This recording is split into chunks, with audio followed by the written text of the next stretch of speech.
Am I back? Am I back? So, I think my computer updated. That must have meant I must have been muted yesterday too, and didn't fucking know. That's so weird. Was I? And just didn't notice that I was muted for the entirety of yesterday's D&D stream? Oh no. If I was muted today, because I didn't change anything. It was the same settings as yesterday. So if I was muted today, that means I was probably muted for the entirety of the D&D stream yesterday. Uh-oh. Uh-oh. I'm gonna need to check the VOD. That's bad. Hopefully not. Hopefully not. Oh, you could hear me on D&D. What the fuck happened last night then? Or not last night, what happened fucking today then? Because for some reason it had switched my mic on OBS to a mic that doesn't exist, and it did the same thing on Discord last night before we started stream. Like, it just, for some reason, something happened and it was looking for a mic that doesn't exist on both programs. Weird. Weird, weird, weird. Oh well, as long as everything's fine now. Anyway, what I was trying to say is, thanks for asking how I'm doing, Mort. I'm doing okay. I had a nice chill day. My parents have just bought a new kettle. That's an instant boiler. So you click the button and it instantly dispenses enough water for a cup of tea. That's what I was talking about. Muted. I think it's very cool. It's meant that I can make hot chocolate really easily because I can just put the powder in and then I don't have to wait for the kettle to boil. I can just click a button and have instant cup of hot chocolate, basically. So that's I'm living the good life now, people. I'm living the good life now. I've seen what luxury is like. I can't go back. And the other thing I wanted to talk about was, do people agree with me here that this mermaid on the right looks like the psychic lady? Because I'm like, I was rewatching the VOD for that to see if there were any funny clips from last week, and I noticed that the psychic lady has a birthmark thing on her neck, if you pay attention. Or it looks like a birthmark or a rash or something on her neck that you can't see in a lot of her poses because she's covering it. But like in certain poses I noticed while watching the VOD back, you can see that she's got like a weird rash or like a birthmark or something on her neck. And I'm like, the mermaid's neck here is also being covered up. They have the same colour hair. Is she potentially the mermaid? Because we know one of the mermaids made themselves human. And we know it's not Osaka now. Because Osana. Because she is the immortal nun, which is a different character. Also, Mort, yes, this is the husband game, the game with your husband in it. I'm glad that we all know that Mort's husband is in this game.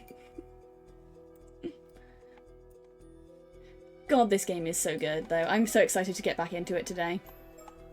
But yeah, we know the mermaid isn't Sato. Because Sato... Where did I go? My model just vanished. What just happened to my model? Wait, why did it go bye-bye?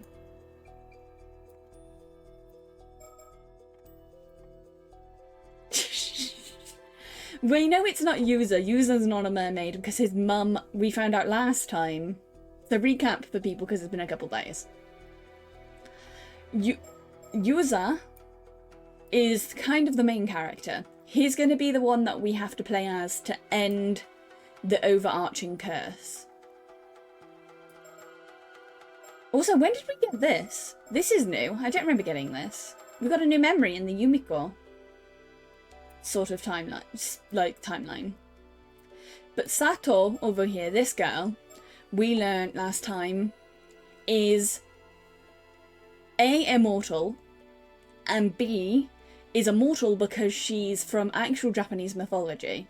She's a character from real-life Japanese mythology called Osato, who is an immortal nun, made immortal because they ate mermaid flesh accidentally. We also learnt that she's Princess Hagakure from the story that we've been over the past story that we have heard about from everyone else. Also last time we did a lot of Arnev, also known as Avi. He's a good character. He's got a curse that lets him turn people into fish at the moment, but he doesn't seem to be keen on using it on anyone other than one person who asked him to use it on them.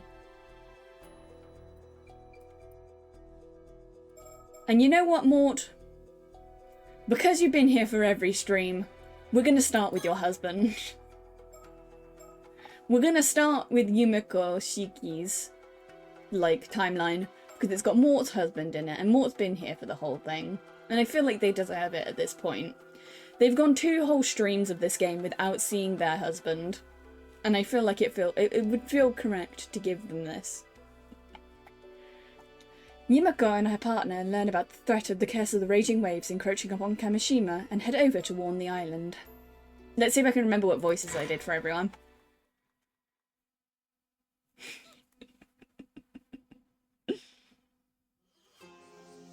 To be fair, I've wanted to see more of the psychics for a while, because I like them.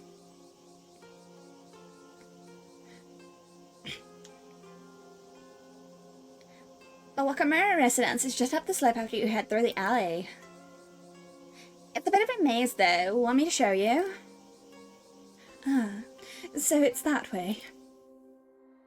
Thank you, we should be fine by ourselves. Got it, take care then. This is her using her psychic sight, by the way. If for those who can't remember, because it's been a while since we played as this character, she's not got psychic powers, but she can see things that have spiritual stuff going on with them. So she's not psychic herself, she can't do any JoJo's Bizarre Adventure bullshit, like some of the other psychic characters in this can. But she can see when things have psychic energy attached to them, which is what I'm assuming this is. Mum, is something the matter? No, it's nothing. I'll tell you later.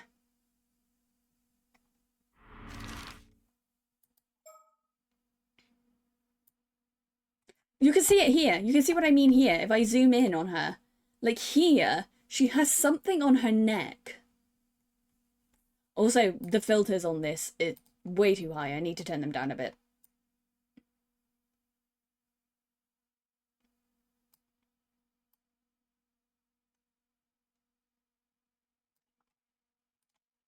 There we go. But can you see there what I meant? She's got something on her neck. And I'm like, is that mermaid scales?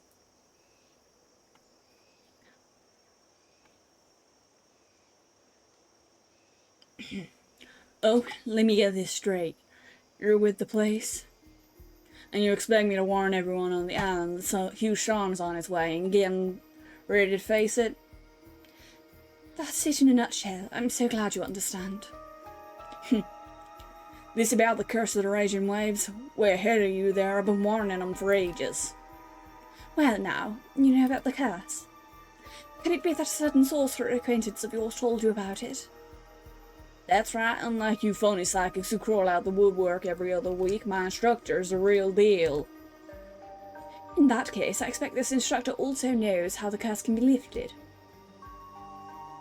No, ain't got that far yet, but it's not for lack of trying. Why, you saying you know a way how to break it? Unfortunately, no. We've yet to determine the exact method for bringing it to an end. We are not without a means to do so, but we require a map concealed in the mummified mermaid.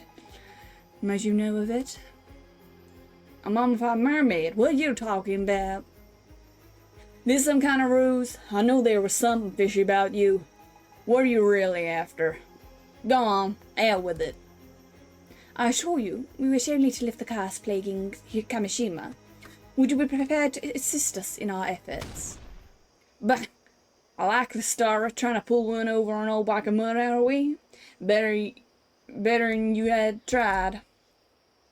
Well, how's this? I'm not telling you another word. We're done here. Understand? Don't have time to listen to this hogwash. Anyhow, I just got business to attend to on the mainland, so off with you. Leave me in peace. Well, that is a shame, but I suppose there's nothing we can do. In any case, please do contact us if you learn anything that might be of use.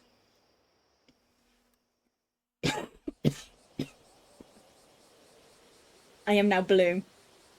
Chat, I am now blue. The sky is so bright that I am now blue.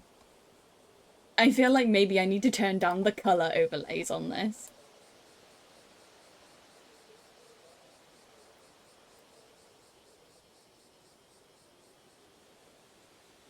There you go. You can have a little bit of colour overlay.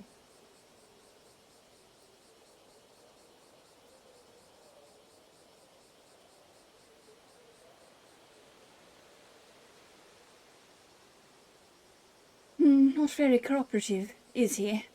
I don't see why he's so suspicious. He had his haggles up from the first. Perhaps he's so accustomed to dealing with rough customers that he can't believe anyone would be sincere. However, he does seem to be as interested in breaking the curse of the raging waves as we are. True, this sorcerer of his must have some psychic ability, if they were able to perceive the curse. I wish I'd thought to ask their name.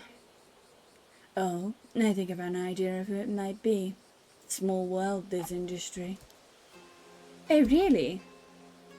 Mr. Yamashima called them a big shot who's appeared on television, and I recognize their mark on the implements in Wakamura's room.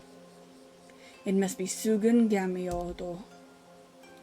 Gamayodo? Never heard of them. No, they used to make frequent appearances on occult programs, though they always had their face on camera. Sorry, not ringing any bells. Well, lately, they seem to be raking in a fortune as a corporate consultant for hire. Their powers have a reputation for being accurate and potent, and their popularity has grown to the point where they can essentially name their price. If they're that good, maybe we should let them take care of the curse of the raging waves for us. Perhaps I should mention, Gamayodo's popularity has reached such heights only very recently. Up until last year, they had a very poor reputation, among others in the industry. In fact, as I recall, on the list of notable psychics kept by the Paranormal Affairs Bureau, they were given the lowest rank. In other words, they were put on the same level as sham mediums riding the wave of occultism. I'd forgotten about that list. While their sudden rise in fame and fortune after changing up their business at the end of last year was certainly suspicious, I am more concerned about the possibility that they are using a harmful curse to suit the needs of the highest bidder. Regardless, I'm not sure I would trust them with this affair on their own. You never know, they might just have had a change of heart and started training seriously. Even so, I highly doubt they would have time in their busy schedule to venture out here and solve this case in our stead.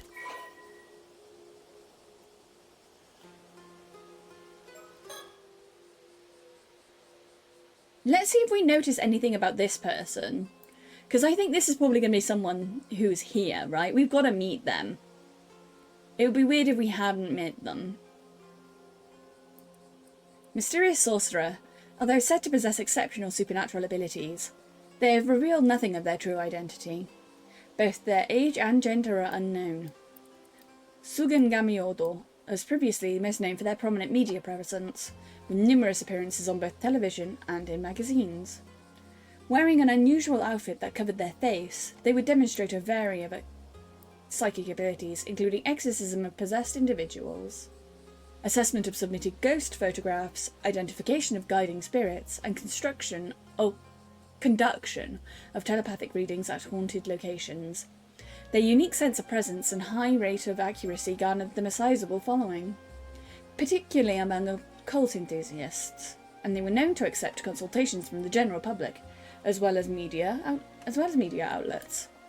However, at the end of the previous year saw this once public figure suddenly withdraw from the spotlight. They now mainly operate behind closed doors, signing consulting agreements with particular companies to provide a variety of services, including management advice of a metaphysical perspective, divination of auspicious and harmful events, proposals to improve their clients' luck, and detection and elimination of paranormal disturbances.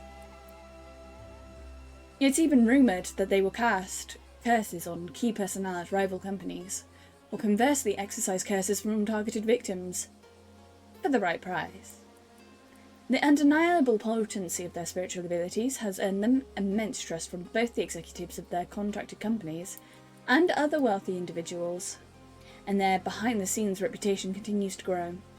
This has resulted in a sharp rise of their consulting fees, placing their services far beyond what average individual can reasonably hope to afford. One of the companies they currently have a contract with belongs to Shinobu Wakamura, a local Kamishina magnate. Among psychics, opinion on them is more divided. Many have noted that their spiritual ability during the time they were openly active in the media was too weak to allow them to perform advanced techniques of any sort, to the extent they were considered little better than a fraud, leading suspicions about what prompted their sudden change in course. It is now almost impossible to find footage and articles from the past media appearances, and names of the companies which they have consulting contracts are entirely undisclosed, obfuscating their identity, purpose, and the extent of their power.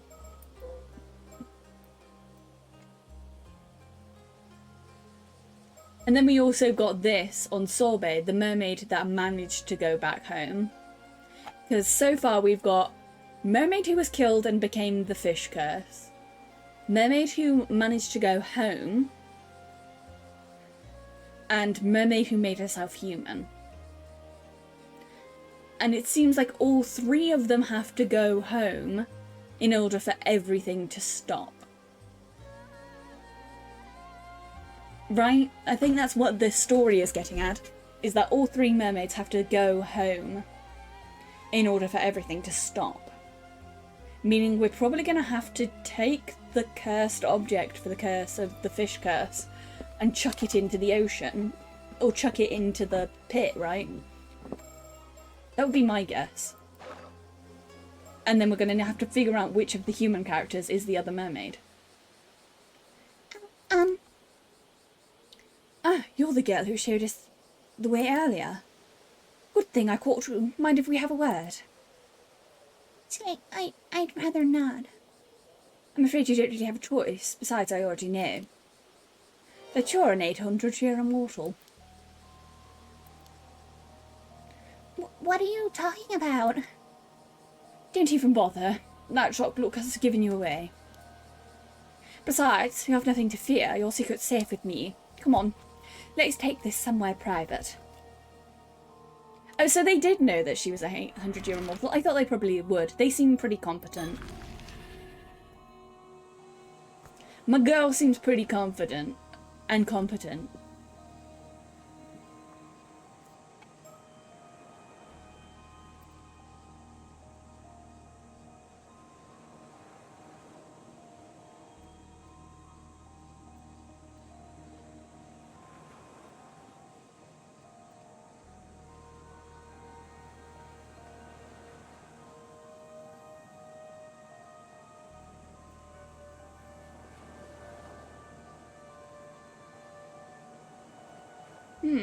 So in short, when you came to, you'd been washed up on the shore of the bay.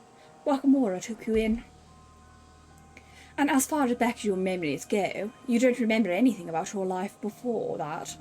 Not even why you became an immortal. No, except I'm pretty sure I was forced to eat mermaid flesh by someone. But you don't know when or why. No. So you've only recently woken up, and you have no idea where you were or what you were doing before that. Pretty much. I get the feeling I was in a kind of deep sleep at the bottom of the sea for a few hundred years. But I've got no clue why, or how, or what led to it. Interesting. Well, how about we go over the facts one by one, just to make sure we're on the same page. Okay.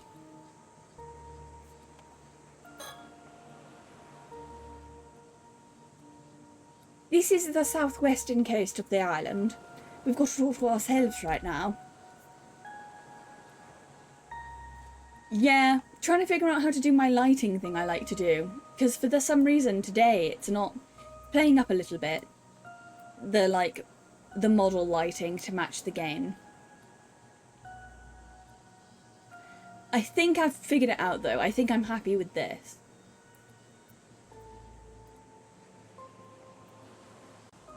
Looking around.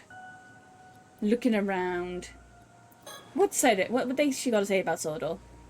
Sordor's been researching ways in which spirit affects the human's brain. So I'm sure he must be curious the effects longevity has on the minds and psyches of about 800-year immortals. It appears she has a lot of gaps in her memories. Having never encountered an 800-year immortal before, I must confess I'm bursting with questions. How does such a lifespan in fact impact the structure of the brains and memories? Would be fascinating to find out.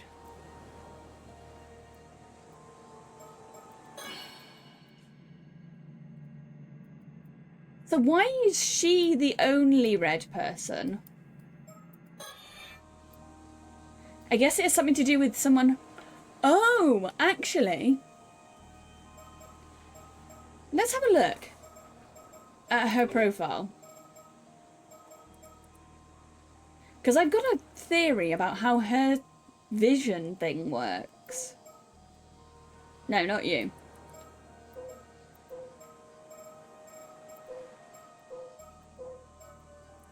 Where is she? There she is. I still think it's funny that age secret. They're making her very suspicious about... And you can see it here as well. She's got something on her neck. But they're making it very suspicious, her very suspicious. Not in like a bad way, in like a... They're very heavily hinting that this lady might be a mermaid.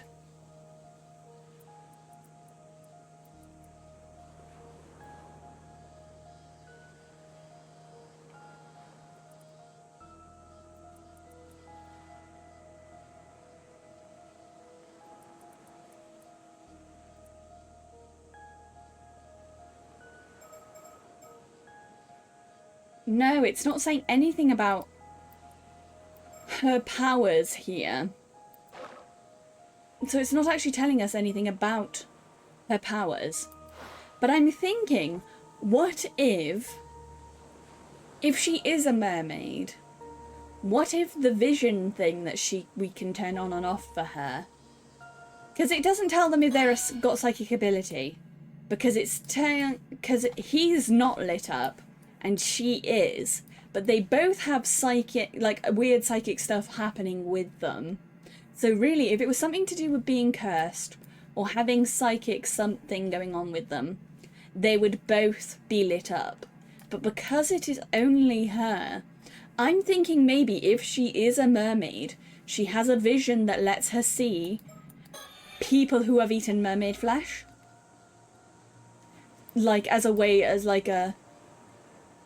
It specifically just tells her if people have eaten mermaid flesh.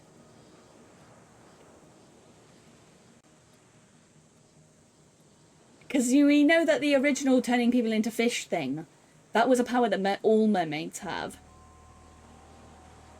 Which is why when that mermaid died, it became what she was able to do as a curse. So maybe they have like a vision that lets them see that someone has eaten mermaid flesh. In case they need to use the curse to defend themselves. I wonder if Rakamura knows about her immortality. He seems to be her guardian. If he does know, and you let it sit to the Yamashina about it, that could be a problem. It's just one thing after another. What do we do about her? This girl, she calls herself Satoshi Nami. I wonder if she made that name up. Either way, I doubt we'd find her in the civil registry. Though that shouldn't affect her life too much while she's living on Kamishima. Now, am I right in thinking you didn't eat mermaid flesh and go straight to sleep? You were up and about for a few years in between, at least. I think so. What interests me is the fact that you were familiar with the term 800-year immortal. It's not a widely known concept. You must have been in a unique position to acquire know-how. Knowledge of it before you went to sleep. Yeah, I have a vague memory of being told that's what we're called. But I don't know when or that happened, or where, or let alone who it was. Maybe you'll remember more detail if we touch on some other topics. I guess we'll have to go by process of elimination, work our way down the list till we get a hit.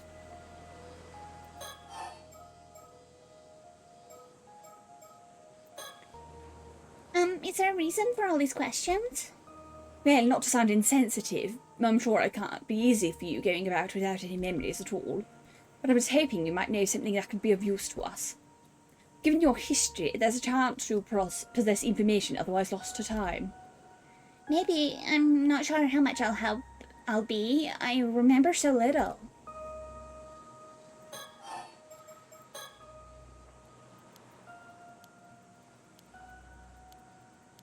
So she stopped covering it, because it was in her previous appearances she was covering the mark she has on her neck.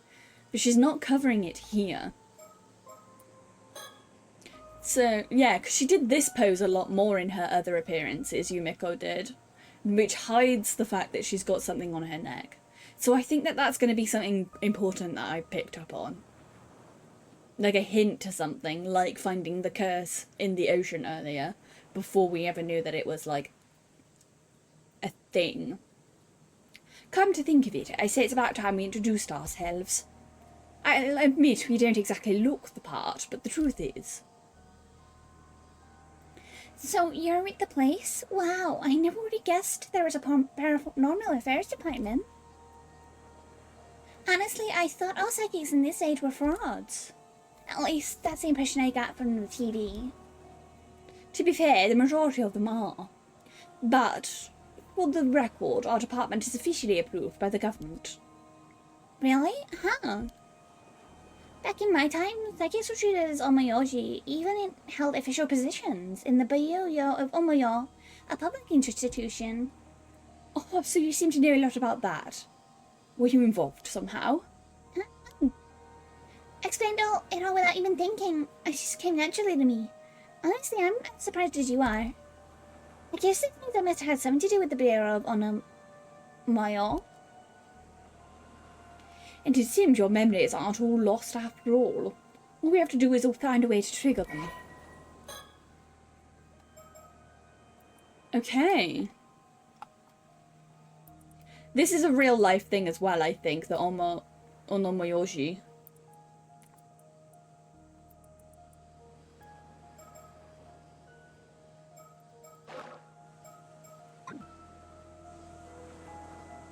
They were basically the psychic police of her time. So anyway, what are a couple of paranormal affairs officials doing on Kamishima?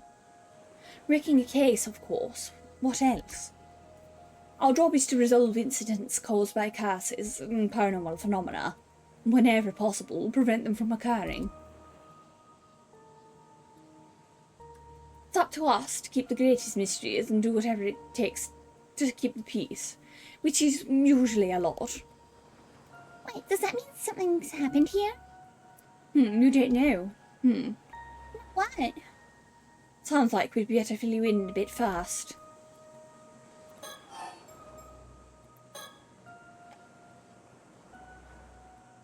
We're working several cases right now, but I'd say only 2 of them are the priority. 2? Mind you, we've known about the first one quite some time. The curse of the raging waves. We've come to lift it before it unleashes a huge storm on the southern sea of Kamishima. The curse of the raging waves? That's right. Ever heard of it? No, never. That's to be expected. I imagine the islanders aren't too fond of discussing the disaster. Anyway, that situation is ongoing. As for the other priority case... Right, you mentioned there were two? We actually only learned about this one after we arrived on the island today, but... protocol dictates that we have to deal with any 800-year immortals we find. What do you mean, deal with?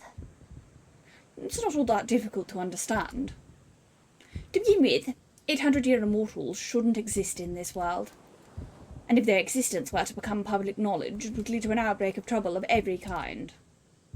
Heck, some people are already looking to gain immortality for themselves at any cost. What? For the sake of maintaining public order, it's vital the world remains unconvinced immortality is just a myth. However... Yeah. Stop her, Sodo. Halt.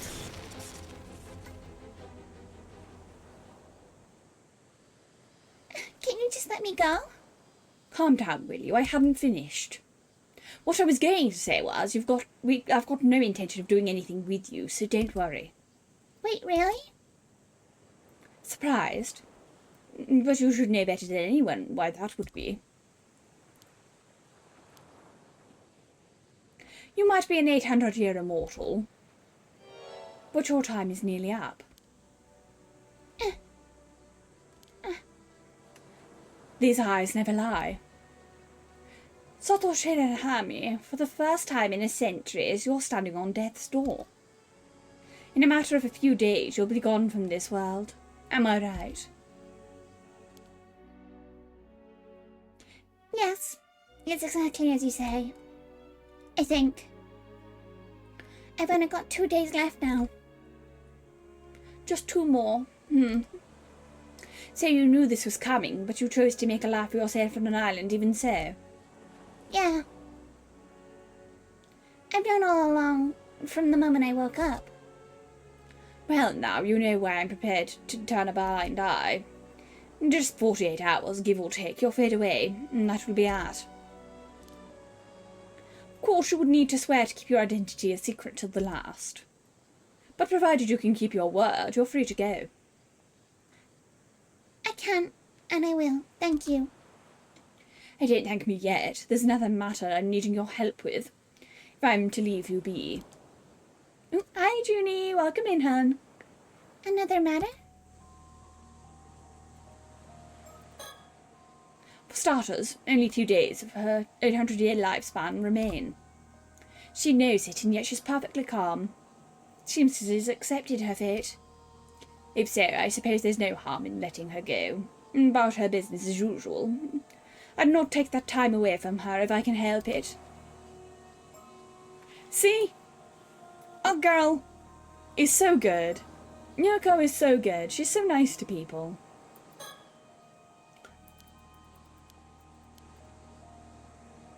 Nyuko's just so nice to people. If her readiness to give us the directions earlier is anything to go by, she seems to know the island quite well. I just hope she'll be alright. No, so they're making it sound like once your immortality is up, the 800 years is up, you just die. That's what I think she was saying. The reason that they're not going to take her to be arrested by the police and kept in a quarantine or whatever is because they know that in 2 days she's going to just permanently die. Possibly just fully disappear. I wouldn't be surprised if they're going the route that they turn into sea foam. Because they mentioned that, and that's part of the myth from The Little Mermaid, is that when the Little Mermaid went back to the ocean because she got turned down by the prince and wasn't able to get her voice back, she cried herself so hard that she died and turned into sea foam. And I think that's possibly what they're saying will happen to her. Or that's my theory as to what they're saying will happen to her. Is that in 2 days, she's just gonna disappear fully. She's gonna just cease to exist. Is the way that that was worded, at least.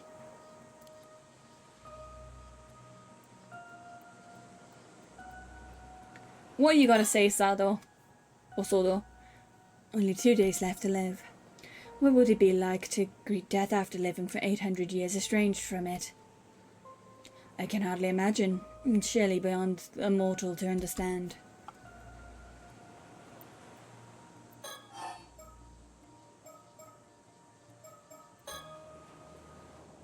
Wait, talking about the bear of Onmayo brought back another memory.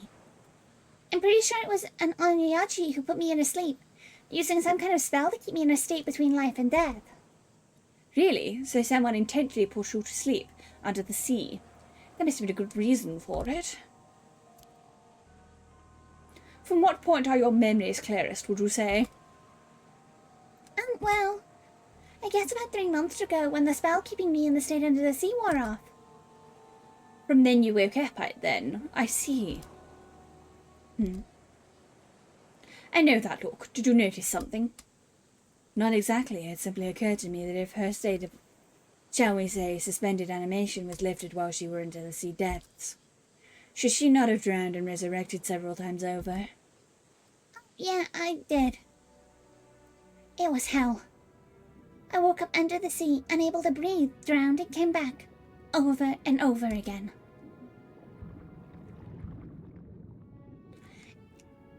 It was horrible, and I still remember it. Every last second. Jeez, I'm sorry you had to go through that. The instant I came back, I'd swim up as hard as I could, trying to reach the surface. But even so, I think it took me about 3 days to reach the shore. I lost count of how many times I died down there. Then I finally came into Kamishima Bay. Mr. Wakamoto found me and took me in. Yeah, I imagine it would be peaceful as well. Living for 800, because everyone in this game who knows anything about what's actually going on all says that being immortal is a curse. It's not a good thing. You shouldn't be seeking it, because becoming immortal means that you will never be free to exist anywhere for any extended period of time. Like, you will always be an outcast from civilization if you have the immortality. And also other things like this, where you can end up in a situation where you're just continuously dying forever. Like, it would suck. It would suck big time. So, Sato must have had a really good reason to do it. To agree to be under the sea for that long. Until the curse started working again.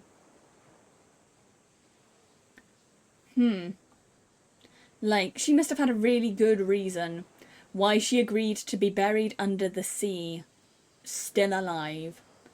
So that, I'm assuming she could tell people how to break the curse. Is, I assume, why they told her to do that.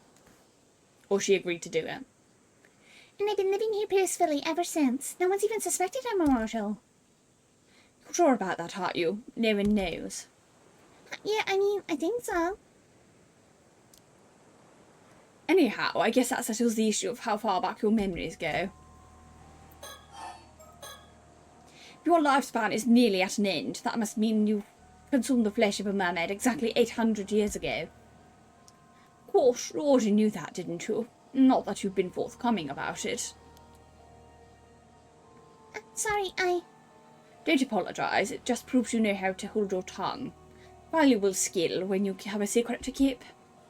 Mind you, this fact does put matters in a new light. So, Sodo, what events took place 800 years ago? Let's see, 800 centuries ago from the present day. That would take place as midway through the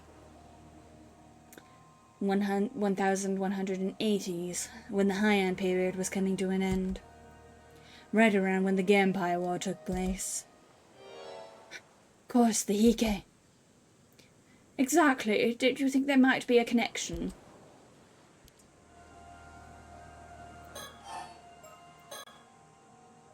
By the way, you wouldn't happen to be concealing anything else, would you?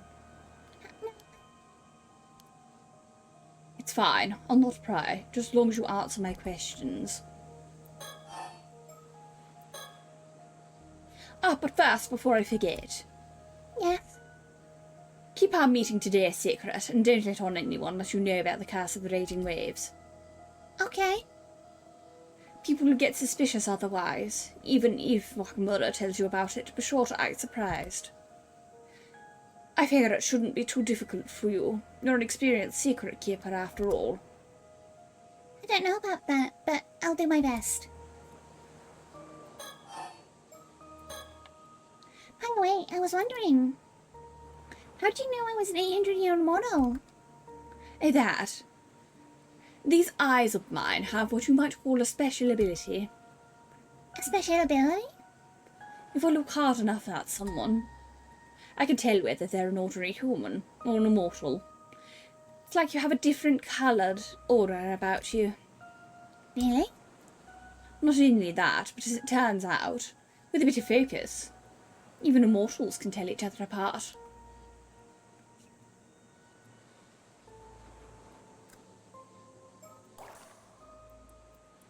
Is that so? I think you look the same as anyone else to me. I'm not an immortal myself, you know. Really? I thought for sure you must be. You seem to know so much about all this.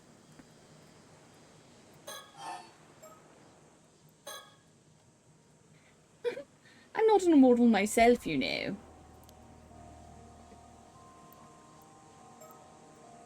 I'm gonna keep looking around, just because I don't trust things. Right now, we're looking for a way to lift the curse of the raging waves. But that's Sedo's area expertise, so I'll leave the explanation to him. Right. This concerns a legend passed down in my family, the Kiryu clan, over generations. Oh, I should mention, this is something I've placed together from various sources, so it may not be entirely accurate. Right. So she is saying she's not immortal. Is it her husband that's immortal, maybe? We still don't know who the fuck the mermaid is. Unless the mermaids themselves aren't immortal, but they can just make people immortal.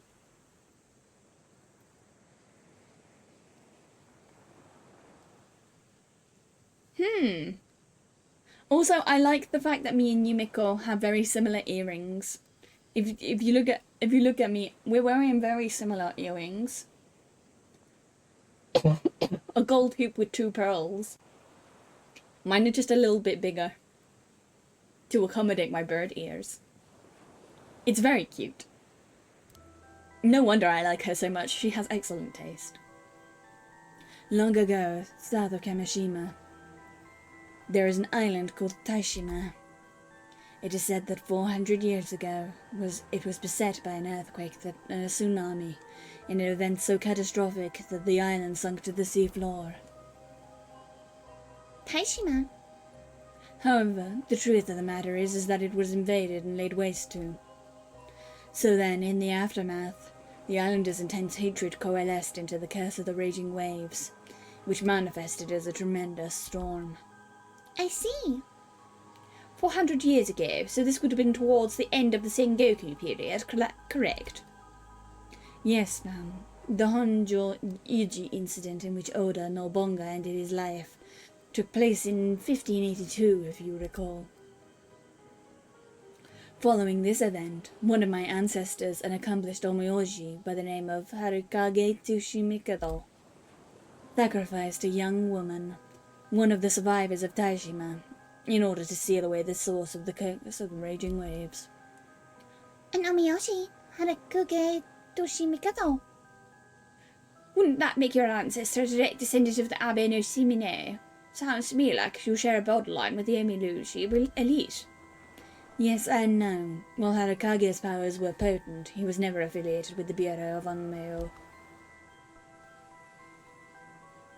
In fact, he shunned his illustrious surname early on, and left the government service, preferring to uphold peace as a civilian. Ah, so he was an eccentric and an elite. Got you.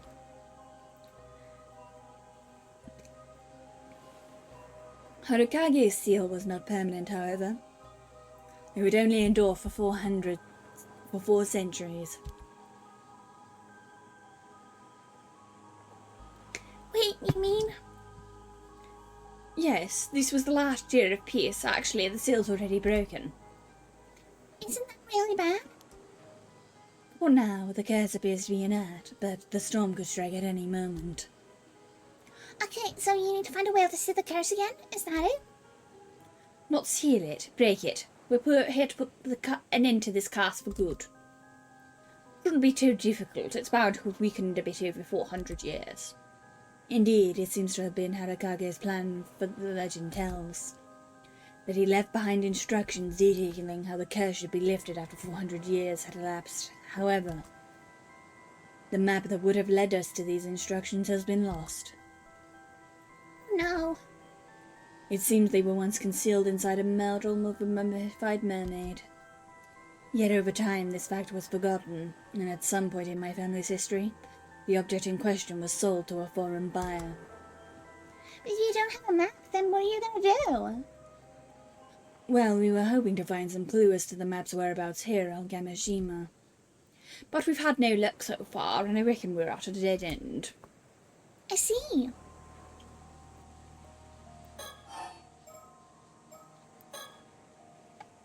Now, there's something I'd like for you to try and remember for me. Me, but... Oh, humour me. Doesn't the story behind the curse of the raging waves ring any bells? Why should it? The girl who was sacrificed in order to seal the curse of the raging waves 4 centuries ago. Might that not have been you, Satoshi Ragnani? What? You have said yourself that it was Nanmayoji who put you in that state of de-slumber on the seafloor. Does it not seem highly probable that you were the sacrifice who was held back of the curse for the past 400 years? You're right. It was me. I knew it. I'm sorry, I can't no more. I can't do this anymore. What's the matter with you? Get a hold of yourself. Is it that painful to remember? We didn't come here to ask you to sacrifice yourself again, if that's what you're worried about. All those years under the sea can't have been easy on her, you know. She wasn't really asleep. Her brain would have still been active. Moreover, there is a limit to how many memories the human brain can hold. I would estimate the maximum capacity to be about 100 years worth. Are you saying she remembers being in that state under the sea? In a sense, I presume her memory is filled with stretches of utter darkness, a view of the sea depths. Any memories from before that time have likely been pushed deep into her subconscious. Then maybe they're not gone for good. There's a chance she'll remember more. We just need the right trigger. Sorry, I didn't mean to freak out on you like that. It took me a sec to get over the shock. Well, it seems my theory about you being the sacrifice was right on the money. But it doesn't look like you'll be able to tell us too much about the past after all. Guess not. I wish I could have been more help.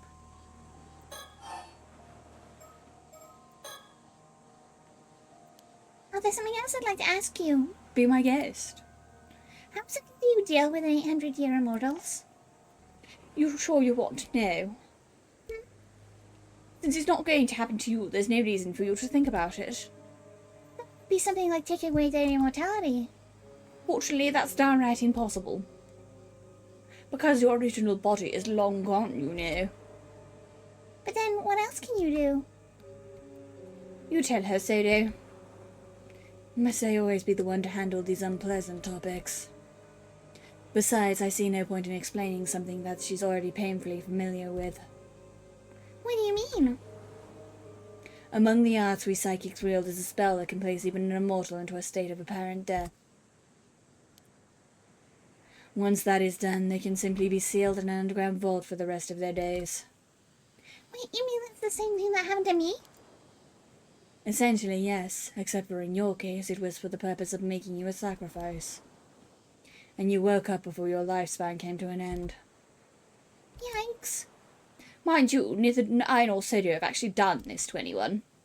Though I did hear a rumour that someone was dead with that way a few decades back.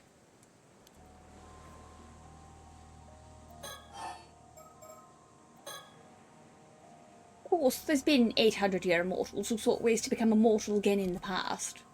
They all failed. Even when they managed to track down the mermaid who gave them their immortality, it was no good. That's why more than a few immortals have ended up living out their long lives in religious seclusion.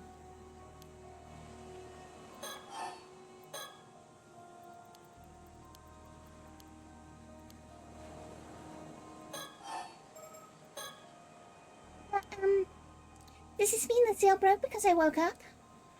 We cannot be certain of that. Perhaps it was the other way round. The seal may have broken of its own accord, releasing you from your slumber. Either way, it's not your fault. Don't go blaming yourself for any of this. Still, if I hadn't... Listen, your sacrifice kept the curse at bay for 4 whole centuries. That's half your extended lifespan. No one could ask more of you than that. The rest is up to Sodo, isn't that right? Yes, but I'm counting on your help as well.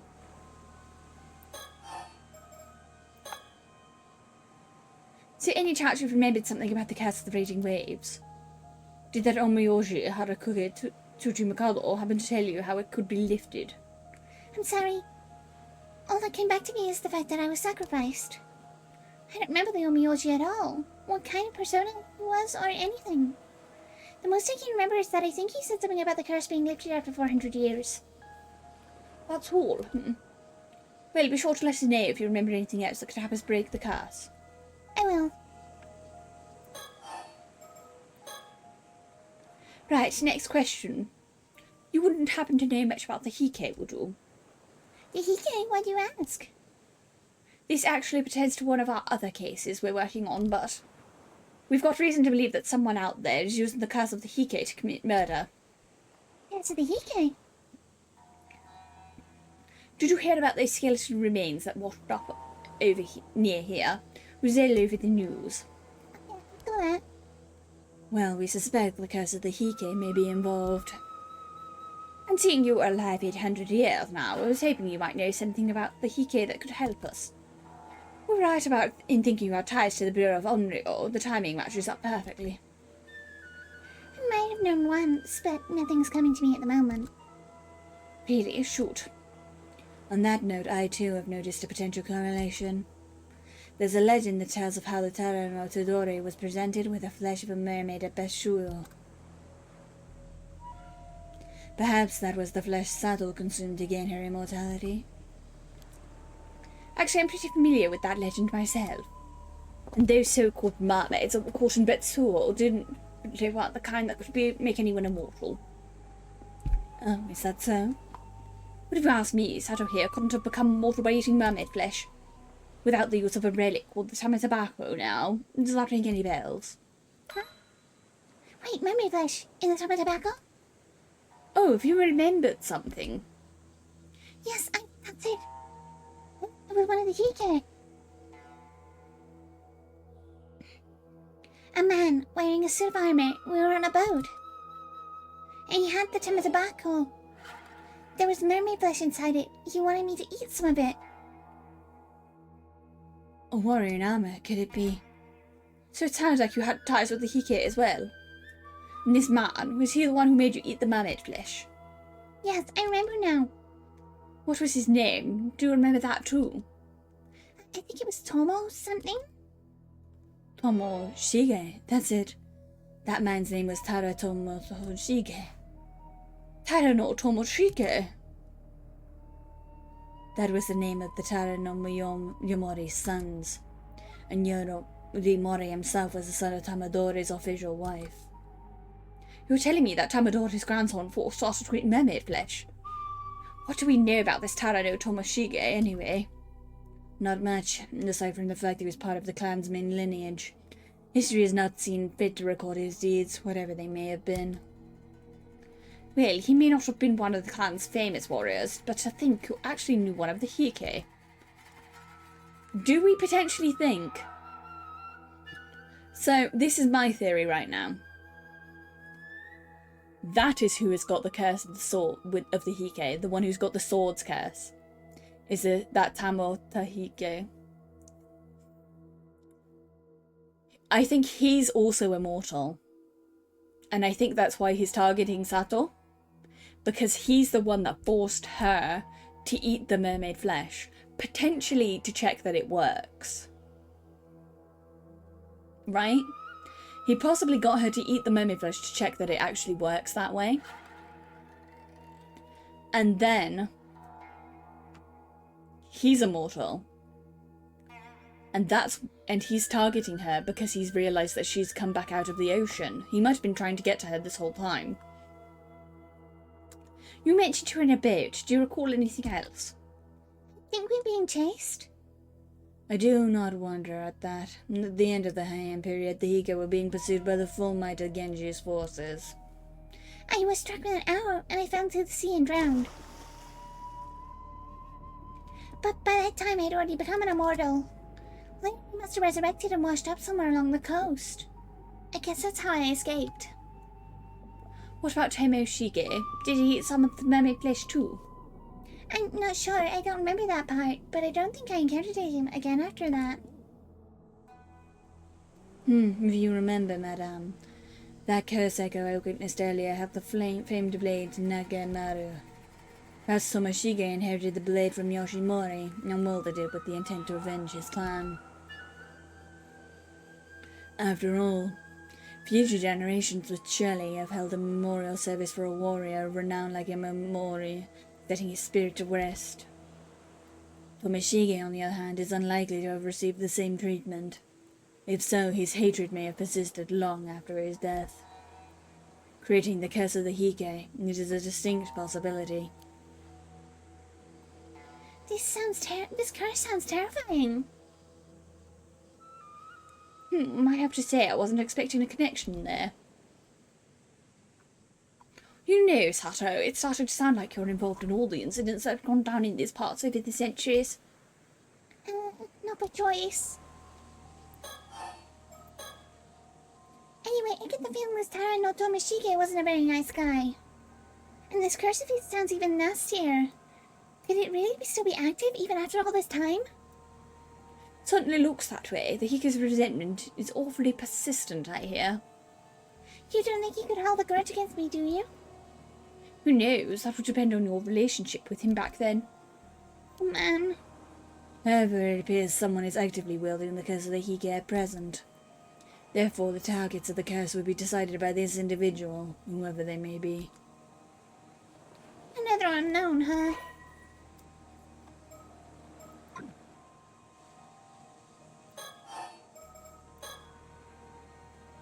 Figuring out the origin of the curse is all well and good. But it doesn't help us solve the case. We need to track down the person who's actually using it, or it'll keep happening. Indeed. I hope you find them soon. Speaking of immortals, there's something else I had to ask you. Yes? No, I'm not so certain about this, but I get the feeling there's another 800 immortal on Kamishima right now. Any idea who it might be? No, I don't have a clue. Are you sure about that? Because if there's another immortal here, I'll find them eventually, you know, even if I have to scour the island from end to end. Does that change your answer? No, I really don't know who it could be. Alright, if you say so.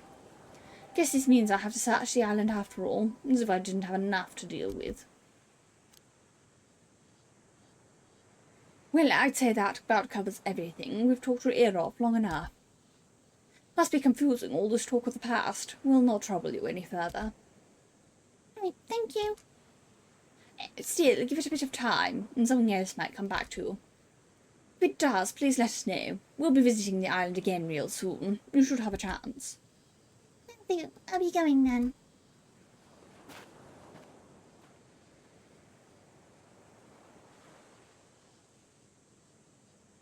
So now what?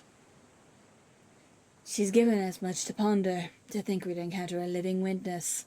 I'd have never dreamt it possible. Sure, it was fascinating, but I can't say it did us much good, as far as investigation is concerned. Besides, she's still hiding something, that one. You think so, ma'am?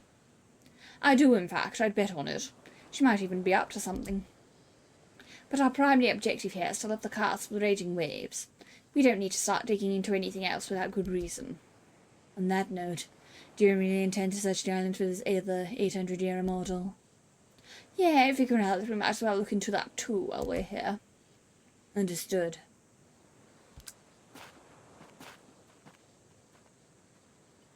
So it can't be Yuzu.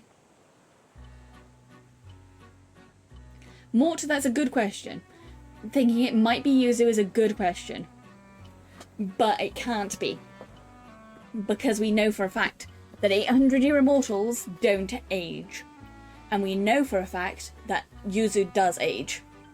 He has gone from a child, a little boy, to a fully grown, teenage adult.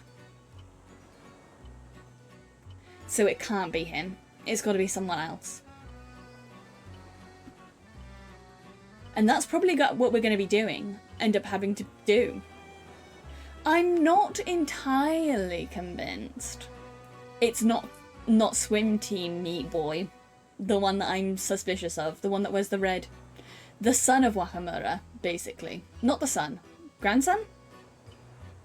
Grandson of Wakamura. I'm not convinced it's not him. But it could be anyone at this point. I actually don't know who could be the immortal.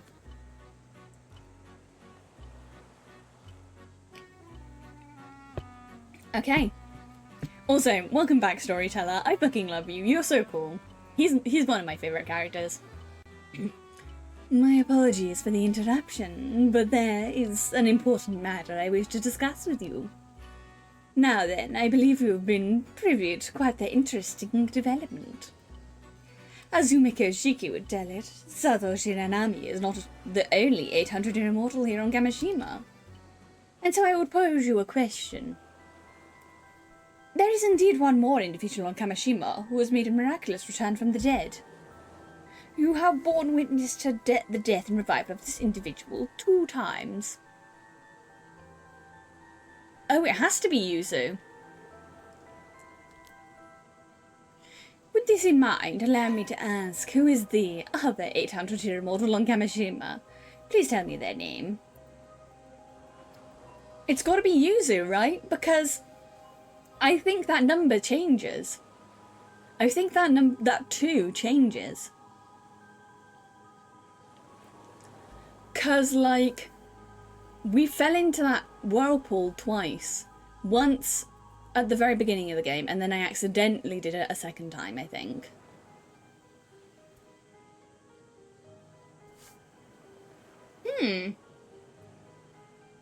Let me think it through. Just in case this is a trick question. Because it could be Yuzu. But it could also be, I'm thinking it might be someone else. Because Yuzu doesn't seem, we know he's aged. We know Yuzu has aged. And it wouldn't make sense for it to be him. Because the 800-year immortals don't age. Unless he's just become an 800-year immortal.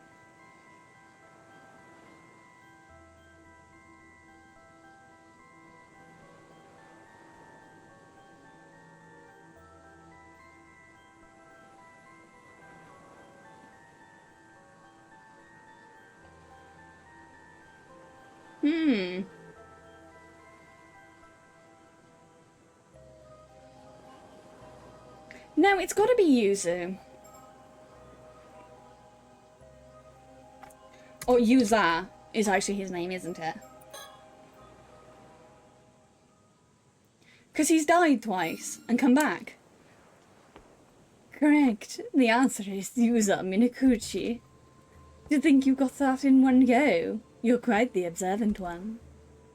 Every time User ran out of oxygen while diving, he suffocated to death in the ocean depths. However, following his demise, he returned to life and was able to continue where he'd left off.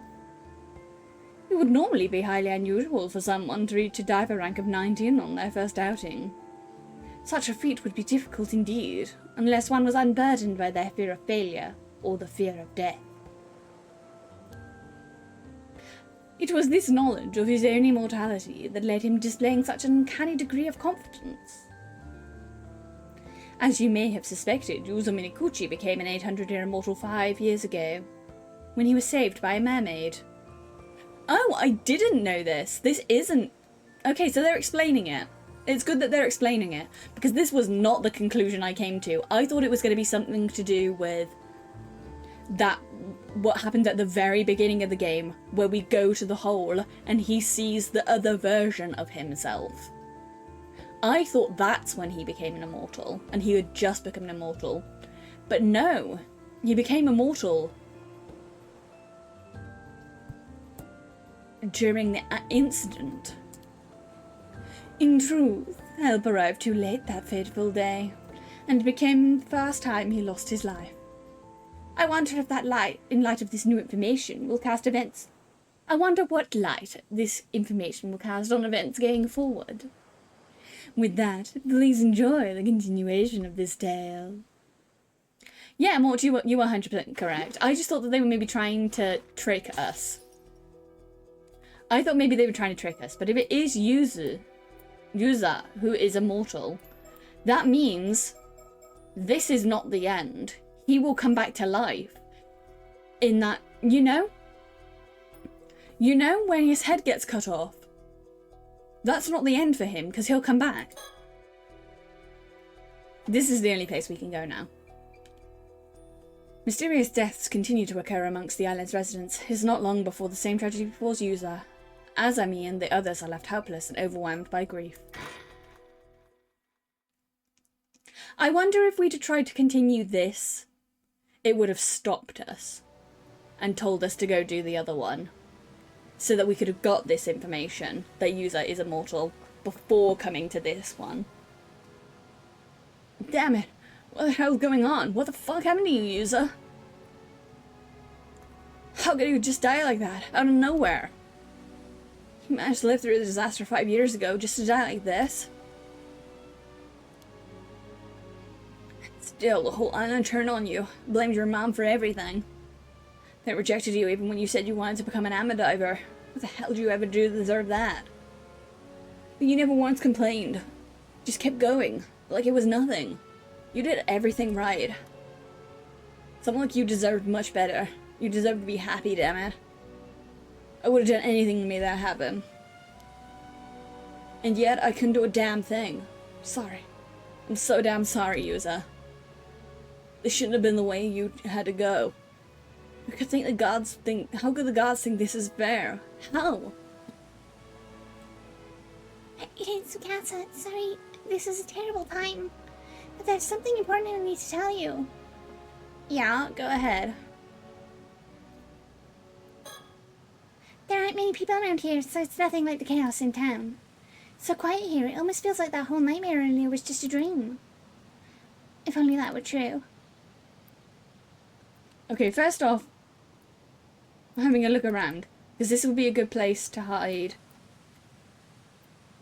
a bird. Star.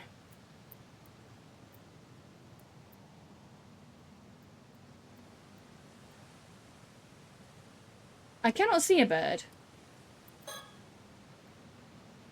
I should leave him be for now. Compared to how shaken Azumi is, the cats seem to rather calm given the situation. She's probably wondering why I'm staying so composed right now, too. Try to stay calm and listen, okay? I expected Mr. Wakamura earlier. Apparently this Unakadono person might actually be your father. Huh? Wait, what? Wait, you serious? You're saying my pa, Yashima, is Unakadono? That's what he said. Not sure if it's true or not. Mr. Wickenberry's already made up his mind. He's convinced that makes you the assassin. If he finds you, who knows what he'll do. Huh, that's crazy talk. Me, an assassin? Come on, that makes no sense. I know, I don't believe it either. That's why we need to find the real assassin as soon as possible. Yeah, but easier said than done. Teddy, Sue is gone, and so is User. I never thought it would come to this. I'm scared. What are we supposed to do now? I managed to find out any more about the curse of the raging waves, but right now we have to find the assassin. Earlier, down by the bay, I saw a cursed shadow again, and was someone running away. Wait, the shadow. Huh? Sorry, I need to check something curse-related real quick. The curse? Oh, right, earlier,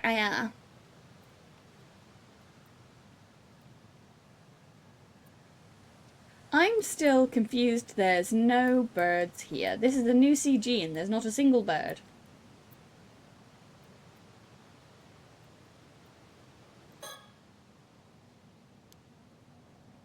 Huh? What is it? You trying to remember something?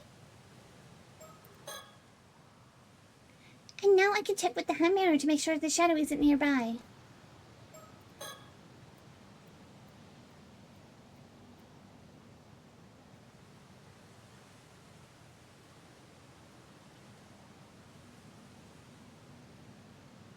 Look at her little face. She has such a cute little hamster face. Yuza's is so good. She's got like such a little cute like little hamster face. I just want to squish her.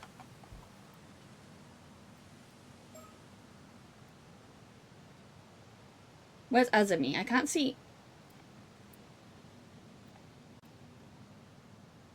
Subtly use the mirror to look at Azumi's ass. Yes, he's completely fine. Anything out of the ordinary here. Damn it, what was it? I can't remember. Oh, don't scare me like that. Captain, what's the matter? Yeah, so shock has made me forget. Right before it happened, you realized something important, but I'm blanking on it now. Something important? Yeah, you figured out what the conditions were the curse needed to affect someone. I swear he said something about people being marked by something, but I can't really remember. I was just about to say who the culprit was too, and then, well, that happened to him. Right. Can't remember. Just thinking about that moment is making me sick. No, it's okay. Don't push yourself to remember. I won't, but still, I do remember something he said. He thought the curse could only target women from the island, but now that he was targeted. Oh, second, I think I see what he was getting at. So, did you figure something out? Could it be the curse is using this as a marker? I thought it was the mirrors.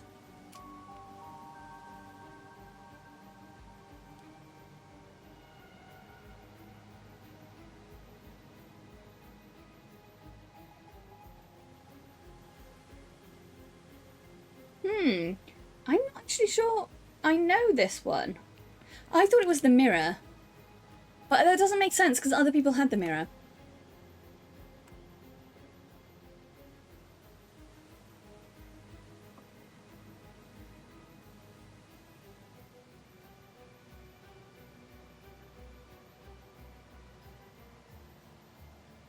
Huh.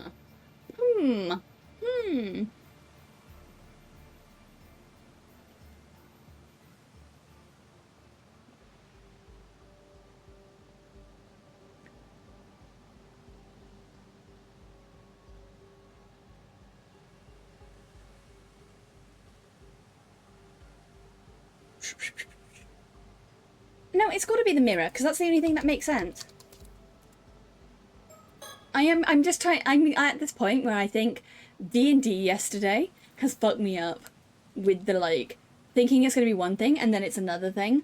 And I've been, like... Because both things that happened today, I've been like, no, I know the answer to this, actually. I'm just psyching myself out. Huh? A mirror? That's it. The Kamishi Maru hand mirror. It's gotta be that. I knew it. You also took that mirror out of his pocket right before it happened. He lifted it up to about his neck and then his head was chopped off. And when I was attacked, I had the hand mirror in my jacket pocket too. That's gotta be it. They didn't say whose hand mirrors were handed out to everyone on the Didn't they say those hand mirrors were handed out to everyone on the island? So, ask me, you're feeling okay now? Yeah, I'm fine. Sorry to see me like that. But if we are this close to finding out who did all this, there's no time to be moping around.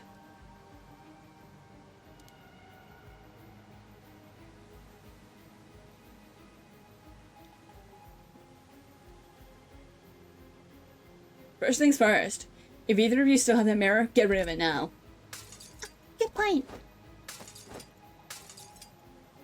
So, Sato, you figured it out, haven't you? The one behind the curse? Yes, that's when I used the curse to kill so many.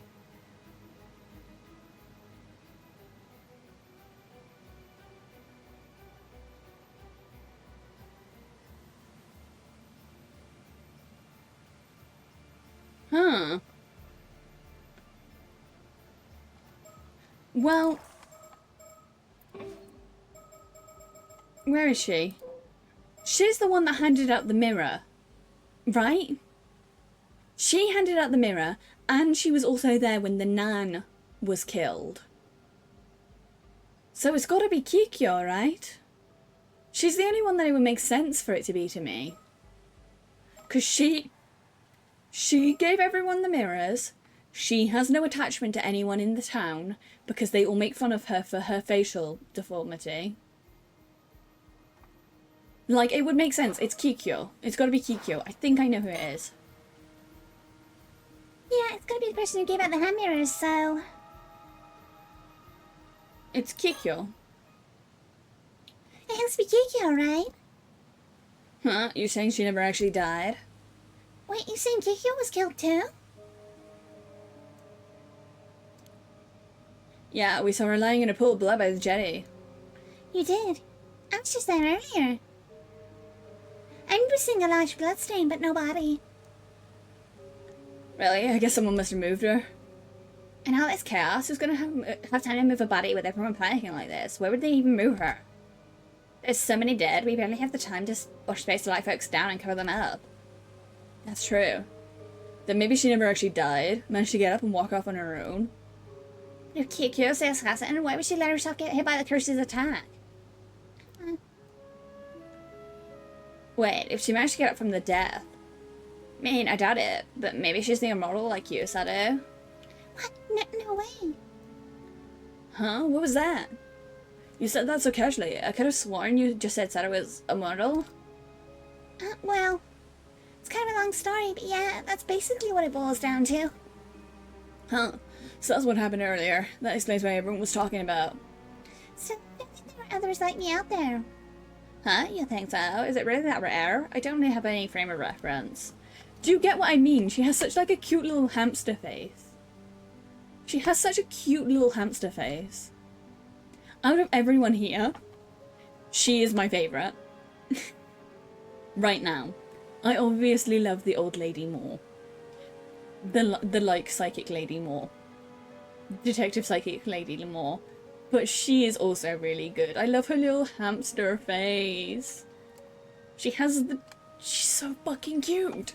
Ah, cuteness aggression. Cuteness aggression. Cuteness aggression. I just want to shake her. I have another theory that's more likely. Ask me, did you get a good look at Kikyo's wounds? I mean, no, not really. It was pretty dark out and we were kind of panicking. Wait, you're saying that maybe she wasn't actually hurt at all? The explanation is that she got up after faking her death. Maybe she faked being a victim using fake blood or something to avoid suspicion. Huh, so she waited for others to see her and then just slipped away in the confusion? Oh, guess cat's out of the bag. Huh? Kikyo, you're really still alive? Yeah, I hate to break it to you, but I ain't immortal for anything fancy like that. Just fake blood is all. I was hanging up by the lighthouse, but then I heard you two talking, so I figured I may as well come out. Too bad you figured it all out. There's really no turning back for me now. Said I was told to bring you in, even if it means killing every last person on the island. Yeah, it's the shadow. Doesn't matter, we already touched those damn mirrors, the curse can't touch us now. Just so you know, I've got your friend Sukana marked even now. You're the one person I can't but forgive. Yeah. Oh. Curse. The curse doggy wasn't tied to the hand mirrors. She's just bluffing, Sato. Get behind me. I'm not letting her take you. It's pointless. Disobey me and Tsukasa will be the first to die.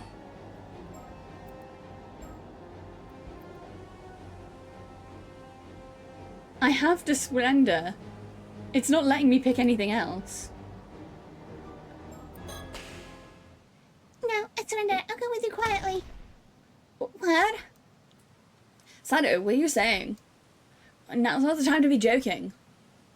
No, I made up my mind.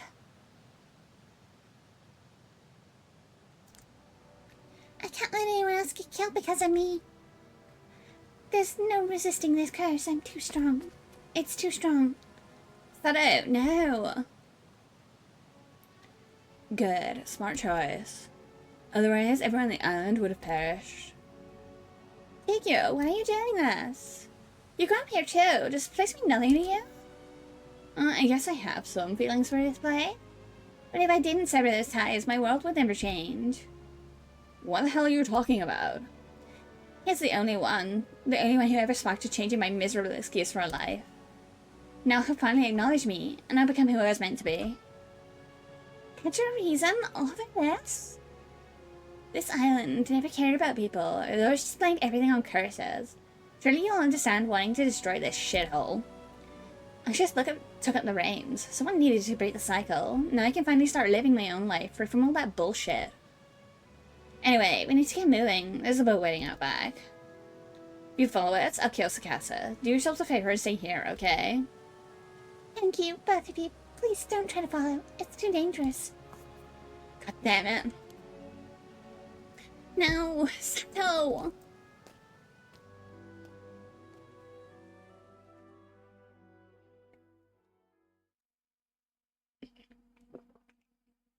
Unfortunately, I can't have people that know my identity just walking away, especially not you, Tsukasa.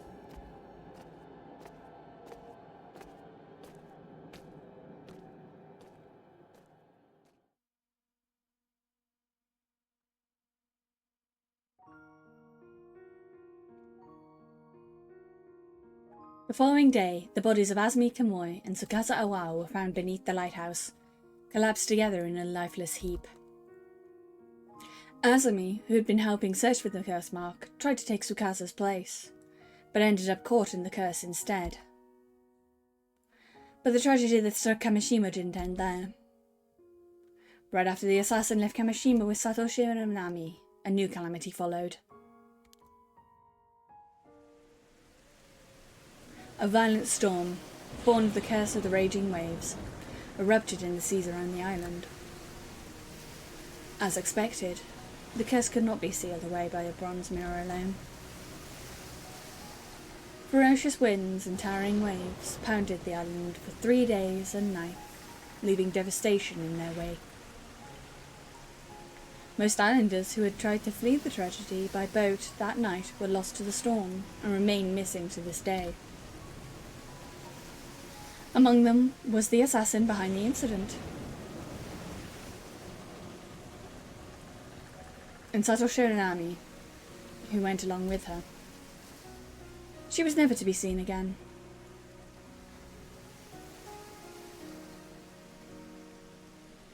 Ending number 1, The Tragedy of Kamishima.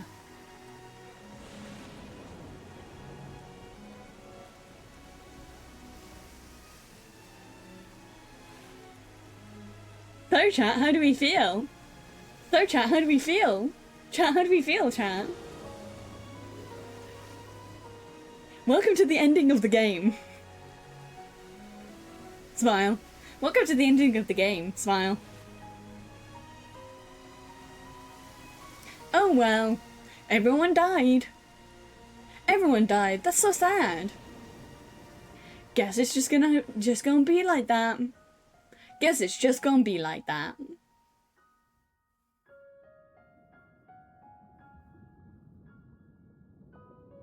You have my heartfelt thanks for all your hard work this far. And so, the affair surrounding Kamishima has reached one of its possible conclusions. Sadly, it seems neither Yusamine Kyuchi nor Sata Serenami were able to achieve their goals.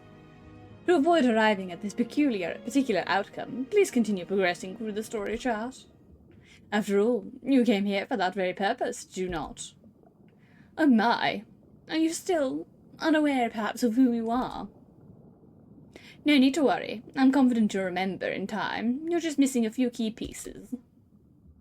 As you travel along the story chart and shape what happens, perhaps you'll remember your part in this. Be sure to think on it as you move forward. Well then, I'm sure we'll see each other soon. Farewell for now.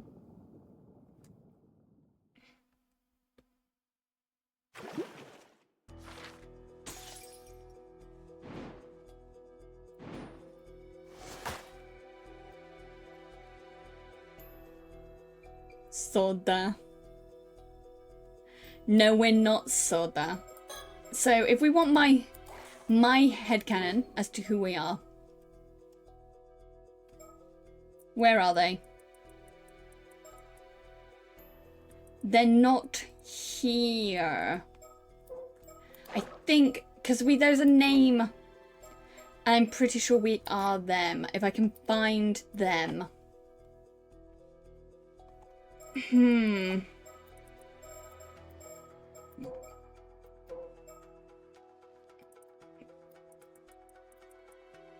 No, we're not him. We're someone from history, and I'm trying to remember.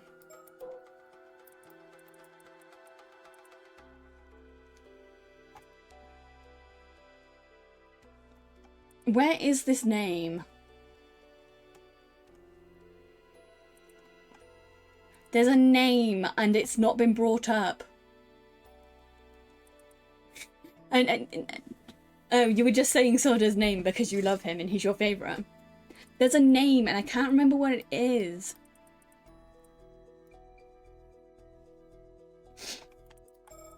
I'm trying to remember where it is. This name that's not been brought up in fucking ages, but I remember it.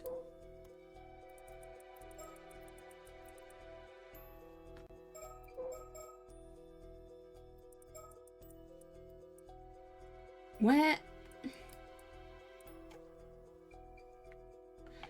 I wish there was a way to search for certain, like, names and stuff, like a search bar. Because there is a name. And I'm entirely sure that we are this person. Like, I'm sure we're this person. I just need to find where the name was.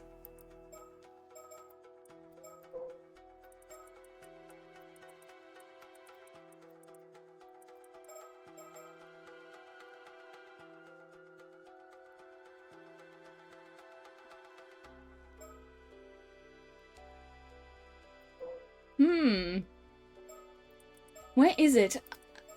I'm sure, I'm 100% sure I remember a name that's not been brought up in a while.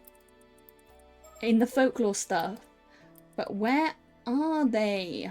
It's not them, it's not Tadamori. That's not the name I'm thinking of. We're someone who's dead. I'm pretty sure we're a ghost. Or some sort of spirit, and that's why some people can look directly at us. It's not important. We don't actually need to figure out who we are right now because we're not actually being asked that, and we might not have the information. But I thought that there was a name I've not seen come up in a while.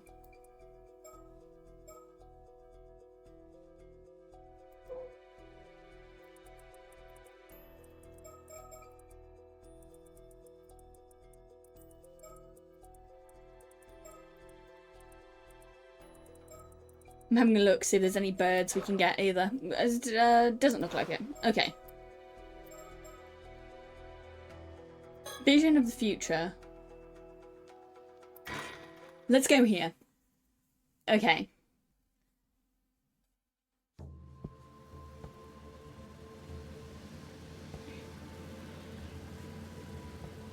We're back.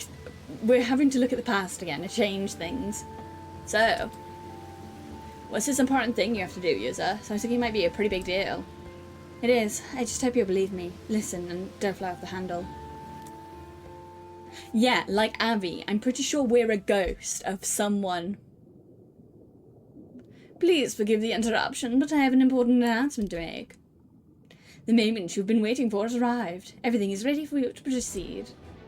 On August 7th, upon returning to Kamishima after his dive, user Minakuchi embarks on the flight of a lifetime. Fully unbeknownst to him, at his precise moment in time, a slew of predicaments would await him everywhere he turned. As for this really important thing he has to do, that is of course preventing the tragedy of Kamishima from coming to pass. The advent of the 400-year-old curse of the raging waves draws near Kamishima with every passing moment. Even so, do try to remember the user's true aims are to locate a mermaid and uncover the truth of his mother. Will user Minakuchi succeed in overcoming his challenges and fulfilling his objective, you ask? That is entirely up to you, and the actions you choose to take from this moment forth. Thus concludes my announcement. I wish you good fortune. I love voicing the storyteller. It's so fun to just have so much joy and whimsy. Also, fuck, this music is good. What? You think Kikyo is plotting a work curse that will cause a massacre on the island? Yes, you might find it hard to believe, but I'm sure about this. You're gonna have to give me a second to take this in. This is way heavier than I was expecting. I mean, a curse? I know I told you about the Tamazuki and all, but how'd you even find out about this? Have you got any proof? Well, I saw the future with my own two eyes, but I'm afraid I don't have any proof I can show you right now. You saw the future? User, if this some kind of prank, you better cut it out right now.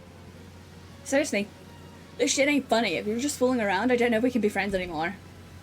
You think it's easy for me to call someone I'm on friendly terms with a murderer? I can't say something like this unless I was dead certain. I need you to trust me on this, Azumi, before it's too late. Oh man, you're making this easy, user. I can't just, I mean...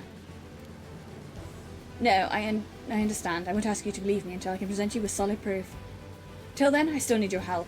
Just can't sit back and let this happen. Okay, I won't try to stop you, but I'm not doing anything drastic until I know we're doing the right thing. That's all I need to hear. Thanks, Azumi. But for real, what's getting into you, user? What do you mean? I know you're headstrong and all, but this is way beyond what I expect from you. It's like you're a totally different person.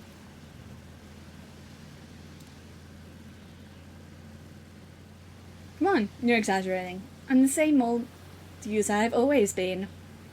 That I've always been. That I've always been.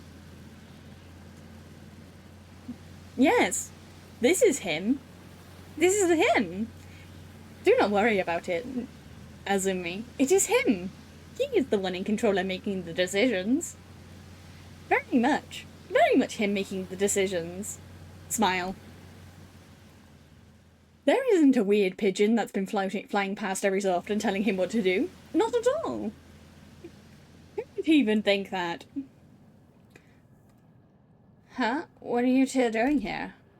And what's with that get-up, user? Don't tell me you've been diving. Kikyo, do you have a moment? I heard you were heading out to the northern shore to fish in the bay today. I came out to find you. Where did you hear that? I only just decided this morning. I wouldn't tell anyone.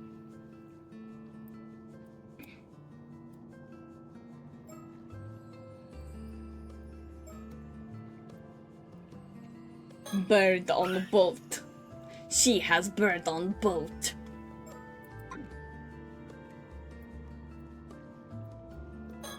We're on the northern side of Kamishima. Not many people come here to fish.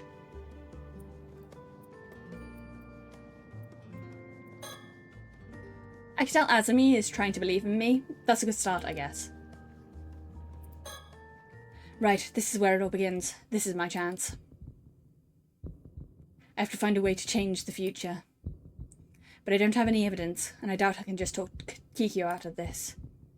If you don't do something like that on a whim, Whatever her motives are, they must be powerful. Even if I somehow managed to get her curse stone, there's still risks that whatever destructive impulse has a hold on her would drive her to make a tragedy happen some other way. That's why my best bet on containing the situation is to try and distract her. I'm going to change the future, one step at a time. There's no rush, after all. Since we came here instead of heading back to port, things are already different. Kikyo is looking at us suspiciously, but I guess that's to be expected. We surprised her here alone, after all.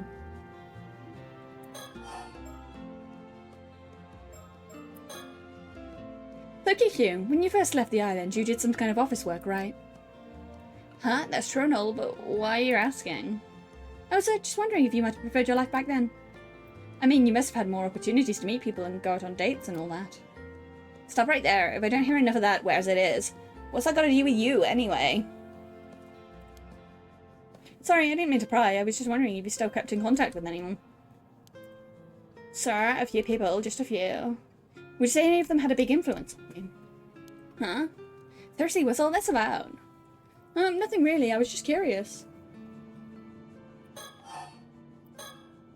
Listen, working for that company wasn't exactly a huge break in my career. All I did was pour tea and answer the phone. Huh.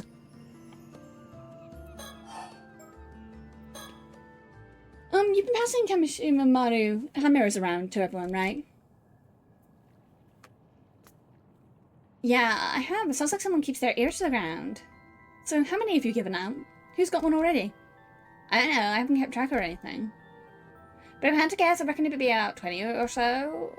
Why though? You want one too? No, I'll get you one later. Oh, no thanks. Don't worry about it.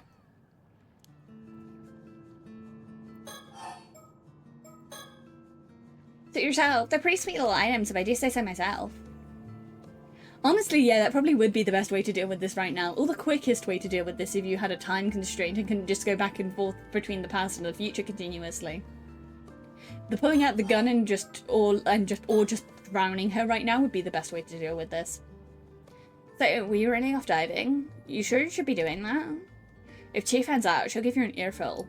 No doubt about it. Don't I know it? Seems everyone thinks I bring this island bad luck just by being here. Yuza. Well, sure, some folks might say that, but it's not as if you've done anything to deserve that kind of talk. I don't see a problem with you coming in. I'm a diver myself. I appreciate that. Just today, plenty of folks told me not to go diving because a storm's on the way. But when they don't talk sense, I just ignore them. So do you. I might be wondering, are you unhappy here on the island, Kikyo? Huh? What makes you think that? I know, I just get the feeling you're not planning to stay here as an amateur diver forever. You know, I play it full, but turns out you're pretty sharp, user. Truth is, I can't help but thinking of the future. You can earn a decent living as an amateur diver if you know what you're doing, but all these old rules and customs tend to get in the way. I've been trying to change them here and there, but it's no good. Everyone's too stubborn to listen. I see. No luck, huh? Mark my words, nothing's ever going to change around here. Just between you and me. As much as I love being surrounded by nature on this island, the culture here isn't for me. So that's how you feel. Honestly, I'm about ready to break ties with this place. Not that anyone else needs to know that. Don't go spreading around now.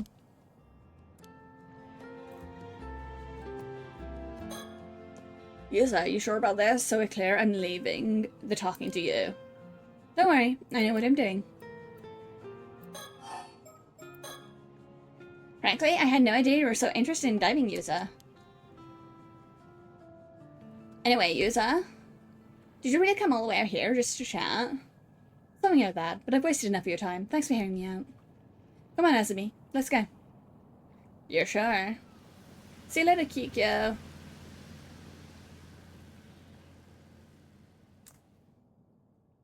I know what you are. I know what you are. I know what you're planning. I know what you are. Right, I know we just got back. But there's no time to waste. We've got to track down and collect all the Kamishima Maru mirrors Kikyo handed out as soon as possible. Well, why? If I'm right, the mirrors are actually targets of the curse. No way, seriously? Still, man, all this curse business is a bit too much. So, hot take. So, explaining why I think she's doing all this. Because I figured it was her because she's the one that handed out the mirrors. I think she's got some sort of connection to this fucker. And we know this fucker's willing to get people killed. Because I think he knew that curse was down there. I think this is the guy that was on the phone.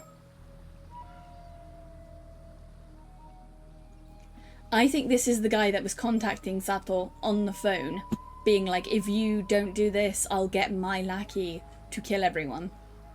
I think he's the one that set everything up, and she likes him, or he's promised her something, and he's the one that's behind everything, would be my guess. Out of everyone we know, I also think that he might also be him.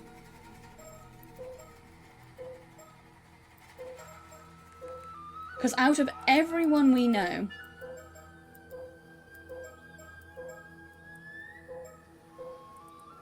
the only person... Because when she killed everyone, at the end then, she was like, I'm doing it for him. And the only person I could think of that could potentially want everyone dead to get something out of it, all of this, would be this fucker who's lying about his name. I suspect... So this is my Pigeon Conspiracy red string board. He's immortal. He is the guy that made Sato immortal. He also ate the flesh at the same time as Sato. He's been wandering around as an immortal for a very long time, which is why he decided to steal the name of someone who is already dead. Or he's been killing people and replacing them, basically. I think is what he's been doing, and that's why there's all those bodies in the trench. And then they're replaced every 10 years. He replaces the body in the trench. I think what he's doing is he's killing someone, replacing them. He's immortal, but so we know Sato has 2 days left of her immortality. If he is the guy that was made immortal at the same time as Sato, and he is also immortal, his immortality is also running out. He will also only have 2 days left of immortality. So he's looking for a way to find the mermaids so that he can eat more mermaid flesh. Because we know he wants the box that makes the mermaid flesh actually turn you immortal. So what I think is that he wants the box, or he's looking for the box, he's also looking for a mermaid, so that he can eat more mermaid flesh and basically reset his for his 800-year immortality. That's what I think. Yeah, he's trying to restart his immortality because he knows time is up. The same way Sato knows time is almost up. And they know, and the reason everything is kicking off is because both he knows about the 5-year disaster 5 years ago, where Yuzu was made immortal by a mermaid. So Yuzu is immortal, but he's only been immortal for 5 years and doesn't know about it. I think this guy realised... I think this is the unknown passenger from one of the other boats. I think he was out there looking for the mermaid. I think this is the main bad guy of this game. I think not Kipe Ikoma. I'm not calling him that, that's not his name. That's the name of the dead guy in the trench. He's stolen his name, I'm not calling him that. Fuck-ass McGee here with the slick back haircut. I think he is... No, the psychic lady didn't say anything about being able to make yourself immortal a second time. She just said that immortality can run out. Immortality isn't true immortality. After 800 years, it's done. She didn't say anything about being able to redo immortality. If you can convince the mermaid to make you immortal a second time, then you could live another 800 years. And theoretically, that could go on infinitely, as long as you stayed on good terms with the mermaid that made you immortal. theoretically, I think that's what's going on here, is that he wants infinite immortality glitch, but he's not friends with the mermaid. Yuzu will be friends with the mermaid, because his mum was friends with the other mermaid. And their job is to get the mermaids back to the mermaid zone. The Danny Phantom mermaid zone. So that's why I think he's doing all this, is for infinite immortality glitch. I'm convinced it's not. It's him, and that's not. And we know that's not his real name. Still, man, this curse business is a bit much. Look, given what people think of me, I'd have a hard time handling this on my own. I'm gonna need your help, Azumi. I guess we'll have to try and convince everyone the mirrors are defective or something, but we'd better not let Kikyo find out what we're up to. Yuza? Want to believe you. I'd like nothing more than to help you out. But before I lift a finger, there's something I gotta know. Alright. See, I got a pretty good idea what's made you change out of the blue like this. You do? When you were diving before and you came face to face with the Tomokezuri, something happened, didn't it? You haven't been the same since then. And come think of it, does it have anything to do with your search for a mermaid? You're right, I should have told you the full story to begin with. I've been in such a rush, got ahead of myself. You're right, something did happen to me, and I'll tell you about it right now if you want to hear. I'm all ears. First of all, tracking down a mermaid is still my end goal. That hasn't changed. At least something is still the same. But what I'm trying to do right now started when I found out that the danger in Kamishima is in. I realized I had to do something to prevent it. You with me so far? Sure, if I knew the island was in danger, I'd want to protect it too. But how'd you find out about that anyway? Earlier you said you saw the future. When did that happen? It was right when I encountered the Tomokezuri. The moment our hands touched, everything went dark, and then the future unfolded before me. Huh, so it was kind of like a vision from the Tomokezuri, a warning? That's exactly what it felt like. A stream of images filled my mind all at once, together with a rush of understanding. It's like they were imprinted into my memory. I don't know how it works.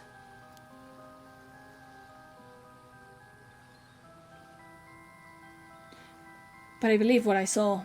I know what's going to happen here on Kamishima if I don't do something to change it. So that's what started all this, huh? Yuza, do you know that there was Tomokezuri there? Is that why you picked that spot to dive? No, it's like I told you, I was hoping to find a clue there, since that's a spot where I encountered a mermaid once before. Never would have dreamed I'd end up seeing a vision of tragedy like that. For all I know, this might have nothing to do with mermaids at all. But now that I know about it, I can't just forget it, can I? Of course not. Not now that I know the full story. You can count on my help too. So saying Kikyo is the culprit, I'm guessing we need to collect those hand mirrors and save everyone? Yeah, but she's not the only threat. There's more to this. More? There are actually 2 calamities on the horizon for Kamishima today. 2? You gotta be kidding me. First is the massacre caused by Kikyo's curse. And the second is the curse of the raging waves, which has been brewing up in violent storm for the last 400 years, and it's going to hit the island tonight. Huh? You've lost me again. I can't keep up. For starters, why is this all happening on the same day? Dunno. Get the feeling it's just an unfortunate coincidence. And there would have been nothing we could do about it either, but since we've been forewarned, I have a chance to prevent it. I'll explain the rest on the way. There's no time to lose. We have to track down every last one of those mirrors.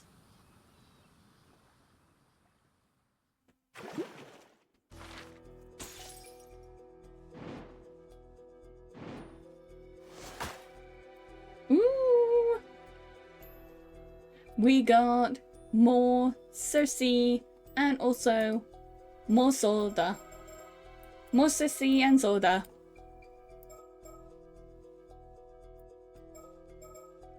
I feel like we shouldn't do this one because this was a bad end.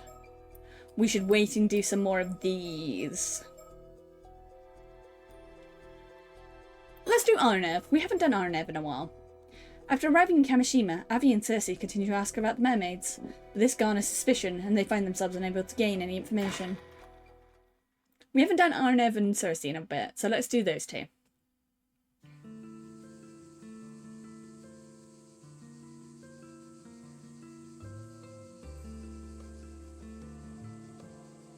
Well, so much for that. Even after everything we went through, we still got nothing to show for it. It's almost astounding how little we managed to learn. Some reverse miracle.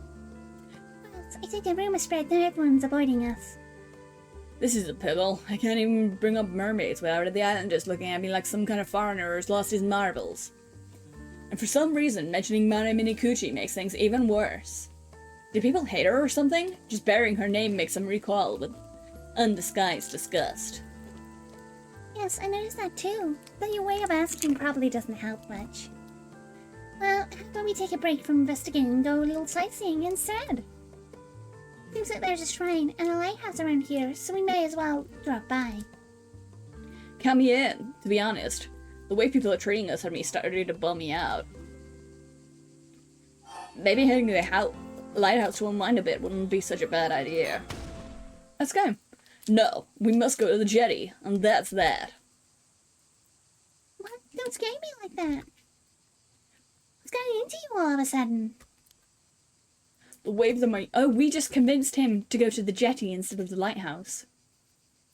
The waves of my yearning soul keep crashing against my chest, insisting I seek out the shore. Right, sure. The usual then? Well then, off we go. I think she's figured out that he's getting possessed by us. We're possessing everyone. We're just going around possessing everyone.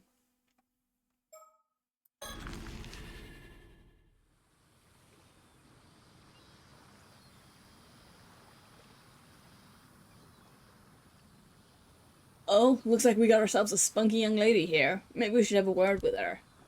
Alright, this could be our last chance to give it our all. Excuse me, can we speak to you for a moment? Cersei, no! There's no way she want to talk to us if we're that forward. Foreign visitors? How unusual. And your name's Arthi and Cersei? Welcome to Kamishima. My name's Kikyo. I'm an ama diver. Kikyo, the Amur Diver. Such a pleasure to meet you, a charming young lady in a place like this. Charming young lady, you say? Oh my. Well, you're allowed to ask me anything you would like. This jetty was built to break the waves so fishing boats could come in safely and unload their catch. Huh, I suppose jet planes have nothing to do with it. Not at all. The structure over in the distance is called a breakwater, built to keep the waves out, so it seems like it's also a popular fishing spot.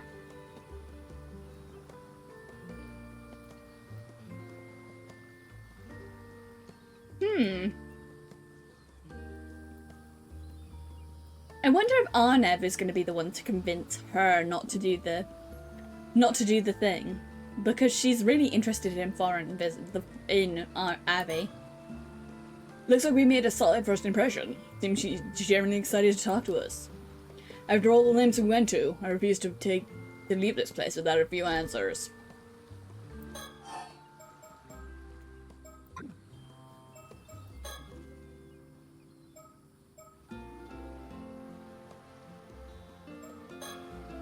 We've got items. Oh, why did I feel that sudden urge to go to the jetty earlier?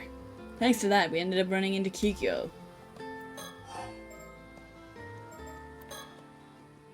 Oh right, actually. There's someone we're looking for on this island. Would you mind if I ask you about it, ma'am? Ask you about them? Sure, who is it? A woman named Mara Minikuchi. See, that's exactly how everyone else around here has been acting when we ask about her.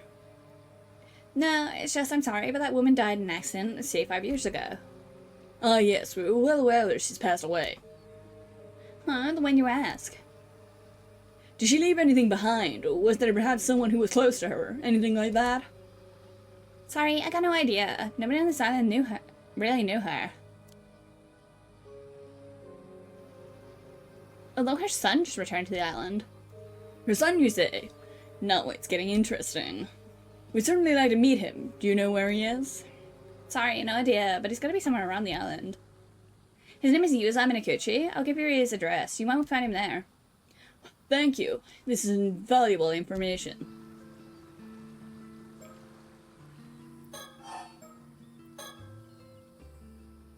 This may be a bit out of nowhere, but you happen to know anything about mermaids?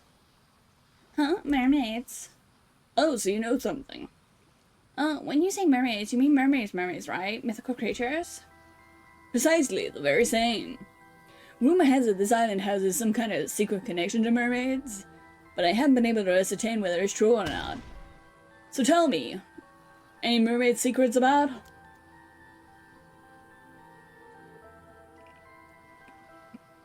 Are you really saying you came all the way out here to look for mermaids? More or less, so any information you may have could be a huge help. Sorry, I don't really have anything for you, but I do happen to be a little interested in mermaids myself. Thank you, Mort. I'm gonna have a sippy. I'm gonna finish my cup of tea, actually.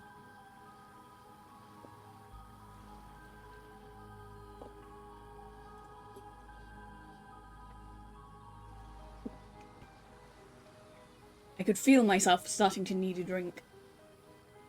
Doing so many voices is difficult, even if some of them are quite similar. Fantastic! Another fan entranced by the mysterious. They say that eating the flesh of a mermaid will grant you immortality, right?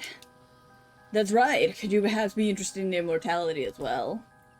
Guess so. Not for myself, though. Oh? So you mentioned that this island has some sort of connection to mermaids? More than just a little interested, are you? Well, in fact, right here in Ise Bay, there used to be. Wow, so mermaids used to live on this Tajima place? Do you think there may still be some clues here in Kamishima that will lead you to the mermaids in Riga? Nail on the head, right on the button. Unfortunately, I can't say I've heard any mermaid stories on the island before. A pity. So, you're an active amateur diver then? Are there many young divers these days? Not really. The younger generation doesn't really go for diving anymore. It just makes more sense to pursue higher education. I see. It's a real shame to see such long-standing traditions slowly fade away. Well, it's quite dangerous after all. Can't really blame them for choosing safer options. Just the other day, I heard 2 amateur divers went missing around Toba. Ugh.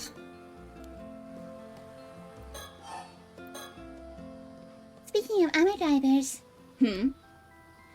amateur divers have a legend that if you go diving around here, there's a chance a tomokazu may emerge from the depths. Thirsty, enough with the ghost stories. You sure know a lot, don't you? You're right. It's a well-known legend. Not that I've seen it with my own eyes or anything. Don't know anyone who has, either. Huh? Maybe your Simon and Domin symbols have kept you safe. All those, I don't have any. I don't really go in for superstitions like that. You're really okay without them?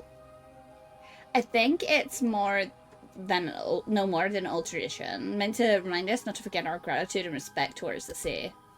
All those old-fashioned rules and traditions, don't you think it's about time for a reform? But isn't free diving close to a Shinto ritual in spirit? Isn't showing reverence and offerings to sea god crucial? Oh, you're pretty devout for a foreigner. I'm impressed. But you know, I believe it's exactly because of tedious customs like that that young people are losing interest in diving. We should keep up with the times, otherwise there's no way this tradition will survive. Well, no, that's very level-headed thinking. Maybe that's because I'm part of the so-called new generation. Some people don't like my attitude, but I get the job done.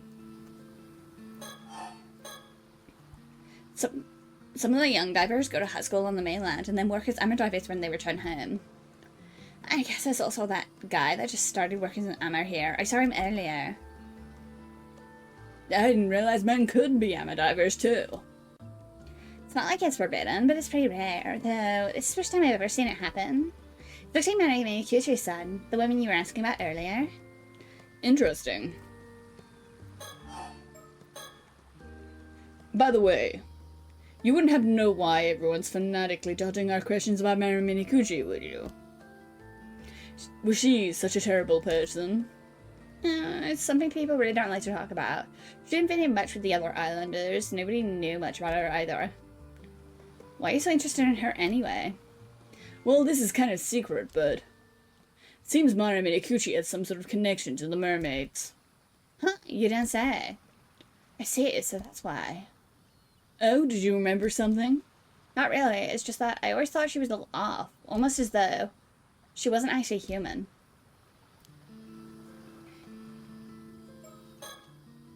Come to think of it, I completely forgot about the still-type mirror that Akuma told us to look for. Guess I'll just try my luck and ask.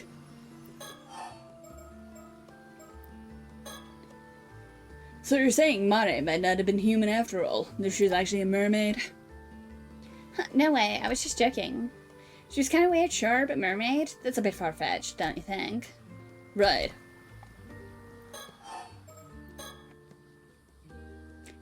He does have very white shoulders. I do think that Avi looks like a mix of the Jurassic Park guy and Indiana Jones. But also, if we want a character that Avi reminds me of the most, he is 100% fucking Joseph Joestar. This is just Joseph Joestar in a different anime-based game. This is Joseph Joestar. This is him. Here he is, Joseph Joestar. Right, I just remembered. There's a peculiar mirror on this island that we're looking for. Do you happen to know anything about that? A mirror, you say? Well, you've come to the right woman. Oh, you know it. Luck's finally on our side. Could it be that you're talking about this? Ta-da! Goodness, that's the cutest mirror I've ever seen. This is the famous Kamishima souvenir, the Kamimaru hand mirror. Oh, this is the famous Kamishima souvenir, the Kamishimaru hand mirror. I had no idea it became so famous. No way, could this be the still-time mirror? Definitely not. Right. Oh, this isn't the one you're after. Oh well, since you seem to have taken a liking to it, I'd so love to let you have it. Consider it a memento of our meeting today. Well, really? Lucky me.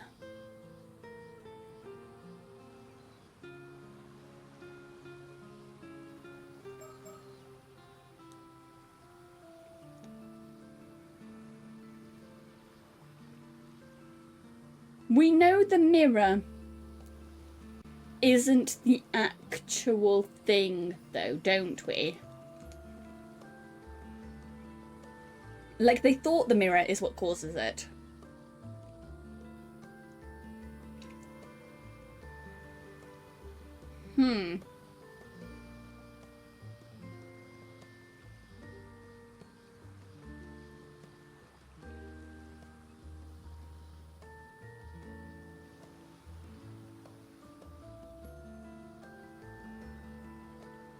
No, because I'm not actually sure.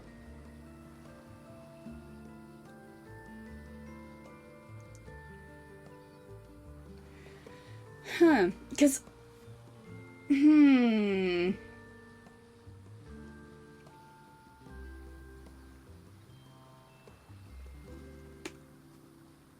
Because I think... It's hard to know. I'm going to accept it for now. Of course, here you go. You take one too, Cersei. Fantastic. You can't beat free. Thank you. Anyway, what we're looking for is actually a bronze mirror. A bronze mirror? You mean the type you see in a history book? Yeah, probably. Something like that. Can't say I know anything. Shame. Yeah, that's my thought process, is that... Sure, she targeted everyone that had a mirror, but I think that's just how she chose the targets. I don't actually think the mirror is anything to do with actually what causes her to be able to use it.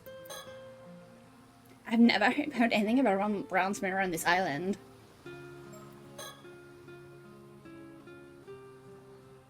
Learning about Mara Minikuchi-san is huge. That alone is worth coming here for.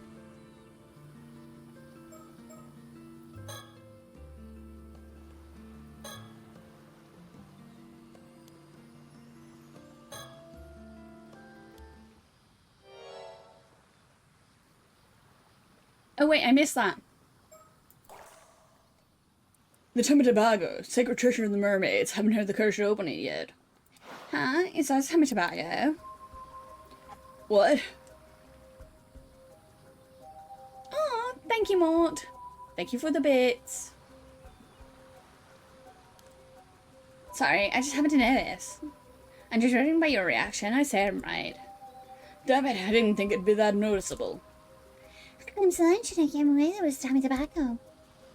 My initial guess was just a bluff, but Abby's reaction confirmed it. Cersei, I'm sorry.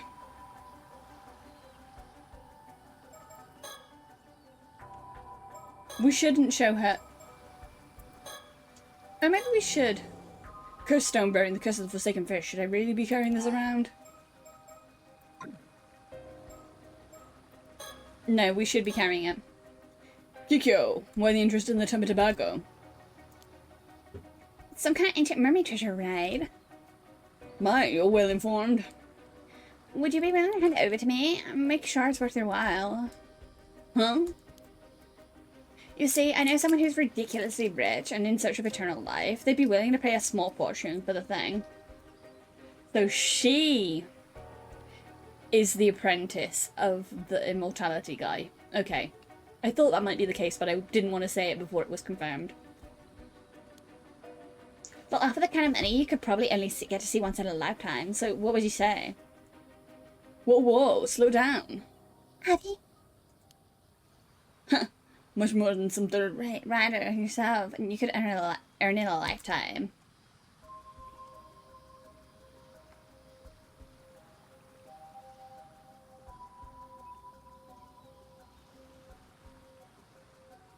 I don't know what you could possibly need the Tommy Tobacco for anyway, but wouldn't you like to move up in the world? I believe I understand your offer, Kikyo. My answer is no, not a chance, no way, no how. Never been about money, it's about the thrill for adventure. Adventure? Exactly, embarking on a journey to unravel the secret of the mermaid's immortality. What more adventure could a man ask for? You may call me a romantic, but that's what I am, an adventurer at heart. You've totally lost me. You're throwing this chance away for some childish adventure. You wouldn't understand. I put my life on the line to find a mermaid, and I'm not handing the box over.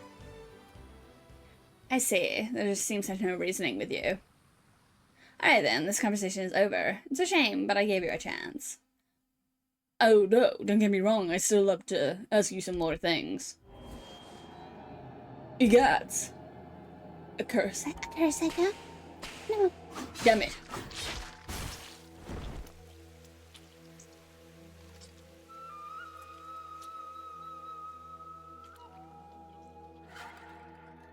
It hurts so much for talking.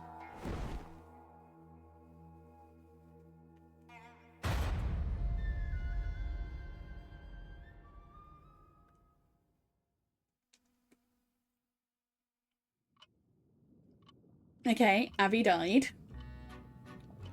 Oh my, it seems you met with a rather unpleasant fate. This is merely a conjecture on my part, but things seem to be going quite smoothly right up until Kikyo's true nature was exposed. The only one who could stop Kikyo from committing those murders is Mr. Barnum, after all. However, it appears you were holding on to something that gave her the upper hand. I recommend you dispose of that item before incurring her wrath. Do not fret. You may start anew from the moment the standoff began.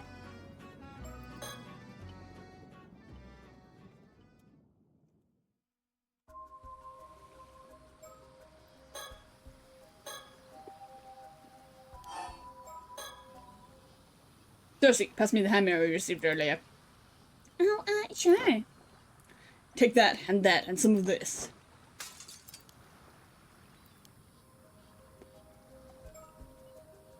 So it has got something to do with the mirrors, then. Her whole demeanor shifted the moment she realized I had the Tommy Tobacco.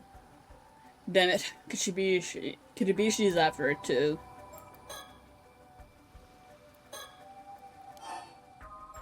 No, I don't want to throw that away. So I can throw away anything at any time. It'd be so much easier if you had it. Huh? What you sent it throw away the mirror? This would have been so much easier. Oh, so the mirror. I don't know, just felt like the right thing to do. Why you ask? Things not going as planned. Not sure what's going on, but I feel like we might have just narrowly escaped danger. Sounds like if we'd had that mirror on us, she would have been able to steal the tobacco. I'd like to get more information out of her, but it seems as though she's plotting something.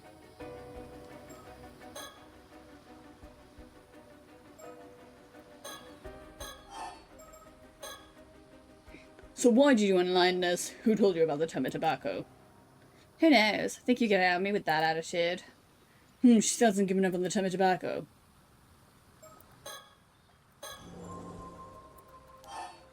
No, I don't want to throw it away. I want to show it to her.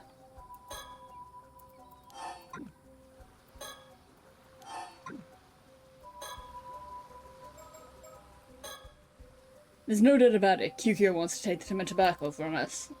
Even though the tobacco won't grant immortality with the flesh of a mermaid. If she has any other information about mermaids, we need it. Got a bad feeling about the way she's looking at us now. Abby, focus. I need you to listen to me, but without taking your eyes off Kikyo. Okay. Oh, got it. Pretty sure she has a cursed stone. What? Huh? What's all this about? Could tell right away because it was masked by the heavy veil of cursed energy that's all over this island, but on closer inspection, the cursed stone's aura is impossible to conceal. Huh? Sorry, don't know what you're talking about. What if the condition to activate her curse was holding onto one of those mirrors? We can relax, right? The condition isn't met. Yep, the mirror is all there is to it. As long as we don't know for sure what the condition is, we need to stay on high alert. We can't really turn her into a fish right now. What on earth? Feels like the air completely shifted. Even the waves look heavy with tension. If we can get her wet, we can use the fish curse on her.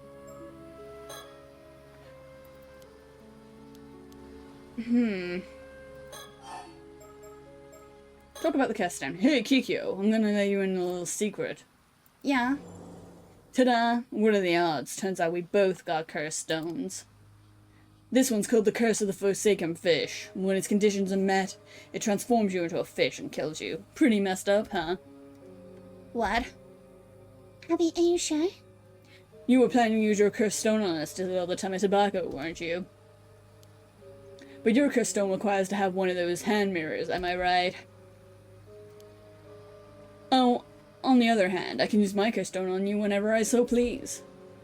You're bluffing. The cursed stone must have a condition too. Yeah? Who's to say it hasn't already been met? Now cease your scheming and tell us what you know.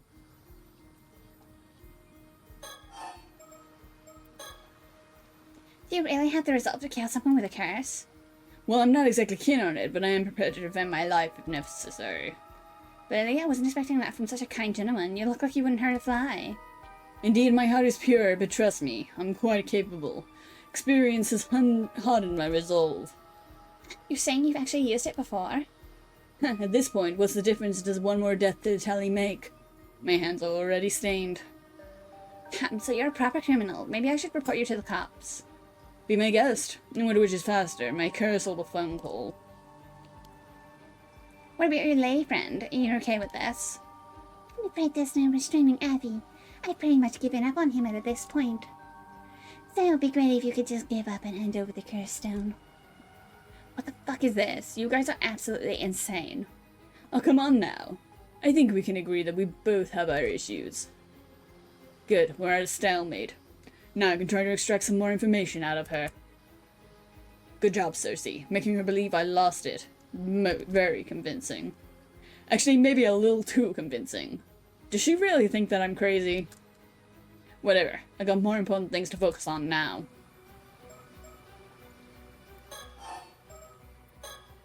So what kind of curse do you possess? Don't care. Come on, not even a hint. We, on the other hand, have laid pretty much all our cards on the table already. Huh, what are you talking about? Who would do such a reckless thing? Alright, seems like you're just as dead set on the tobacco as I am.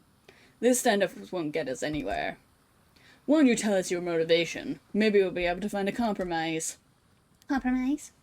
Say, for example, if granting your wish were to stir the spirit of adventure within me, Can't help over the Tobago, but perhaps I'd be willing to let you borrow his power of immortality. I've got no romantic tale for you. I told you. I just want to get that rich person what he's looking for, so we can see how important I am to him. That's all there is to it. Oh, important you say. How's that? Because I'm his illegitimate child. Ugh. But he simply refuses to admit it. Wherever I do, he won't even acknowledge my existence. I mean, look at me. I must be a disgrace in his eyes. But a woman like me shouldn't be wasting her away on some Blackwater island. I was born of noble blood. I wasn't meant to be in this miserable place. And yet, he casts me aside and refuses to even acknowledge my existence. It's humiliating. Oh, so both her and Yatomo... so they're sisters, and that's why she's so pissed off. And why she killed them in that ending. Because she was like, I especially have to kill her. It's because she knows that they're half-sisters. So your father is some rich man. Yeah, that's hardly anyone in Isushima who doesn't know the name Yoshitsu Yamashina. It's a noble bloodline stretching back centuries, and here I am stuck in this wretched life. Yamashina, eh? I've done everything in my power to earn his recognition. I gave it all my making it this big city, and for what? Nothing I tried worked out. In the end, I had to come crawling back to this island trying to meet ends meet as an ama diver. But I still kept telling myself that someday, somehow... I see, so you figured that since Yamashina is seeking immortality, you could leverage the box to get what you want at the same time. Yeah, I used to work at this small company. The young CEO of the place is basically Yamashima's protege.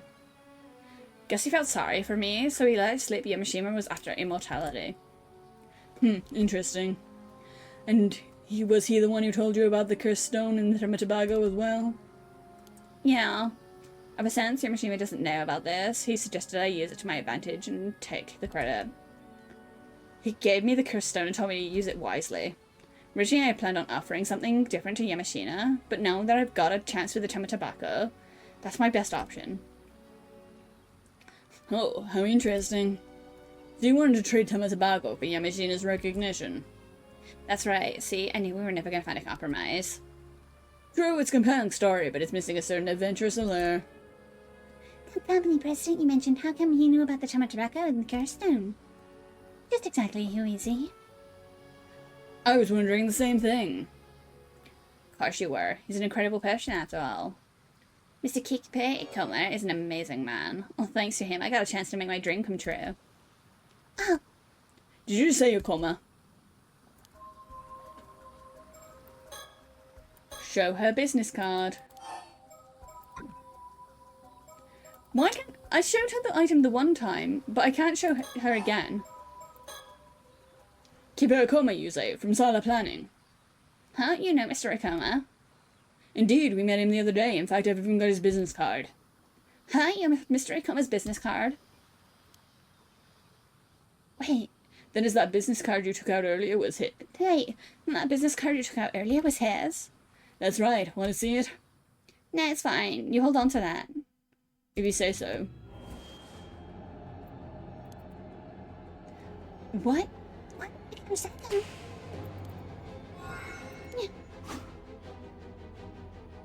Black as a fairy, guide his path, and with thy merciful hand protect him. Why? You have Mr. Ikoma's business card. The conditions should have been met, so why? Yikes, I thought it was done for. You were. Sorry, Evie. All I can do is delay the curse. I can't dispel it. It's gonna take effect in about 1 minute, so you need to do something before then. Like what? A curse is dispelled by eliminating its caster. What comes next is up to you. What? Eliminate? Why do I have to keep doing this? Damn it, I refuse to die here. What's with you? Oh. She fell into the water. It's now or never. There's no time to waste.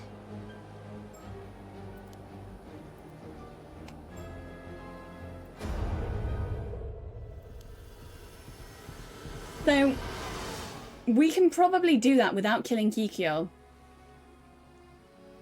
If we get rid of the business card too, right? I received the cursed stone from the ocean. Are you alright, Abby? Well, I barely made it out alive, but I can't say I feel particularly good about it. So we had to come to this. No turning back now, it seems. This is what happens when you deal with curses. They might turn their back on you at any moment. You should be prepared for that. Understood. So what about the cursed stone? What's it like? Yeah, about that. Huh? A bronze mirror. That's right, prom-sized bronze hand mirror. Wait, don't tell me the still-time mirror was actually a cursed stone all along. Cursed stone reserved for memory doesn't seem to indicate anything like that. So this cursed stone had a resentful memory too. Would you learn? There's too much information, it's hard to make sense of it. See, here, take a look for yourself. Don't just toss it like that. Cursed stone, not a baseball. So you're not gonna look? Of course I am. This can probably go differently if we get rid of the business card as well. Also, I think you're right, yeah. I think it's anything that he has touched. Whoa, so this is the real deal. Oh, a mermaid. There's a mermaid on it.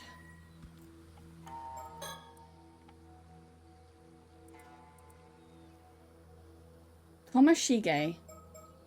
Tara no Tomashige was born as the son of Taira no Komiyori's younger brother, Yoshimori, in the latter half of the Heian period at the height of Tarakan's power, while his father, Yamimori, Yorimori, was the only child born of the official wife, Tara no Tomidori. Part of the main lineage of the Taira clan, he maintained a differential attitude towards Kimimori, a stance that made Toma Toshiga regard him with contempt and fueled his ambition to one day stand at the head of the Taira clan. He also believed himself to be the rightful heir of the Nakamura, a famous sword that his father inherited as part of his birthright. Around the same time, Sato was living a simple life in Kurosawa village, the place of her birth.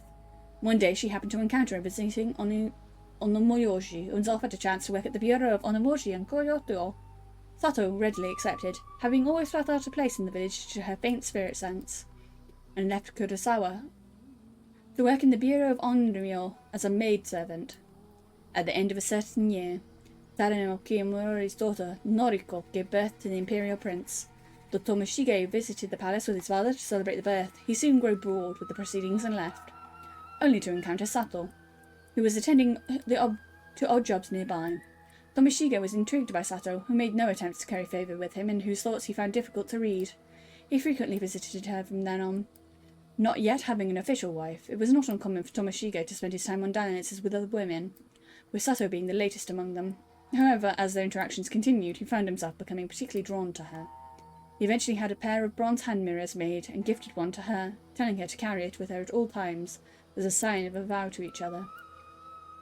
In 1185, the Taira clan was defeated in the Battle of Dan no Ura, spelling its ruin.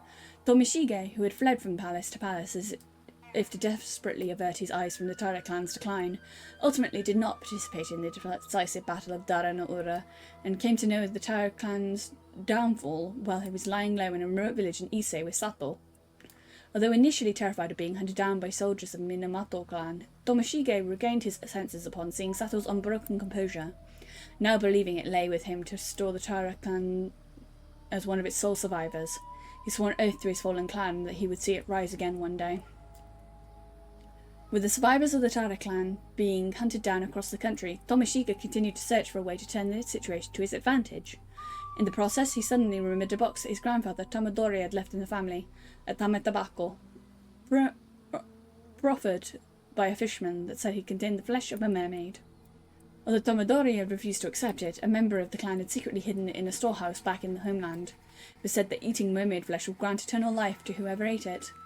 However, legend also had it that the meat was highly poisonous, with every bite being fatal. No one had wanted to eat it as a result, and it had ended up forgotten as years went by. Believing the dying due to poison would hardly be any different from their fate if they were caught and killed, Tomoshige located tametabako and pried open the lid. However, all that was inside was a dried sliver of meat, so shriveled as to resemble a splinter of wood. Dubious, Tomoshige pushed his misgivings aside and ate the meat, felt no different than before. Believing the long years had robbed the meat of its power, and seeing Tamatobacco as his only clue to find a mermaid, he boarded a small boat with Sato and set out to sea. So, believing the mermaid would come to claim the Tamatobacco if truly linked to them in some way, Tomashiga continued to row the small boat into the sea at Ise. At the time, he was clad from head to toe in the armour of a warrior, but had with him the famed sword Nakamiru, an heirloom he had seized from his father Yoshimori, whom he had scorned as a disgrace to their clan. Sato, meanwhile, wore only a light kimono. As they had rowed for a while, a sudden mist descended over the sea around them, obscuring their surroundings. As Tomoshige and Sato looked around fearfully, they heard a small splash. Turning to look, the two gasped as they saw what appeared to be a human hand reach up out of the water before grabbing onto the boat's edge. In a rush of water, a being with human features from the waist up and fish-like features from the waist down emerged from the sea. A mermaid. Climbing onto the boat, the mermaid screamed at them to give back the box before suddenly lunging at them. Too stunned to think clearly, Tomoshige drew his sword and slashed the mermaid. There was a dull sound of a blade slicing through flesh, and the mermaid let out a piercing cry, before diving back into the water and fleeing the area. Still trying to process the sudden turn of events, Tomoshige glanced down and caught sight of a small piece of mermaid tail, apparently severed by his previous blow. Lying in a pool of blood, he picked it up only to find that it continued to twitch even as he held it. Finding himself too disgusted to try eating it immediately, he decided to stow it in the Tamatobacco as the present. Eventually, after some hesitation, he forced Sato to eat it, despite her protests. They waited a while, but no change seemed to have come over her. Thinking the amount of mermaid flesh simply hadn't been enough, Tomoshige made to pursue the mermaid, but as he did, he noticed a mist around him and cleared. As the two looked around, they realised their small boat was surrounded by ships belonging to a band hunting down remnants of the Tara clan. Alarmed, they tried to flee, but with their attackers pressing them from all sides, were unable to find any means of escape. Amidst the chaos, Sato was struck in the head by an oar and fell into the sea. Tomoshige, still determined to retaliate, continued to frantically resist with his sword. However, he was vastly outnumbered, unable to break through the attackers' ranks, and was ultimately cut down in a single stroke. On the brink of death, Tomoshige's gaze fell to the crests worn by the pursuers. Consumed by bitter regret at his failure to restore his clan, he directed the full brunt of his resentment towards these symbols, and he sank beneath the waves, cursing his enemies and clinging to his vindictive hatred until the very end. The Curse of Tomoshige. A curse born from the Tara no Tomoshige's feelings of malice and resentment when he was struck down 800 years ago. Following the fall of the Tara clan, part of the clan's main lineage, Tomoshige had been seeking mermaid flesh in a bid to obtain immortality, with the goal of eventually reviving the Tara clan, but was killed before realising his dream. The curse uses a specific symbol as its target, and kills those who carry that symbol within the area specified by the user by cleaving them in two. Its effective range is several hundred meters. I know, it was good we read this, because now we know something important. It's good we read this, because now we know something important about how this curse works, and why it's not just the mirrors.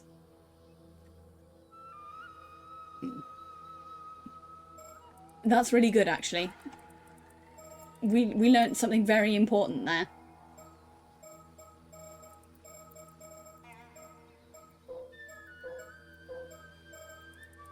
We learnt something incredibly important there.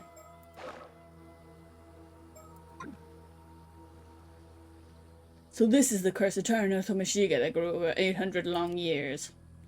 I didn't know Tomoshige. Never heard of him. Wasn't exactly what you call a historically important figure, even within the Hike. Seems he sought the mermaid's power for immortality to restore the Hike, but his pursuit ended in failure. That resentment must have dwelled within Tomoshige's bronze mirror, and eventually turned into a cursed stone. Most likely. Then the symbol on the hand mirror and the business card were the true cause. So that's what it was. If only we'd realised it sooner. Well, what's done is done. Don't be too hard on yourself. Pigeon mentioned she got her curse stone from Ikoma, right? Exactly. I think that slippery snake was just sneaky enough to put a curse markers on his own business cards. That Ikoma guy is seriously dangerous. That was way too close. Good thing we were cautious, especially since it seems she was after the Tamatobacco too. Yeah, seems working without him turned out to be the right call. We make more suspicious if we can't contact Kikyo anymore. Considering he's after the time of tobacco, this chancy might still chase after us. We need to keep our guard up. I think it's safe to assume he already knows about Miss Summercower and the tummy tobacco. Didn't wonder why he told us to go look for the still-type mirror, too. Well, it's not this mirror. We've got no reason to follow these orders anyway. So rather try and find out more about the mermaid as soon as possible. No, it is the guy with the fake name. Fake name guy is the guy that they're all talking about right now. The curse, I think, is just maybe one of his family descendants or something. I think guy that they're talking about is possibly one of his descendants. But why would the mermaid immortality not work on him? He did eat mermaid flesh. Oh wait, no, because the original mermaid flesh that he did eat was from the fake mermaid, right? Not the real mermaid. He ate mermaid flesh from one of the... I think what's happened is that he didn't actually end up eating any mermaid flesh, because the mermaid flesh that he did eat was someone who was cursed by the fish curse. The flesh of someone cursed by the fish curse, not actual mermaid, because it's a mistake that a lot of people have been made up. No, I was still thinking they were the same person, but no. Guy who was with Sato is dead. He was never made immortal because he ate the wrong kind of mermaid flesh. Guy using current things might be related to him. You're right, we didn't learn anything from Chico. Looks like we got no choice but to continue our investigation of this island, shall we? We need to replay this. Could you hold on for a moment? Huh? Someone's here. Ugh. You.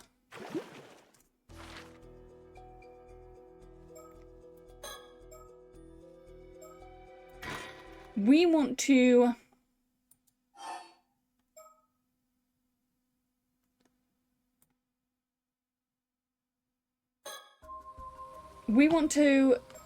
items. Throw.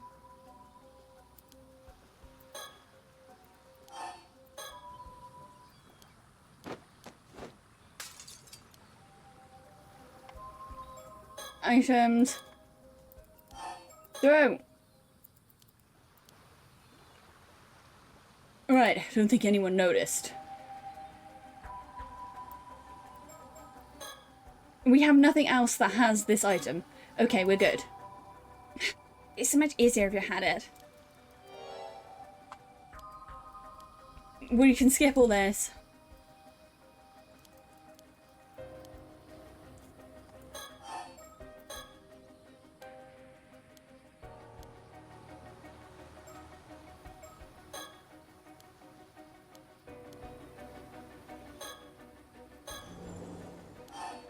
We don't want to throw away the curse stone. We don't want to throw away the tummy tobacco. We can skip all this. We'll skip all the stuff that we've already seen. Once we get to new dialogue, we'll be fine.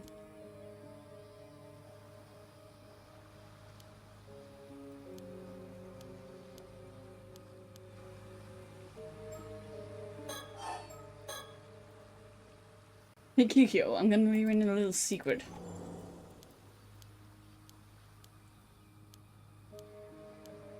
We've seen all this.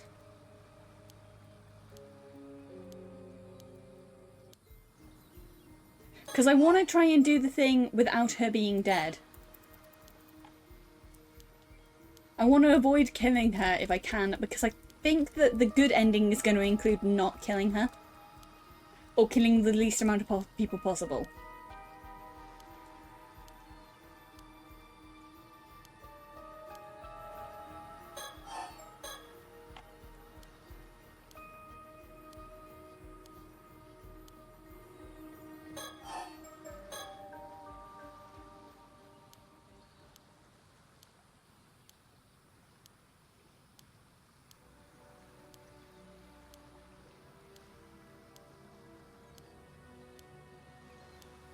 Come on.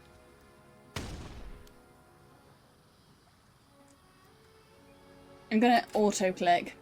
We're turning on auto. Oh, but yeah, I'm fully enjoying this game so far. I'm just interested to see what happens if we skip.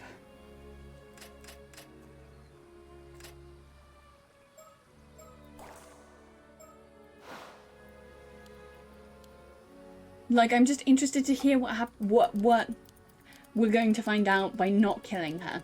Because I feel like we're going to get more information by not killing her.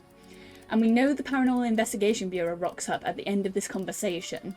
So if we can keep her alive, they might be able to arrest her.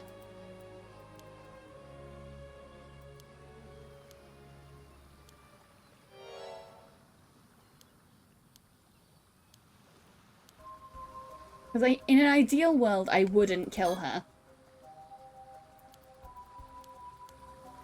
We don't have to worry because she can't do anything to us now. Keep it a coma, you say, from Sala planning. Huh, you know about Mr. Akoma? Indeed, just met him the other day. In fact, I even got his business card. You have Mr. Akoma's business card? Oh, never mind, my bad. I must have left it at the inn. I can't believe this. Cersei, What is it? I figured it out. The condition. Really? What is it? It was hidden on the mirror all along. See that symbol over there? Just couldn't shake the feeling I'd seen it before. And sure enough, Akoma's business card had the same symbol on it. Honey, you're right. This mirror is suspicious, and a business card with the same symbol as a suspicious hand mirror is equally suspicious. Simple as that. So that's why you threw the card away earlier. Oh, you noticed. Either way, seeing Kikuo's reaction to hearing we had one of his business cards told me everything I needed to know. Enough with the whispering already. The jig is up, young lady. The condition for your curse is the mysterious symbol inscribed on both the hand mirror and the business card. You see, we have nothing more to fear, Cersei. Your turn. Well, geez, I'm gonna have to be a bit rough. You may experience after effects.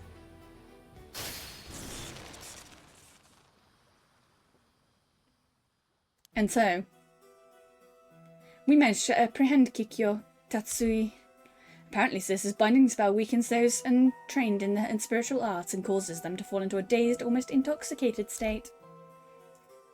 Before losing consciousness, Kikyo quietly surrendered and handed over the curse stone. Fortunately, it appears she really knew nothing more about mermaids after all. She didn't have any idea how Akoma came into possession of a cursed stone either. To ensure she couldn't interfere any further, we restrained her to her home and made sure she would remain asleep for the time being. Much later that very night, we learned that Kikyo had planned to massacre the island's residents using the hand mirrors she distributed. By sheer coincidence, our actions had also prevented a mass slaughter.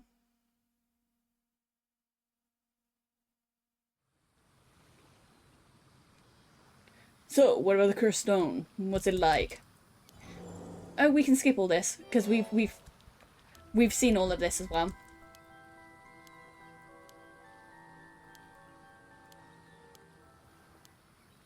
And we know where the second mirror is too. We are doing good. We're doing good. I think the correct thing is to not kill Kikyo. Because the more you kill, I think the more your instinct is to kill. Kikyo mentioned she got her curse stone from Akoma, right? Exactly. I think we've seen that.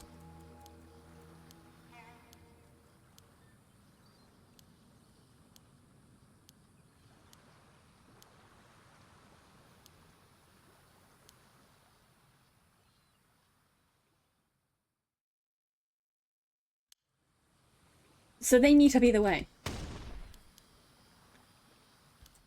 Yay! We did it! We did it without having to kill her. Let's go us. Let's go us. We managed to do it without having to kill her.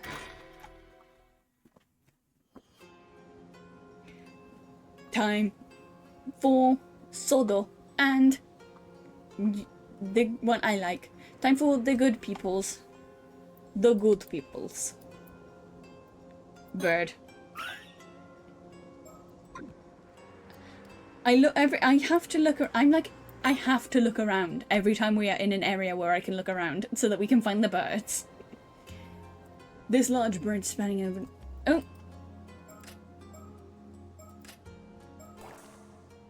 This large bridge spanning over a narrow bay in Toba City is known as the Onondaga Bridge. I hear the waters of the bay are rich in nutrients, making them an ideal oyster farming. You can see the raft juice floating in the bay. Oh, oysters, very nice. Oyster harvesting only begins in October, though, so I'm afraid they're out of season right now. Oh, darn sure, I knew Easter lobsters were only available from October, but to think we won't be able to eat oysters either. Please don't look so sad, ma'am. We can come again sometime.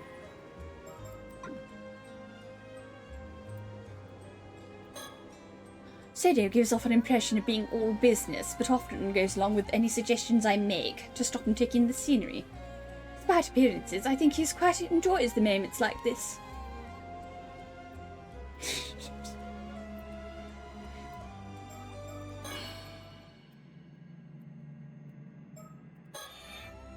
Remind me to click this on when we see Bitch Boy. Remind me to click that on when we see Bitch Boy, which I'm talking about the guy that's stolen the other guy's name. After discovering the mermaid found in Futa Magara this morning was in fact Somikara's transfigured corpse, we headed to Ijika town for further investigation, and now we are on our way back. Feels like as good an opportunity as any to take stock in our current position and talk about our next move. Now then, as much as I'd like to relax and enjoy our surroundings, shall we take this chance to review the current situation and talk about our next move? A sound idea, yes. First, Detective Ide contacted us this morning, informing us that a mermaid corpse had washed up in Futamagara. However, when we went to investigate, we discovered the corpse was in fact that of Mrs. Somakawa, whose whereabouts we're looking into. She had been transformed into a fish by a curse. Quite troublesome development, but she was shaping up to be a key figure in a number of incidences. With that in mind, its most likely culprits are the two foreigners we ran into the day before in Ijika. Yes, one of them was seen taking Mrs. Somakawa out to sea by boat. I regret not doing more to pursue them at the time. It's possible we could have saved her if we had. I'm sorry, that was poor judgment on my part. Then the other half of the pair was a young exorcist with ties to paranormal affairs. I believe her name was Cersei, yes. That's also quite worrying. I wonder what she could be up to. If it turns out she's been using curses on ordinary people, whereas we at Paranormal Affairs will probably have to be held responsible. I doubt the PRO would agree to act as custodian for someone who would have behaved so recklessly. I'd like to believe if some manner of circumstances are at hand, yes. Well, I suppose if anything happens, I can just get the higher-ups to take responsibility. That's what higher-ups are for, aren't they? Being responsible for their subordinates. I think you'll find that's a saying used by superiors as a goal, not by subordinates to shirk responsibility. Despite her abilities, I doubt that girl would be able to use the curse of Forsaken Fish. Regardless of who wielded it, I think it's safe to say the curse stone was involved. Agreed, we have two people from the same town falling victim to the same curse, after all. I think it's reasonable to assume it was due to overzealous use of a curse stone. Yes, the first victim was Tomoko Shuma, who succumbed to the curse 2 days ago. The second was Miss Somakawa from yesterday. The state they were found in hasn't been publicly disclosed, so they was being officially treated as missing. Still, a cursed stone housing the curse of Forsaken Fish, eh? Something wrong.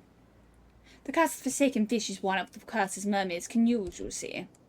For it to become a cast stone, the mermaid in question must have experienced overwhelming resentment. Example might be if they were killed while bearing a powerful grudge against someone. Sounds like it would be a rare event indeed. Why do I get the feeling there was a mermaid who died like that, though? Who was it? Feels like the name is on the tip of my tongue. Could it be a memory from that time? Though I imagine many of your older memories have faded by now. I have to try and remember. What's the name of the mermaid who died while harbouring strong feelings of resentment? Smile. Smile. So she is immortal. So she is a mermaid. Hayase. Hayase. I needed to check her name. That's it. It was Hayase. Are you sure? Not at all. What do you think, Sado? Why are you asking me? You're the one who suggested it. Oh, well, I have no idea why I thought that was the case. Please try to stay focused, ma'am. The mermaid who died while harboring strong feelings of resentment. Sure. Hmm? But it says her name is Hayase.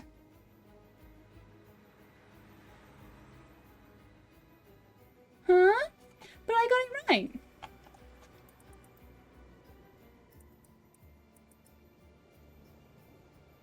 Huh?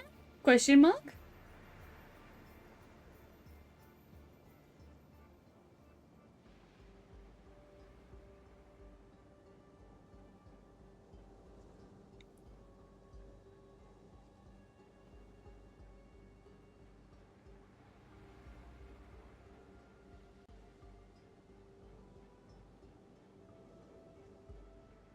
I got that right, didn't I? Hayase.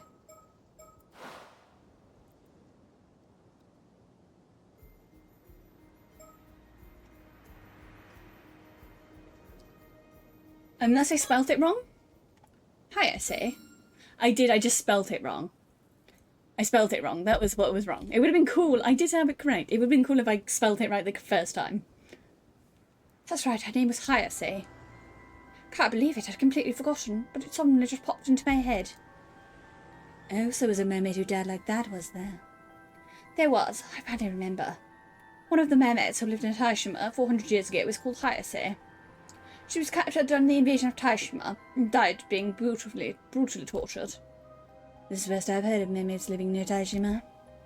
Oh right, your ancestor Harakura Tsukumishido must have left them out of his records. The reason Taishima was invaded in the first place was to find these mermaids, you see. I see. I was unaware of the exact reason for the invasion. It's understandable. A deliberate effort was made not to mention mermaids in any record left after the fact. I suppose hiding in the map inside the mermaid mummy was intended to be a metaphor of sorts. Can't believe I've got something so important. But if the cast stain is related to what happened on Taishima 400 years ago, like I have some link to the Castle of the Raging Waves as well. I'm still convinced that she's a mermaid, because he talked about how her older memories might be fading. And that's the thing that happens through, like, people who are immortal. But they said that she's not an immortal, so she's got to be a mermaid. We can view the memories contained in it. We might be able to learn more of the Castle of the Raging Waves.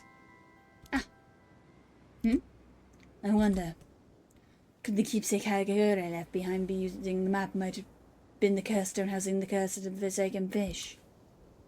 I see, that's certainly a possibility. In that case, it's not unthinkable someone might have gotten hold of it recently, and there's a high chance it was one of those two foreigners. Alright, we've narrowed down our focus. It seems a change of priorities is needed. Let's find the cast stone for the cast of the forsaken fish as soon as possible. That should be the most efficient course of action, I think. Agreed. See, because it's either that she's two going theories at the moment for me with her. Either she's a mermaid, and that's why he's like, your memories might be all over the shop because you've lived a very long time. Same reason as Sato doesn't remember all her stuff because she's lived such a long time. The human brain can really only hold 100 years worth of memories. Or they were indirectly talking about us, the player. Like, they also might have indirectly been talking about us, the player. Because we are a character. We know we are a character. We're a real person in this world. See, I can't help but wonder why I suddenly remembered the mermaid's name out of nowhere. No. Perhaps I should be wondering why I forgot something so important in the first place. It's looking increasingly likely that one of the pair foreigners has the cast stone. Yes, we did just go to Ajika to see if we could find any leads on where they could have headed. Fortunately, we weren't able to find anything promising. Wonder where they could have gone. We also still don't know where they approached Mrs. Sumikawa. Could they have been after the mermaid's relic? If I'm not mistaken, that girl, Cersei, did mention the relic. Were they looking to take it for themselves? But where would they have headed afterward? You got it too late. I would have stayed a bit if I'd have known. So, when these pop up randomly, I think this is us, the player, like whispering this in the person's ear. Kamishima, that's where they are. I'll stay here for a second. You can enjoy his surprised face. Enjoy his wonderful surprised face. I'm still kind of convinced that she's a mermaid.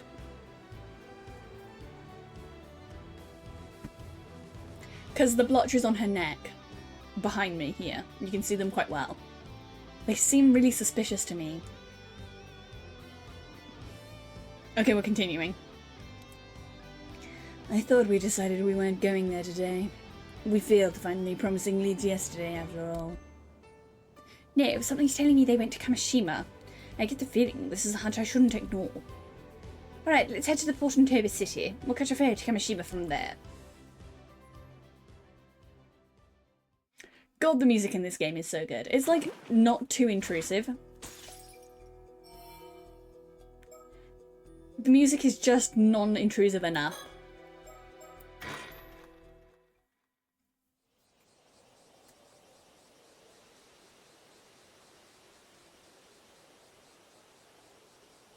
I see. So you would be Miss Shiki. And you say you remember the police department coming looking after Cersei?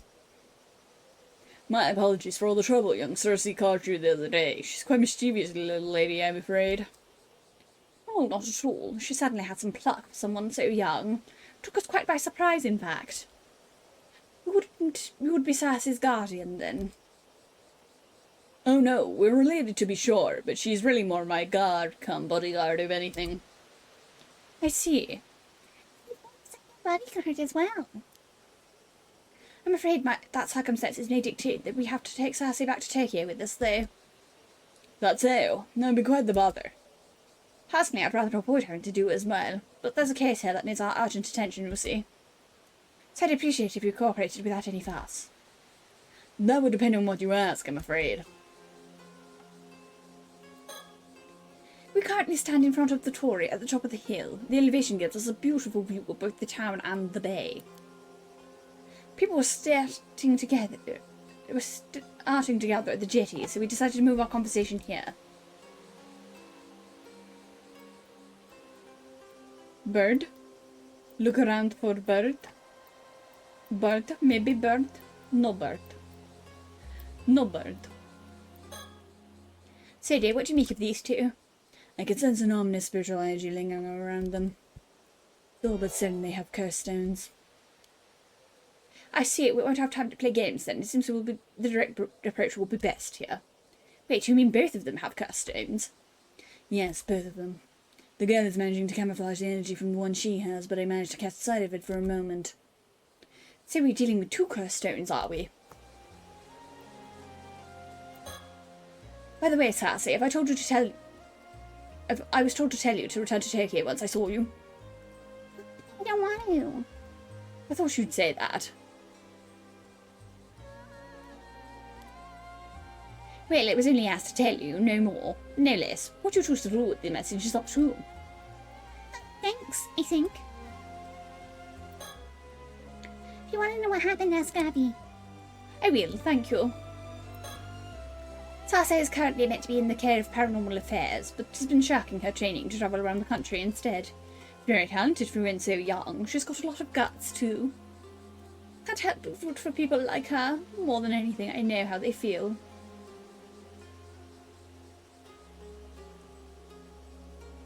I'd like to leave her be, if possible. Oh, thank you for the bits, Maud. I appreciate it, thank you. you know, it's so nice to have people be excited about a game I'm playing. I appreciate when people also really like the games that I play on this channel. Because obviously, I take suggestions, but I kind of just play what I want to play. And it's nice to know that people also enjoy the games that I randomly choose to play, because I've been excited about them, like this one, or because I think that they're going to be fun, like some of the other ones we played. I take a lot of big risks on this channel, really, playing games that aren't popular. Like, I don't play any multiplayer games, really, and stuff. And it's a big risk, really, for a VTuber, doing what I do. Not doing the popular thing. But, like, I enjoy these games so much, and I'm so glad that other people do too.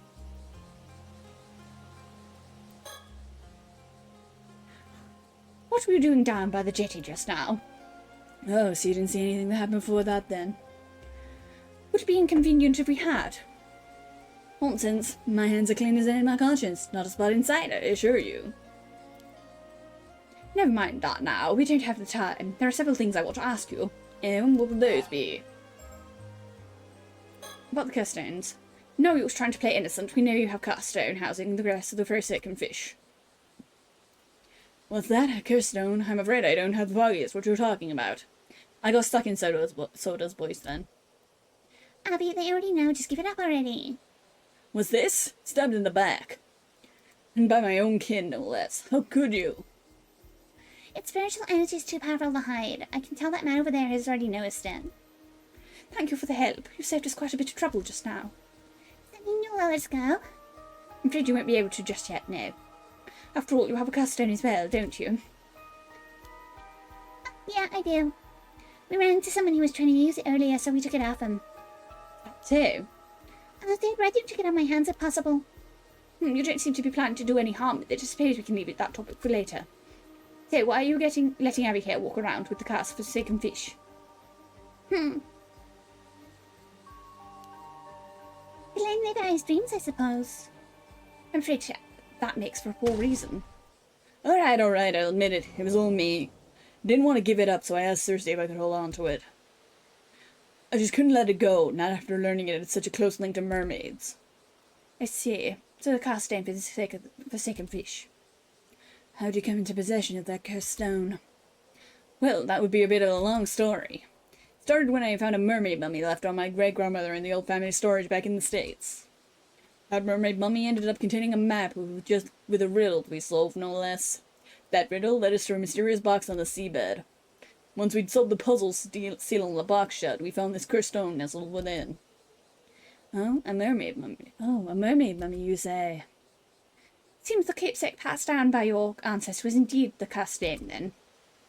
Huh?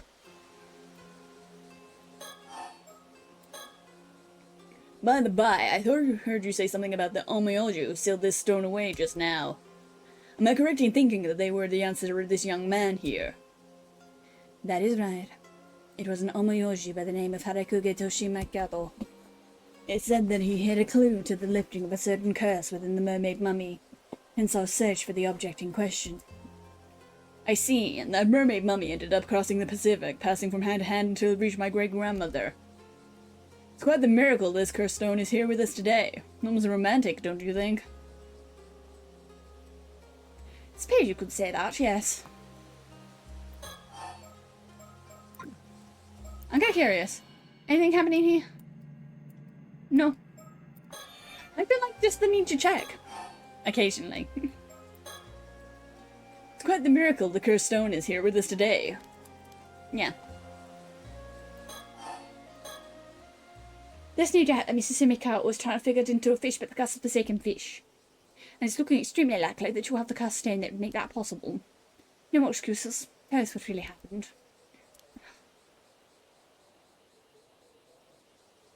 Alright, you got me. I'll talk, though I don't blame you. The tale ends up being too incredible for your ears.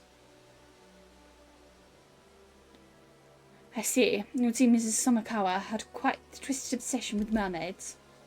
And you sought to grant her wish by using the curse of the forsaken fish, is that right? Correct. I know exactly how it feels, you see. The burning desire to see your dreams realized. And the overwhelming despair upon learning that they can never be.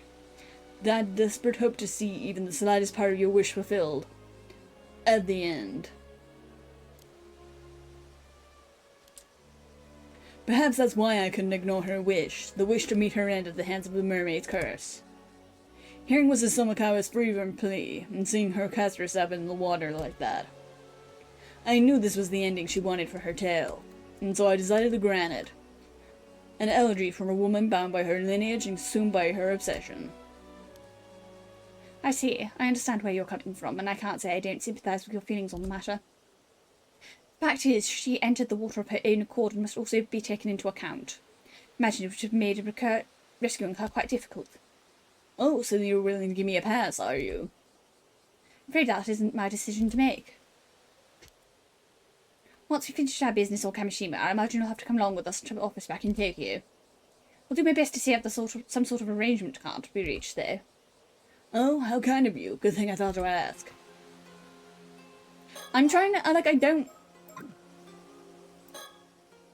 No, putting your return to Tokyo aside, the biggest issue at hand is whether or not you were complicit in the use of the cast stone. Cast stones are dangerous things. They should be viewed in the same light as bombs or poison gas, and treated with the same amount of care. Allowing one to be used in your presence is also naturally forbidden. You're currently in the care of paranormal affairs, and if you're found guilty of misconduct, you'll be subject to punishment under our rules. That figures, yeah. I'm glad you understand. Either way, it's the higher-ups who'll have to end up taking responsibility, so I'm happy to leave things up there up to then.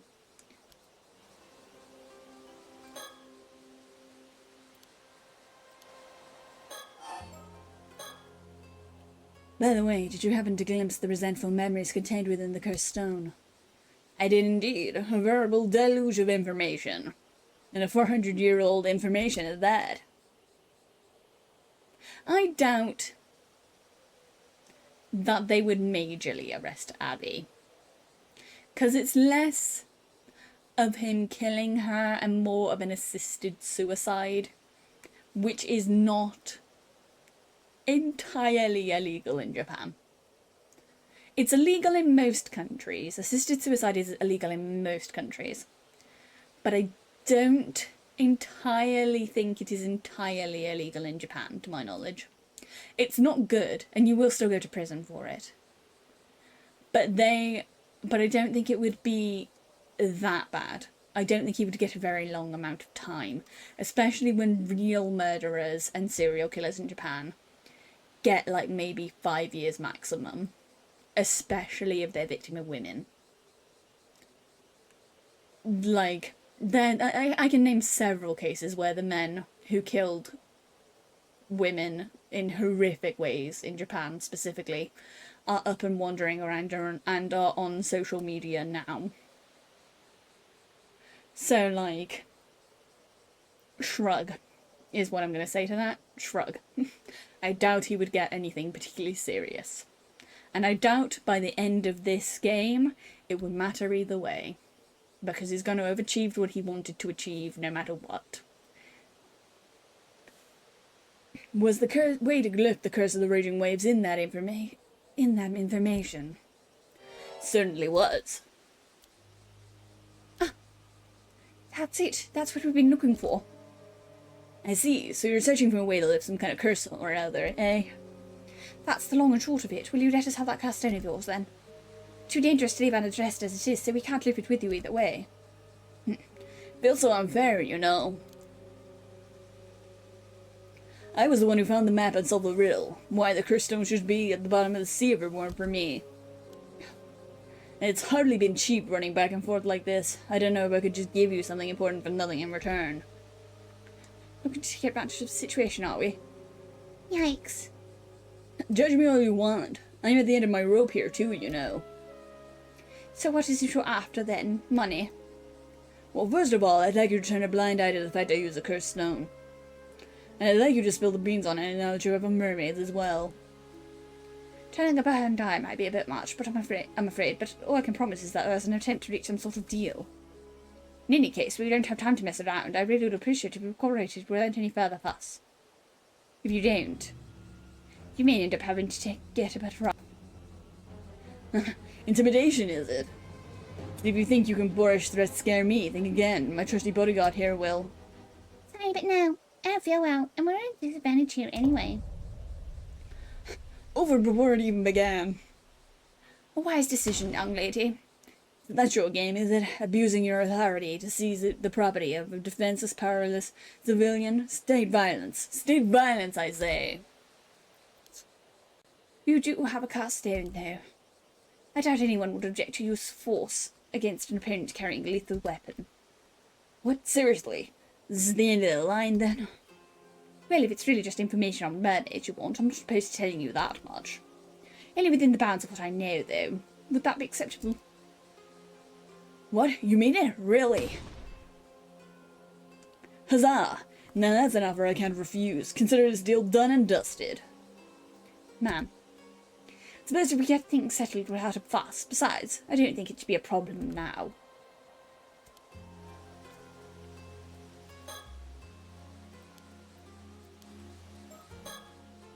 I never imagined that both of them would have cast stones.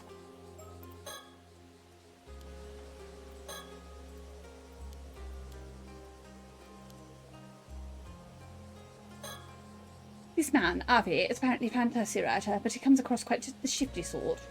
I doubt he'll start trying to throw us off this trail the moment he senses danger. I have to watch my step around him.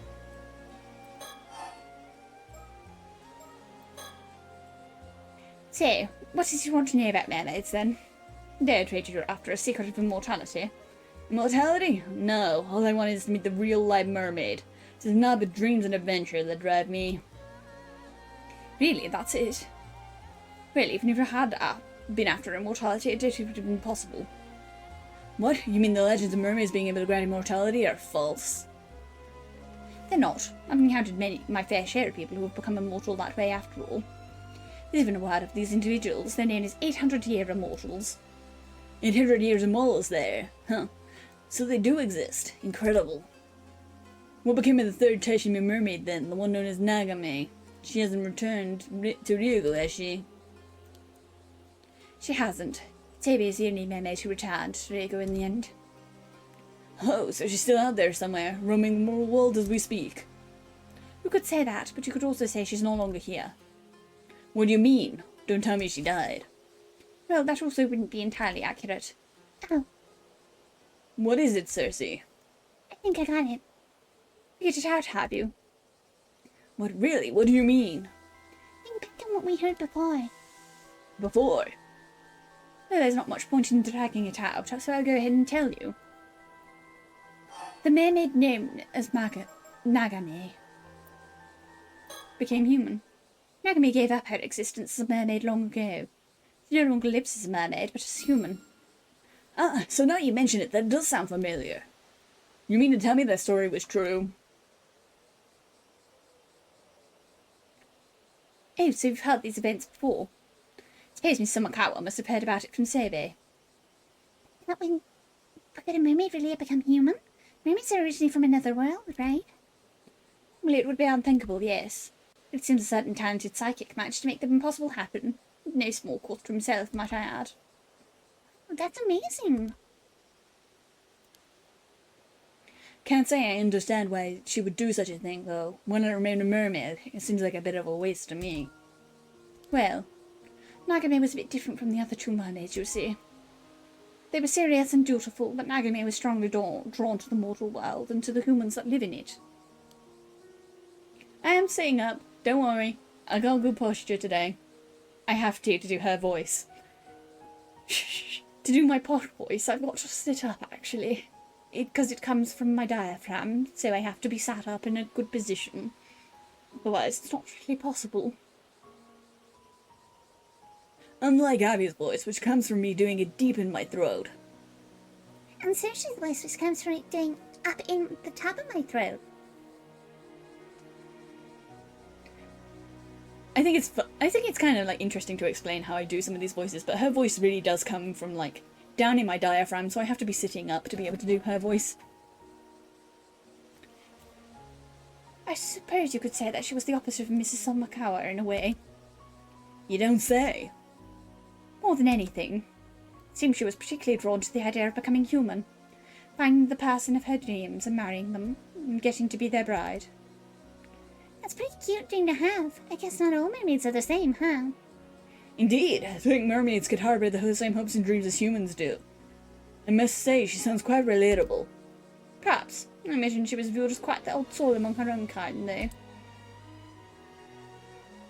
Oh, you wanted drinky time. I can do drinky. Drink of the day is pink 7-Up. Pink lemonade 7-Up. That is the drink of the day. Then, a few decades ago, Nagamio happened to meet that certain psychic, whom the two so fell in love. And Nagame, who wanted more than anything else to become that man's wife, asked him if there was any way she could become human. The psychic searched far and wide for a way to grant her wish, and after decades of toil, he found a secret heart that would allow her to do so. Such unconditional love, such ardent devotion. A mermaid who wished to become human to be with the love of her life. Why, it's like the tale of the Little Mermaid, reborn in the modern era. Truly a story that gripped the heart. How could I not root for them when everything I have? Are you sure? That would mean we don't have a mermaid to look forward to anymore, you know? No matter, if it was for the sake of such inspiring passion, I care not a whit. So, Nagami became human in the end, yes? And the two of them lived happy ever after, if you accept any other conclusion. Well, that's more or less what happened, so I can say with certainty that Nagami, the mermaid, no longer exists. I see, so she's alive out there as a human. What a beautiful tale. Why, I wish I could meet her so lead her off with my heartfelt congratulations. No, I think wedding gifts are in order. It seems to be enjoying himself, but this means there's no chance for us meeting a mermaid anymore, right? Now that you mention it, that's a problem. I thought so. A question, Mrs. Shiki. I don't suppose there would be a way for us to go to Ryogo and meet a mermaid there, would there? I'm afraid not. It's possible for a flesh and blood of human to cross over to the eternal world. Indeed, you'd have to be dead to have any chance of getting there. Just as I feared. There's little point in getting there without a life to savour it. Though it does mean that there's a chance that Mrs. Somakawa was able to make it Ryogo in the end. That I don't know. Not everyone ends up in Ryogo after death, after all. See, suppose I'll just have to hope that she was able to meet the mermaid she admired in the afterlife. That would be all I can tell you there. Are you willing to give us your cursed name now? Well, knowing that we have no chance of meeting a mermaid now, it's thoroughly dashed all hopes in my hopes and dreams. But you did share with us the most charming tale of mermaid love and longing. Suppose I can't complain. Here, the cursed stone. Thank you. Soto, could you take a look at it for me? Very well. I see. If you don't mind, there are a few details I'd like to confirm with you before continuing, Abby. Very well, go ahead and ask anything you'd like. I'll even give you the map we used. It originally belonged to you and yours, after all. Thank you, in that case. I see. I think I know how to lift the curse of the raging waves now. Finally, it's certainly been a long road to get here.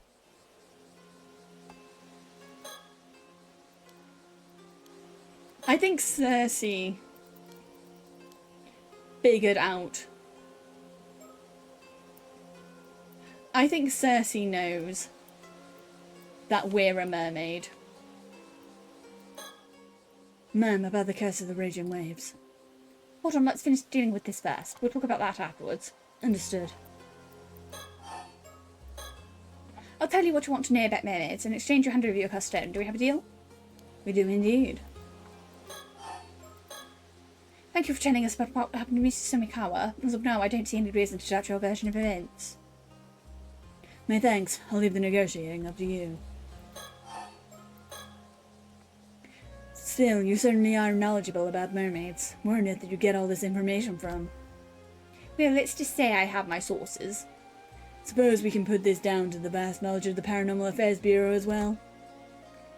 He hasn't realized yet. What do you mean? It's nothing. Don't worry about it. Yeah, that proved me especially correct. Cersei knows that she's a mermaid.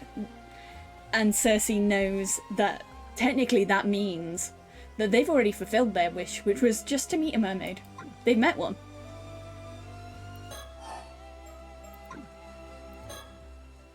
Let's move on to the topic of Cersei's cast down, shall we? Wait. One of the locals we ran into earlier was planning to use the curse stone to curse a massacre, so we confiscated it. Goodness, that's far more disturbing than I was imagining. Sounds like you were lucky to escape unscathed. Where's the local now? I mentioned the deer after taking her curse stone. I don't think she'll wake up for a while. So could you get them to come take her away? Alright. We'll make the necessary arrangements later. So who was this would-be murderer, and what exactly was she planning to do? She said her name was Kikyo Tatsui. She didn't have any spirit sense to speak of, though. She tried to use her curse stone to get Abby to tell her what he knew about mermaids. But we managed to fend her off and take it from her. That's right. She had hand mirrors and business cards marked with symbols that serves as the target for the curse, and handed them out around the island in advance for whatever she needed to activate it. A premeditated crime, in other words, quite a thorough one too. But that was quite a dangerous position you were in. I'll say, if we hadn't caught on to her intentions, had no doubt we'd be sleeping with the fishes by now. Such is the nature of dealing with curses. I'm afraid you never know when you might end up with the target. No need to tell me twice. I've had quite enough of curses at this point. A prudent attitude. A curse's corruption starts with the heart. Indeed, I'll be sure to remember that.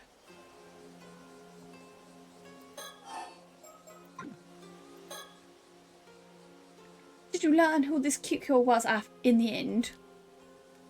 To be honest, I wasn't all that sure myself. And she was looking to get her hands on a mermaid to impress some tycoon called Yamashina. Seems he was looking for a way to become immortal. What? A tycoon called Yamashina who wants to become immortal? It couldn't be. Eh? You know him? Did she mention where she got the cast in from? Would Yamashina have given it to her? Actually, it seems that was someone else. As Kyukyu would tell it, she's Yamashina's illegitimate child, but he refused to acknowledge her. While she was pondering ways to get his approval, this young CEO, his apprentice, swooped in and offered her a sympathetic ear. And a cursed stone he used to accomplish her goal. I think that was the long and short of it. Something like that, yeah. What? See, there's someone else involved. Turns out we knew the CEO she was talking about too. We were pretty shocked. So the CEO was the original owner of the Castaigne, was he? What was his name?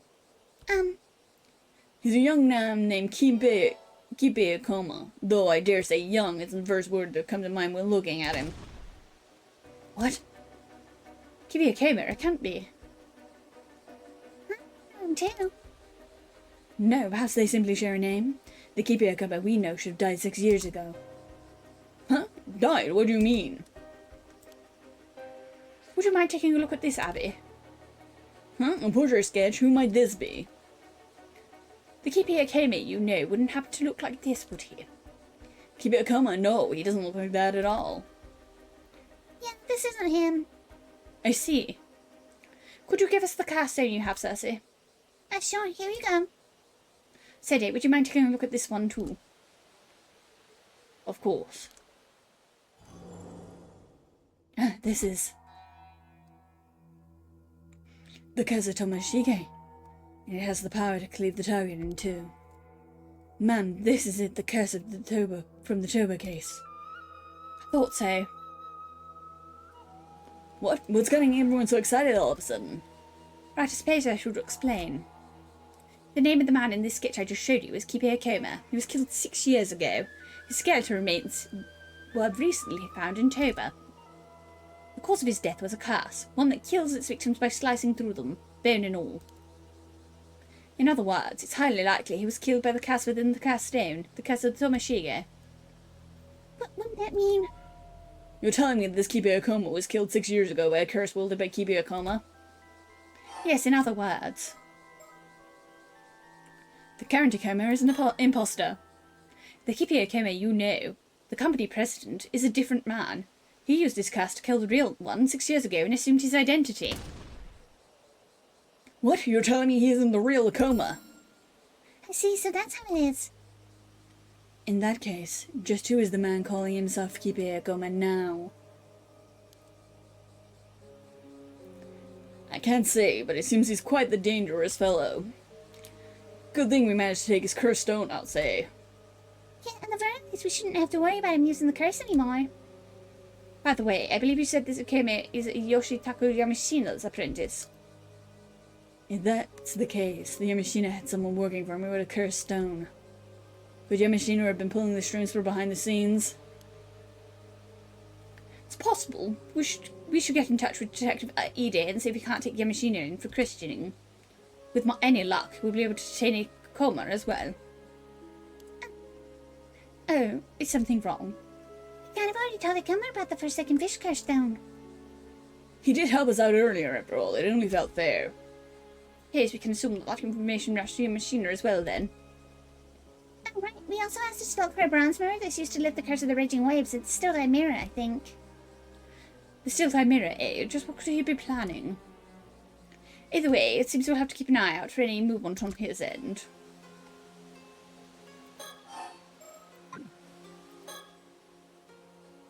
Ah, yes, we were hoping you could do us a little favour, Cersei. Since you don't have a mermaid to search for anymore, perhaps you could use that time to help us out. What do you think, Abby? Very well, permission granted. How kind of you. Nothing strenuous, I assure you. We just want to help you to help find Kibiya Koma's current whereabouts, that's all. It's just already joy then. We want to focus on getting the curse of the raging waves lifted as soon as possible, you see. It would be a huge help if we could pin him down in the meantime. He's definitely up to something, and most importantly, you know what he looks like. We'll ask a detective from Mie Place to look into things here too. No one can ever be too cautious. But thus and his true identity and goal remain unclear. Be very careful when dealing with him. Guess that means we'll have to go back to the mainland for now. We do have some time left before the last ferry is set sail, I suppose. Okay, I do want to find out what's going on too, so I'll see what we can do here. Seems we'll be helping you out with your work then. In that case, please do consider putting in word on my behalf. Alright, I'll see what I can do. We appreciate the help. If you learn anything of note, leave a message at the station, alright?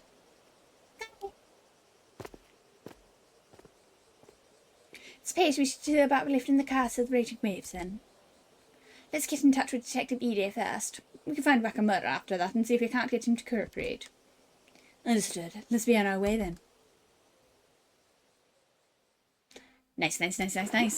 Things are coming together. Things are coming together. Pigeon's being proven correct about stuff. Once again. I am being proven correct about many things. I'm so smart.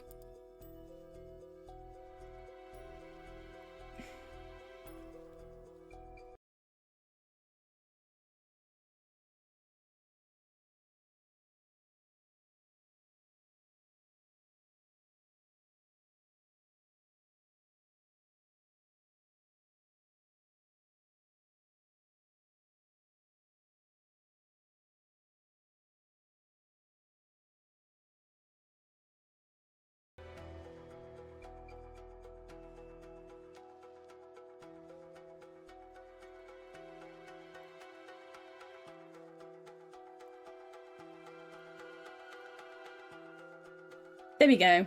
We're back. Everything broke for a second there. Hopefully everything's fixed again. Good thing it broke while we were on the waiting screen.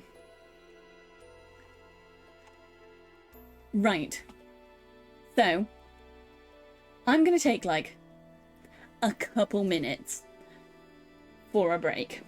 I'm gonna run ads and have a break for a couple minutes. I will be back. Don't worry about it. I just need to grab another drink. So I will be back in a minute. Everyone enjoy the music and think about what you think is currently happening in the game. Any secrets we haven't quite figured out yet.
Okay, I'm back. I'm back. I grab drink. I go have a toilet break. We are back. We are back. There's something we still haven't done here. I think it's probably another bad end though, so we can probably save it till later. Right, point of contact. Sato Shiranami. When is this happening? At the same point as when the confession is supposed to be. Nice, nice, nice.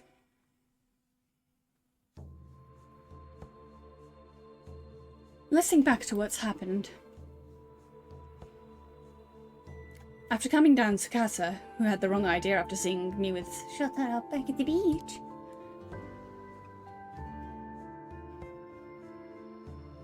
I explained at the Kantashiko ruins that I was immortal, and that Mr. Wakamura was planning to hand me over to someone called Unakadono.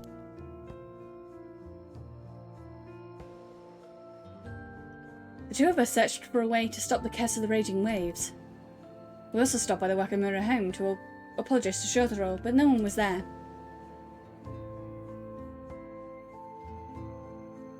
After that, we met with Suyu, and I learned about who Maro Miniguchi truly was, as well as how the curse of the raging waves had been kept at bay by the bronze mirror she left behind.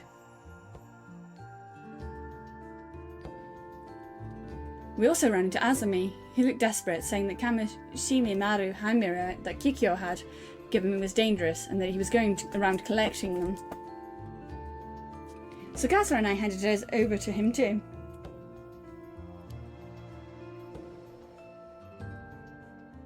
Then, after that,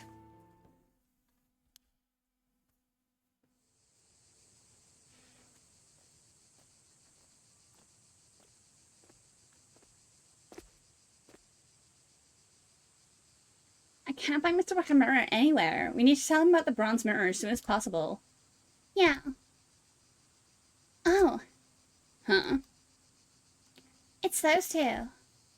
Oh yeah, they're the ones who are looking for the old man's place. Excuse me? Oh, Season Sato. Good timing. We've got something to discuss if you don't mind. I saved something to ask myself. Huh? Since when did you two get to know each other? We talked about it after the last time we met. These two are from the Tokyo Metropolitan Police Department. They're here to lift the curse of the raging waves. Wait, sorry, so since when did the police deal in curses? We're a special unit, dedicated to things like this. I hope we can be of help. You end up passing through this intersection no matter where you go on the island. A narrow path with a gentle breeze makes for a nice peaceful afternoon.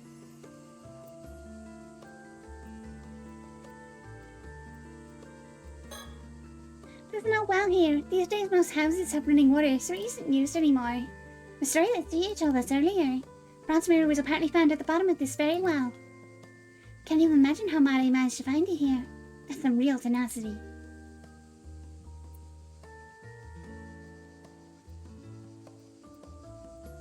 There we go, board. Another board. We must be so close to finding all of the birds. I know there's one in the previous chapter we don't have. Thank you for your time the other day. Oh, not at all. I'm sorry I couldn't be more help. That cloud must be so hot. How's it stay so calm and collected? But why is she dressed like a housewife? She doesn't look like this at all. You spoke with them yesterday, Sato?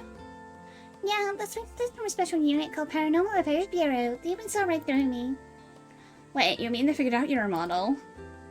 Yeah, first time anyone's managed that. Well, I guess real professionals can figure things out like that. Mind if I start from my side then? Not at all. Good news is we figured out how to lift the curse of the raging waves. Really? You have? Well, seriously, that's huge. Bad news is that we need a few things to do it, and we're in the middle of tracking them down. That's the case, let's help you. Yeah, what do we need? Well, first is called the Still-Tide Mirror. A mirror used to hold back the castle of the raging waves. We know where it is. At least we think we do. You do? We just heard about it from Suyu Minaguchi. I see, 5 years ago, Mary Minicucci managed to break the curse of that mirror but failed. That explains why people blamed her for the sudden sea disaster. That mirror from back then is still here, then it's likely to be the still-tide mirror. Yeah, it was that I wanted to talk to you about too. I see, thank you. Sounds like the pieces are coming together. Huh? I swear I just saw something catch the light behind me for a second.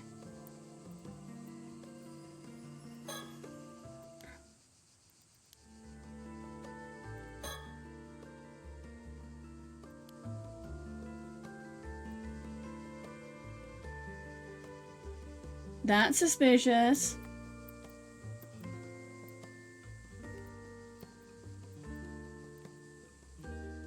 That's suspicious. The fact that she's pointing out that she thinks that that something happened then. That's still one more piece we need. A descendant of the Shashmir people. Which likely means Mara Minikuchi's son, Yuza Minikuchi, could be our best candidate. Yeah, that should work. Do you know where he is now? Not sure. We've been looking too, so We wanted to pass along what to you told us.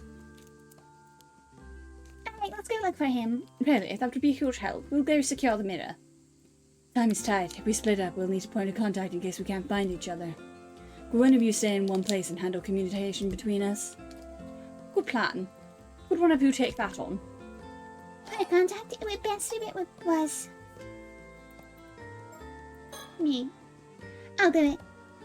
Oh, really? Thanks, Ado. Where should we make the meeting spot? There was another option there that was blacked out, meaning we need to do something for them to decide that we're the correct option. Or someone else is the correct option. How about the community hall on Churchill? There's also a phone there we could use. Got it. I'll be waiting there, so call if anything comes up. Thank you. This will be a big help. Alright then, we'll retrieve the Rotten's mirror first and then track down Yuzo Minikuchi to work on lifting the cart. Okay then, sorry, good luck. If I find Yuzo, I'll pass on what you told us. Please do. I'll be waiting here if you need anything.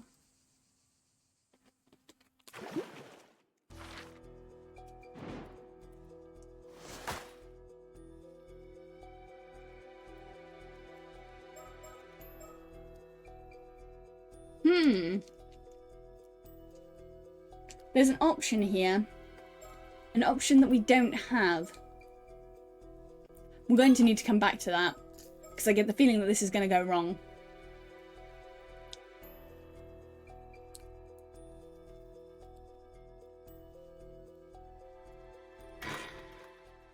I get the feeling that something's about to go terribly, terribly wrong.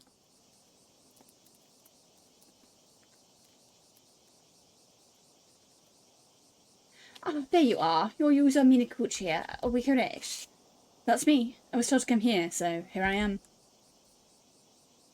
Huh? Were you sent here too, Azumi?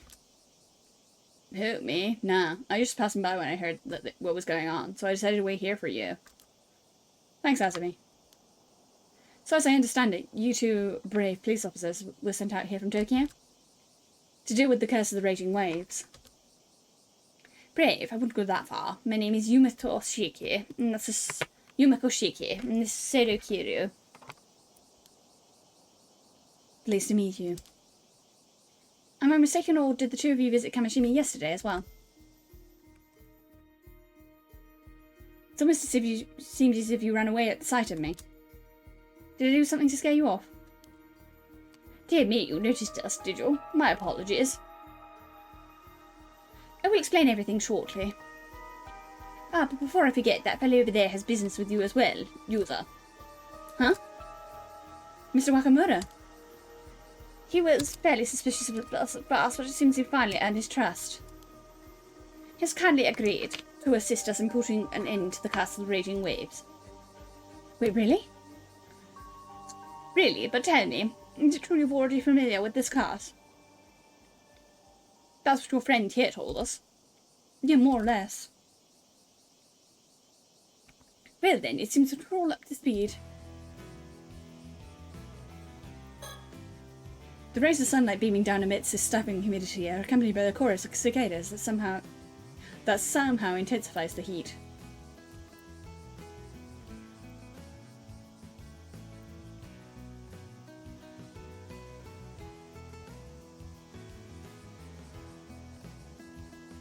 No, no bird. Wakamura, what you gotta say? So Mr. Wakamura has been trying to end the curse of the raging waves too, huh? So, you found out about the curse of raging waves then, eh, boy? Yeah, to an extent, anyway.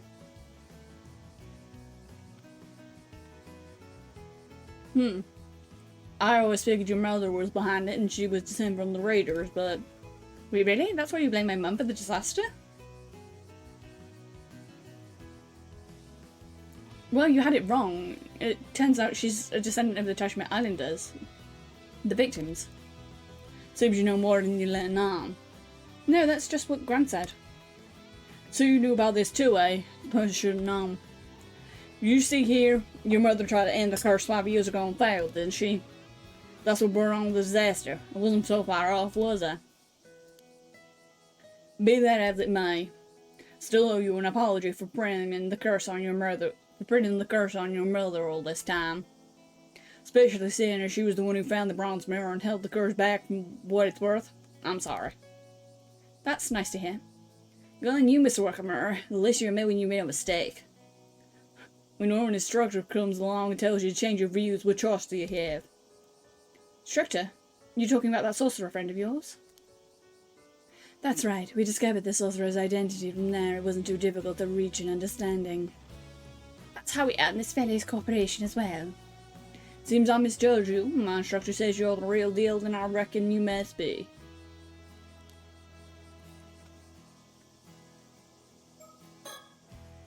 Sounds like we weren't the only ones looking into the curse of the raging waves. Above all, hearing about the grand reveal came as a huge shock, especially to me. To think Mum was a descendant of the survivor of the Tashima. And about 5 years ago she tried to break the curse and failed. I guess I finally understand why Gran just sat back and took all the abuse the other island and just levelled at us. But just to be sure now, you do have a way to end this curse on the raging waves, yes? I trust you to do that? Yes, there's still a few points we need to confirm, but it's guaranteed to work. That's true, then I suppose we shouldn't be needing Nakadano's help anymore. Unakadano? You mean to say that Yashima is named of a way to break the curse all along? Well, you know about Unakadano too, eh? Matter of fact, just yesterday told me how the blue found a way to end it. Said to tell me what was on the condition I brought him Sato Shiranami. Ha! Information you got from Mikoma, I've no doubt. He asked for the girl, I see. You were prepared to hand her over, isn't she a relative of yours? Whatever I was, got nothing to do with you. You say so? In any case, the information Yamashina had for you must be the same as what we have to share. So there's no longer any need for you to betray your own kin. I'll hold you to that. Oh, Simon, I'm not sure. Something is troubling you. According to you, when Maramina Kyuchi failed to save the curse that brought the disaster 5 years ago, but... is that all really the truth? What are you getting at? Well, if that's still how Mara worked as it should, there shouldn't have been no disaster, would there? That only leaves one possibility, don't it? That the raging waves curse bearer was stirring up trouble. Curse bearer? I assume you mean a descendant of the raiders of Tashima.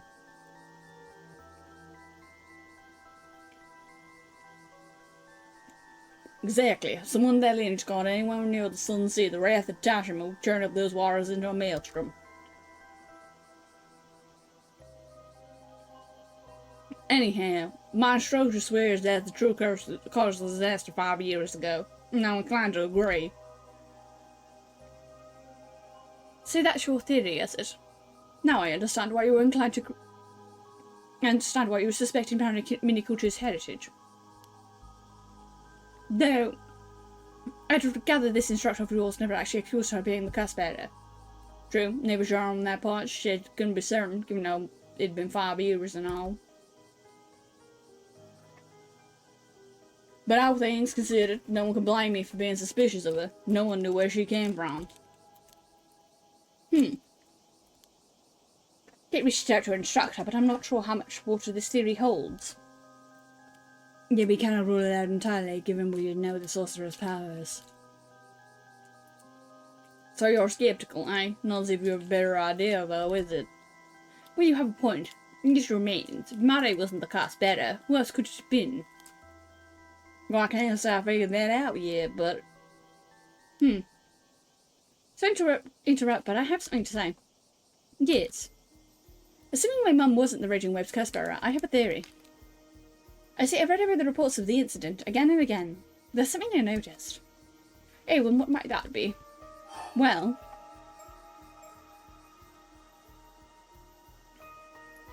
there's another suspect. And that person on board was...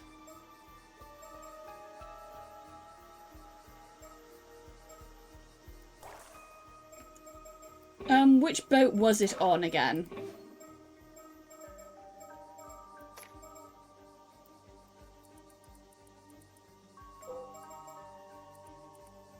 Which is the boat? Mermaid. I remember reading that the identity of one of the passengers on board the mermaid was unknown. Couldn't they have been the curse bearer? Interesting. Really, Mr. Nakamura, what do you know of this mysterious individual? Il Mare. There was usually no words, well, as I recall, going until the departure of decoration. Omemaru had taken someone on board, someone in business to the mainland, to research to do. Because no name was given, no one had a clue who they were. Oh, I thought the point of these declarations was to keep a record in case of an accident. Sounds like someone was careless. Can't deny that. See, this passenger was never identified. No, mind you, eyewitness reports say that the Mari says the other day the captain was alone on board. So maybe he picked him up from the mainland, or maybe they never boarded to begin with. Who's to say? But do you think it's possible this person could have been the curse bearer? Could be. If it weren't Mari, that'd make for a hell of a coincidence, though. Fortunately, since this is an Ishikawa fellow isn't around, there's no way to find out. Well, I already apologise, so I can't say much that concerns me much anymore. All I care about is how putting them on the end of the curse of the raging waves.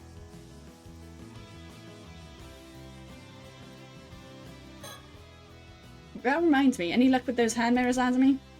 No worries, here, I got them all back. Oh, well, that's one. You must have been the fastest mirror collector in Japan. No can count on you. Thanks, Azumi. Oh. You were talking about the mirrors Kikyo Tatsuya was handing out earlier. Huh? How do you know? I realised they were dangerous, so I had Azumi collect them all. Really? Does that mean you figured out their targets of a curse? Wait, you knew about that?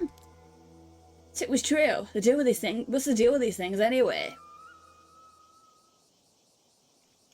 I see. So these curse stones have to be used to kill people. Can be used to kill people instantly. But since Kikyo's curse stone was confiscated, the danger's passed. Yeah, what a relief. What I want to know is how you found out that Kikyo intended to use those hand mirrors as the targets of the cast to begin with. About that. I'm not sure you believe me, but... What? You encountered a tunnel Kazuri while you were diving and it showed you a vision? It's the long and short of it. Any idea what that means? Paranormal encounters are your area of expertise, after all. I've known instances of phenomena capable of installing memories, however, your experiences not seem to fit with any of them. I wonder why that thing looked like you. That's the strangest part in my book. Hold up, you don't think Tomakazuri could be a kind of curse, do you? True that some curses are accompanied by phantoms known as curse echoes. Yet, as the apparition user encountered warned him of impending danger, it seems unlikely to have been a project of a harmful curse. That being said, I'm afraid I cannot begin to guess its true nature.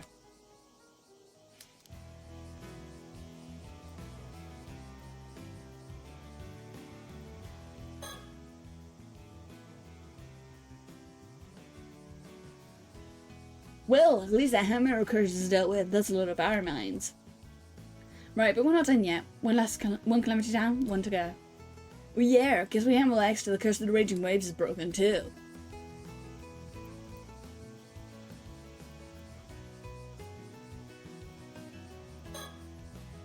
This man is Miss Shiki's assistant. Apparently, he's not officially with the police. Right now, he's just quietly following orders. For some reason, I get the feeling he's the type who's really scary when he's angry. Regarding that being you encountered, user, what you call the Tomokozari. Well, it does seem to resemble Tomokozari featured in folklore of this region. I suspect it was something else entirely.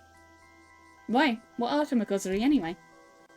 They are both the spirits of Amadivers who were lost beneath the waves in the past, and malevolent spirits born of fear Amadivers harbour towards accidents at sea. Oh, shouldn't you be out exercising them then? The latter type of spirit is the most numerous, so as long as these fears persist, they will always return. However, they do not possess sufficient power to cause real harm. So long as you carry the proper charms, they cannot affect you. So those Seiman and Dumin symbols aren't just for show, huh?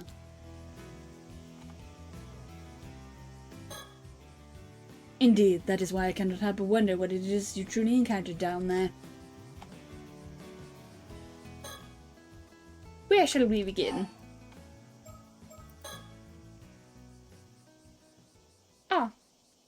But before you go, I have one last question to ask you, user. Oh, what would that be? Well, how should I put this? It's a delicate subject. May I have a word?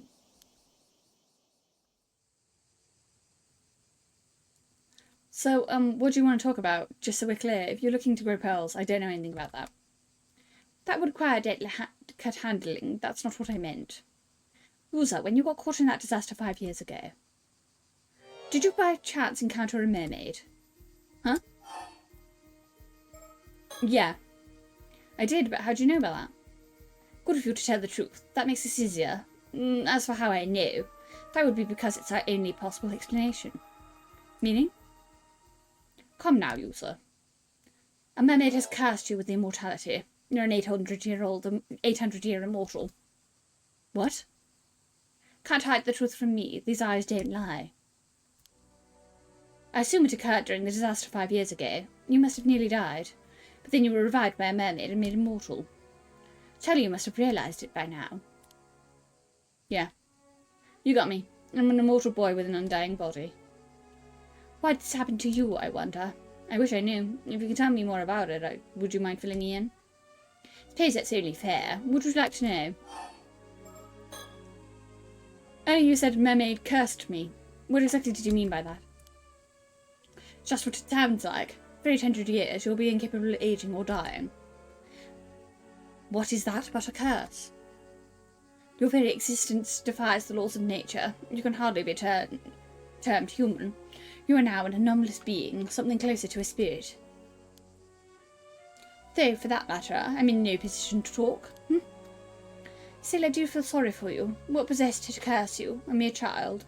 I would like to know. I always thought that the mermaid saved my life. Was I wrong? Well, that depends on how you look at things. Personally, I wouldn't call what she did saving you at all. At the end of the day, she startled you with an existence worse than death. Is it that terrible? It's only been 5 years. The people around you probably think you're a late bloomer. But give it another decade or two, and your static appearance will start to stand out. And should you ever meet the would-be fatal accident in public, it's all over for you. If your immortal nature is exposed, you'll be bombarded with public scrutiny at best. At worst, you'll be captured and experimented on. Either way, from that moment on, you'll never be able to lead a normal life in human society again. Humans have always coveted immortality. Countless dream of it even today. The reality is, only the first few decades of your existence are bound to be enjoyable. It's only going to get harder as time goes on. Humans were never meant to live for hundreds of years. A lifespan that long is unendurable. And speaking as a member of law enforcement, the existence of immortal beings must be kept hidden, or all sorts of problems can arise. Problems? Like what? Well, it's not easy to keep the lid on things these days, and it doesn't take much to incite a panic and start a war. Just last year, there was a ruckus over the right of resurrection, if you'll remember. Suffice to say, whenever I track down an 800-year immortal, I can't just leave them be. What are you saying? You're going to arrest me? Ordinarily, I would. Protocol dictates I capture any 800-year immortals I find and seal them in an underground vault. That's the fate I was thinking of when I mentioned that being an immortal is an existence worse than death. Don't worry, I've got no intention of taking you anywhere just yet. You're a special case. That's the way I see it. You're essentially a victim here. Not to mention, I need your help breaking the curse of raging waves. So it seems we'll have to find a way to compromise. I don't know why, but if you're looking for information about mermaids as well, right? Well, for starters, mermaids aren't meant to interfere in the lives of mortals. Even their kind don't approve of that. Really? In fact, generally speaking, creating an 800-year immortal is flat out forbidden. Despite that, say baby, you're immortal. In other words, this mermaid went out of her way to place a curse on you. I guess that settles it. Her intent wasn't to save me after all.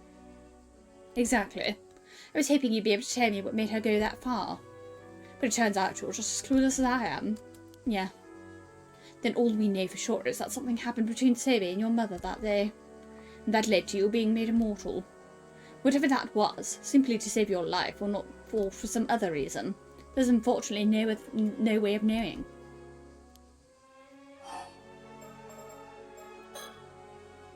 There's something else that's been bugging me. Can mermaids create 100-year immortals at will, as in you don't really have to eat their flesh? Actually you do. You can't become immortal without ingesting a bit of mermaid flesh, even if it's a tiny piece. However, it's not as simple as cutting off a slice. A mermaid flesh withers away the moment it's severed and loses all its efficiency. In order for a mermaid to create an immortal of her own violation, she would have to allow a human to bite her directly. How could that happen without a human's consent? I mean, I was barely conscious when I became an undead body, an 800-year immortal. Like I said, even the tiniest piece, a mere scrap of their tail, would do the trick. You could move someone's jaw while they are unconscious and get them to bite. It's not impossible. But damn, I guess it was a lot more forceful than I was imagining. So all you have to do is bite a living mermaid and you become immortal? Pretty much. Though I assume a few mermaids would consent to that. So that's how it works. But if the flesh has been severed, ingesting it wouldn't extend your lifespan at all, huh? That's right. Ordinarily, anyway. Ordinarily, you mean there's an exception? If a mermaid's flesh is cut within the confines of Ryugu, it won't wither away. It just grows back. Yeah. Well, I've got you here, I guess. I might as well ask. Is there no way to reverse immortality? You wouldn't be the first 800-year immortal to seek that possibility. But unfortunately, the answer is no. The moment you became immortal, you lose your mortal form. For good. I see. And there's no way for an 800-year immortal to die, other than waiting for their lifespan to end. No. It is simply impossible. That is what makes it a curse. Not that I want to experiment, but what would happen if I, say, threw my body into a furnace or a vat of acid? The instant it resulted in death, you would begin to reform, starting from the part of you with the largest remaining piece of your heart. Every other part of you would then vanish. No matter how beyond repair your body becomes, it will be healed when you resurrect. I see. On the other hand, you won't be healed if your injuries aren't fatal, no matter how badly hurt you are. For example, taking the furnace scenario you mentioned. Your body remained in the furnace after you resurrected. You would burn to death again, then revive again, and so on, in an endless cycle. All while fully conscious. Shit. Sounds like hell. My advice would be very careful not to fall into any bottomless pits. Right, I'll be sure to keep that in mind if I ever go near one. By the way, you mentioned I'd resurrect from the part around my heart. Does that mean that if my head was cut off, only my body would regenerate? Well, yes, that should be the case. But what would happen if my consciousness, my memories, my thoughts, all of that is stored in the brain, isn't it? That's a tough one. As I mentioned, every part of you except the one that resurrects will vanish. So it seems likely that everything inside your head, including your consciousness, would vanish too. That can happen? Does that mean my regenerated body would have an entirely new consciousness? Well, it seems 800-year immortals do sometimes have fuzzy memories after they resurrect. But I've never known anyone who tried what you're describing. It's possible your consciousness would be reinstated, carried over just as it was before. Though it's equally possible that it would be divided or become a new entity. There's no way to know unless you decide to test it out yourself. Divided, huh? Look, I wish I could make this easier on you, but there's nothing I can do. Yeah. Still, as long as you stay put on this island and keep a low profile, I'm prepared to leave you be. You've managed to keep your immortality a secret for 5 years now, after all. Thank you. I swear I'll do everything in my power to not get found out, so please don't arrest me. I was wondering, does me being immortal have anything to do with my mum? I mean, is there any chance she could have been a mermaid? None whatsoever. Oh. In all likelihood, you received your immortality from the mermaid survey. You see, Marimina Kuchi was a descendant of the clan that was tasked with escorting Survey Actor Ryugu. That much I am certain of. That is why she tried to break the curse of the raging waves 5 years ago. I can only assume so, however, the seal over the entrance to Ryugu had yet to break. Things didn't go as planned. Does this mean Sobe could still be nearby? Maybe she's living in the sea around Kamishima. I'm afraid there's little chance of that. See, when the entrance to Ryugu was unsealed 3 months ago, Sobe would have been able to return home. Well, I guess that means Mum's duty was fulfilled in the end. That's something at least. Do you know of any way I could meet this mermaid? You don't give up easily, huh? I hear you're another mermaid fan. Another fan. There's foreigners who visited the island recently. They were also keen on meeting a mermaid. Oh, you mean that author and his young guide? Sure, you've spoken to them then, I take it. Actually, no, I've never met them. But I saw them when I had that vision. Is that so? Well, all I can tell you is the same thing I told them. Meeting a mermaid is no longer possible. Does that mean there's no way to visit Ryugu either? Thing is, Ryugu is pretty close to what's typically referred to as the afterlife. You might say it's a space between our world and the land of the dead. And there's no way to travel there. None at all. Sorry, no. You'll just have to accept that. But I'm curious, what were you intended to do if you found the way to meet Sobe?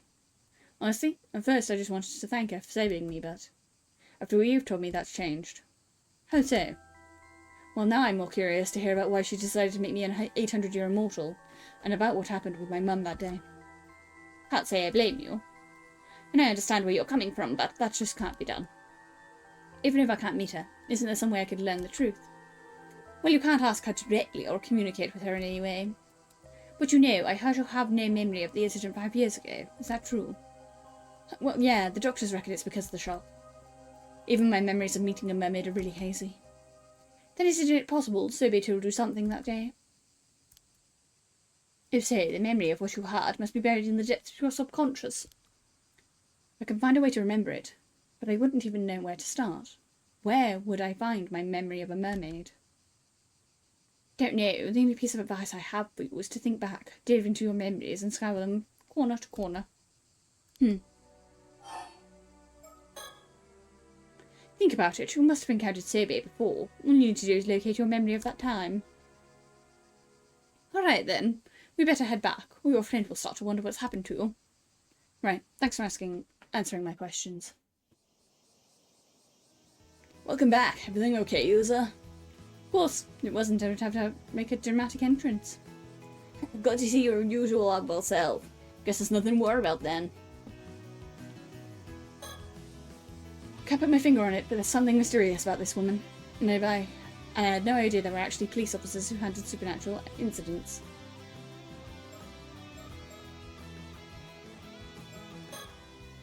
Well, it seems we managed to put a stop to Kikyo's massacre at least. Now if we can just break the curse of the raging waves, I'll be able to get back to focusing on my true goal.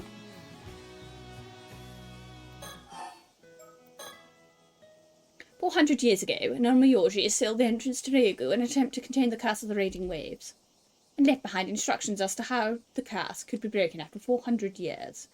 As years had elapsed, there are 3 steps that must be followed." Just 3, huh? "First, thou must unbind my seal risen from the depths with the iron box. Second, thou must offer the steel-time mirror bequeathed by the sacrifice to the sanctuary. Third, let those who share the blood with the lost souls of Paishima be the ones to offer appeasement." That should be the wording, if I remember correctly. Let's consider each of the steps in turn. First, the iron box. That refers to what weakened to the container in which these instructions were kept. It surfaced when the entrance to Ryugu was unsealed. Stands to reason the seal mentioned in the first step must also have appeared somewhere. Where is this seal, anyway? It's the Normayoshi own symbol, the same symbol used to seal the entrance to Ryugu. This is what it looks like. I expect we'll find a mark identical to one of the on the map here somewhere on the seafloor. The marked location is likely the sanctuary mentioned in the second step. Should be in the vicinity of Kamishima. Oh, actually, something tells me there's a pretty good chance the seal's already been taken care of. Huh? Well, see, I found something like that when I was diving this morning, and I don't know what came over me, but I just went ahead and yanked the chains off. You what? Seriously, user? I felt pretty guilty about it at the time, but I'm sure it was the same mark, so that means I've already completed the first step, right? If anything, you could say unbinding the seal was what my driving training was for. That's one way of looking at it. In any case, that's all well that end well. Good work, user. Moving right along. Second step centers around the steel-type mirror bequeathed by sacrifice. That's got to be the mirror Minikuchi found, which we've just retrieved from the shrine in the bay. From what I heard, the mirror is what's been holding the curse in check all these years. That's right. Now it must be offered to the sanctuary. The former site of the Taishima sanctuary should lie in that area. Perhaps that's the location we seek. In that case, I reckon the hole where I encountered the town of Kuzuri is the most likely spot. After all, it only appeared a few months back, and I can't think of anywhere else it could be. That does seem likely. The only problem is, there's no way through. Huh? How's that? Well, there's a powerful current in there. Go in too far and it drag you down to the depths in an instant. That does not strike me as a natural phenomenon. It is possible the sanctuary lies within. And perhaps one must have the steel-type mirror in hand to pass through safely. That makes sense. Then it seems the way forward is clear as far as the first two steps are concerned. Right, just leaves the third. The final instruction stipulates the descendant of Taishima Islanders must carry out these tasks, meaning you, user. So that's why I was called here, huh? Well, we've already undone the Omiyoshi seal, so all that's left is to take the steel-type mirror through the hole in it and offer it to the sanctuary. We're counting on you, user. If you pull this off, the castle of the Raging Waves should be broken for good. Let's hop to it then. I'll take you out on the boat. Thanks, Asmi. Sounds like this is a job for the patron saint of diving. The patron saint? Who are you talking about? Don't worry about it. It's a private joke. Oh, thank you, Weeps. Well, I dare say that covers everything we needed to discuss. It's time the two of you were on your way. That curse won't break itself. Come on, user. Future Kamishima is riding on you. Right. I'll do everything I can. Minikuchi boy, user. If you end this curse, I'll see to it that the rumors about you go away and that you're hailed as the hero of Kamishima. So get it done. You hear that, user? There's a chance to clear your name for good. Sounds like a fair deal? You can count on me, Mr. Wakamura.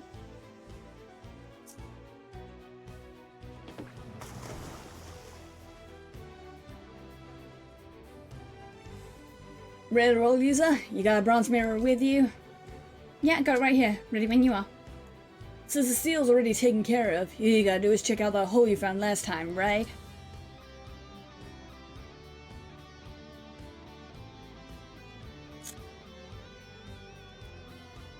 Yeah, this would be a piece of cake. It's just there and back. Could do it in my sleep.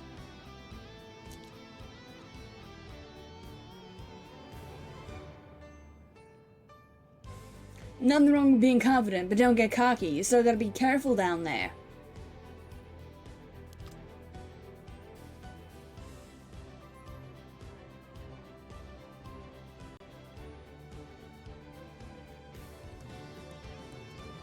Good luck, user. I'll be waiting right here.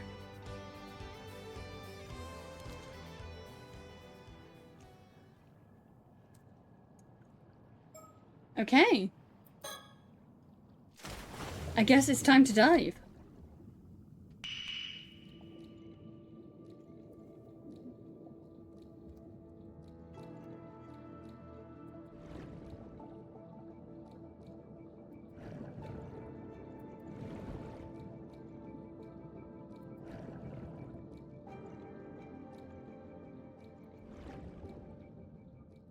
Time to go. Good. Looks like that powerful current has receded. Should be able to make it through now. Only one way to find out.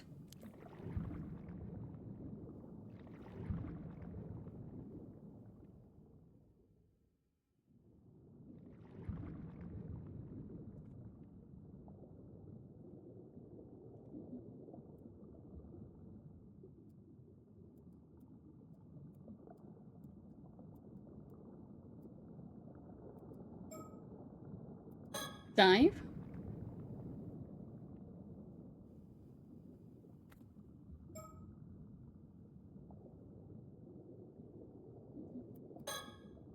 This place feels vaguely familiar. Have I been here before? Maybe I'm just imagining things.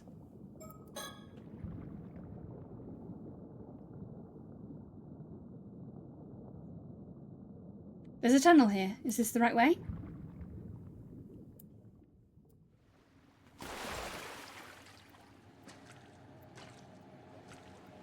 There's an open space here, but it's pitch dark. Could this be the sanctuary? Good thing I brought my flashlight. Let's see.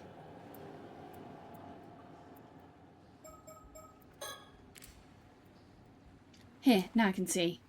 Time to have a good look around.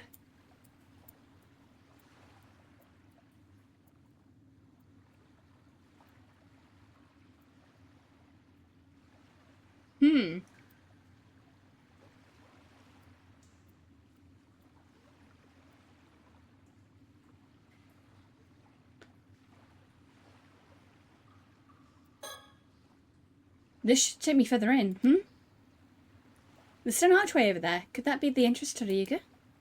Should take a closer look.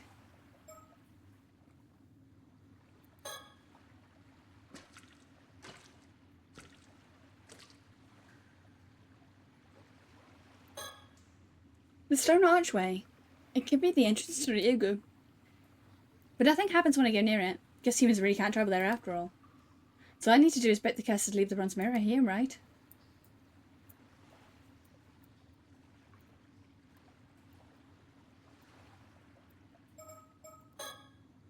I'm sure I felt a presence back there, but it seemed to vanish whenever I switched on my flashlight.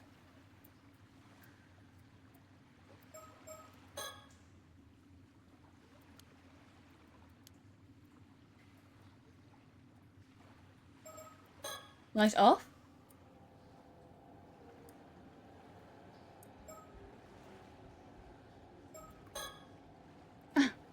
So when I turned my flashlight off, I started to sense the presence again. Could figure out what direction the sensation's coming from.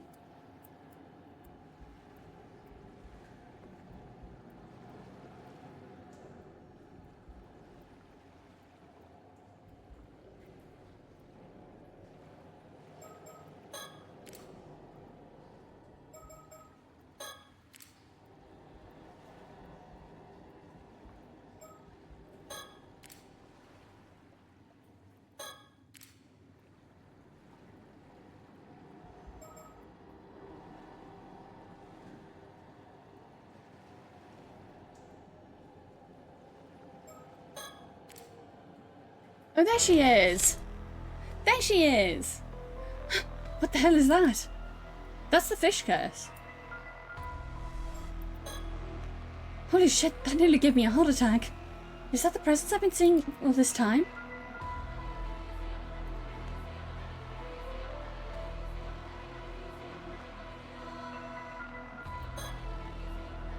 Wait a minute, is that the mermaid Hayase?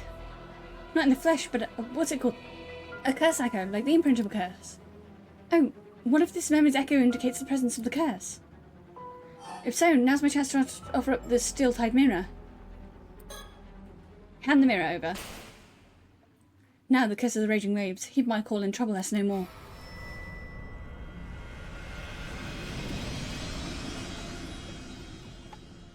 Damn! Nice, nice, nice, nice, nice. We might actually have got a good ending. There's still got to be more though, because there's more things we haven't done. There you are. Good work out there. Felt it the moment you pulled it off. Castle of the Raging Waves is gone for good. It's all thanks to you. Indeed, a job well done. The cursed aura that once enveloped the island is faded without a trace.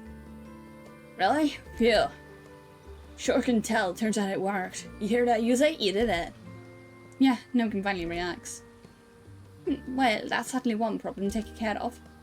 Now, my assistant, I can focus on another issue that requires our attention. Alright, sounds like you got a lot on your plate. Naturally, our convenience is of little concern to you, the paranormal. There you are. I've been looking all over for you. Oh, hey, Sugazu, what's up? Not you. I'm talking to Miss Shaky. There's a call for you over at the station, ma'am. Call? Please, suppose it must be a police matter. Understood. I'll head over right away. You would have to excuse us, but if there's anything else, feel free to contact me. I will. Thank you for everything. So, Spell, what happened with the curse? It's gone. You surrendered it.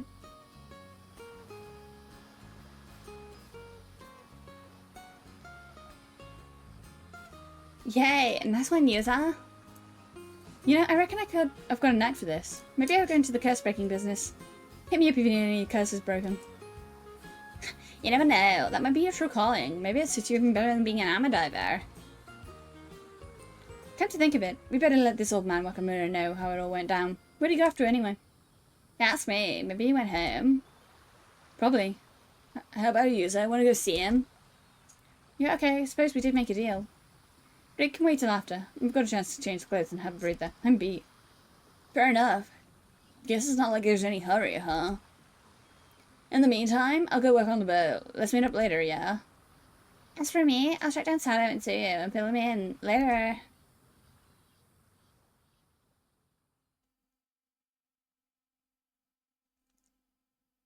Several hours later. By the way, user, you haven't given up on finding that mermaid, have you? Any new leads? Sort of. Miss Shiki shared some information with me earlier when she pulled me aside. Really? Oh, so I guess the experts on the supernatural would know about mermaids too, huh? So what did she say? Did you find out what you have to do to meet one? Actually, it turns out that the mermaid who saved me isn't in this world anymore. So what's that supposed to mean? It means she's gone back to Iga, the world beyond.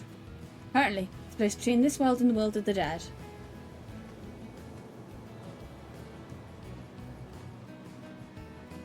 Wait, really? Does that mean the mermaids aren't from this world? I guess not. Well, it sounds like you've hit a dead end.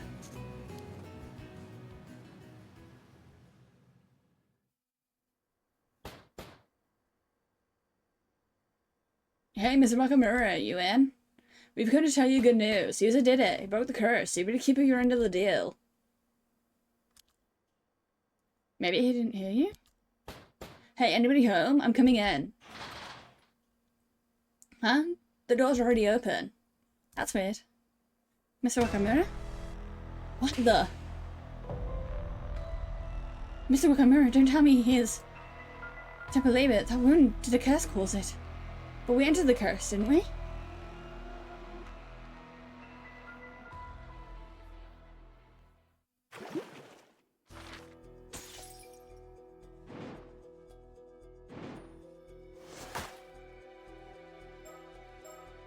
Damn, so it's not over. It's not over. Damn. I was expecting that to be the end.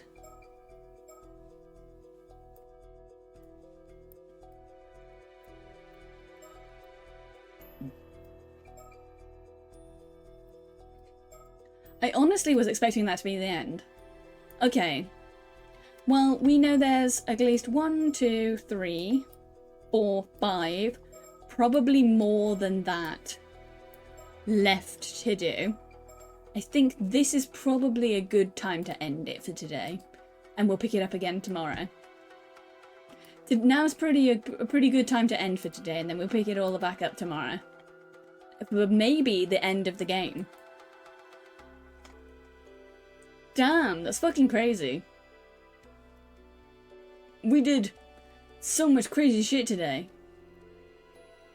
Who can we raid tonight? Who can we raid tonight?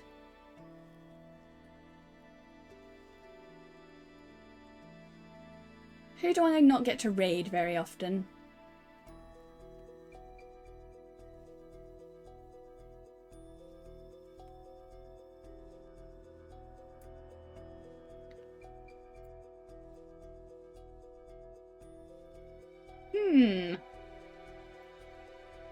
Let's raid Lumicile, because it's her birthday stream. Let's raid Lumicile for her birthday stream. Nice. Alright, thank you for coming in, everyone. I've been Pigeon Wishes, and Pigeon Faye from the UK, and I'll see you all tomorrow for more Paranormasight. Ta-ra, everyone!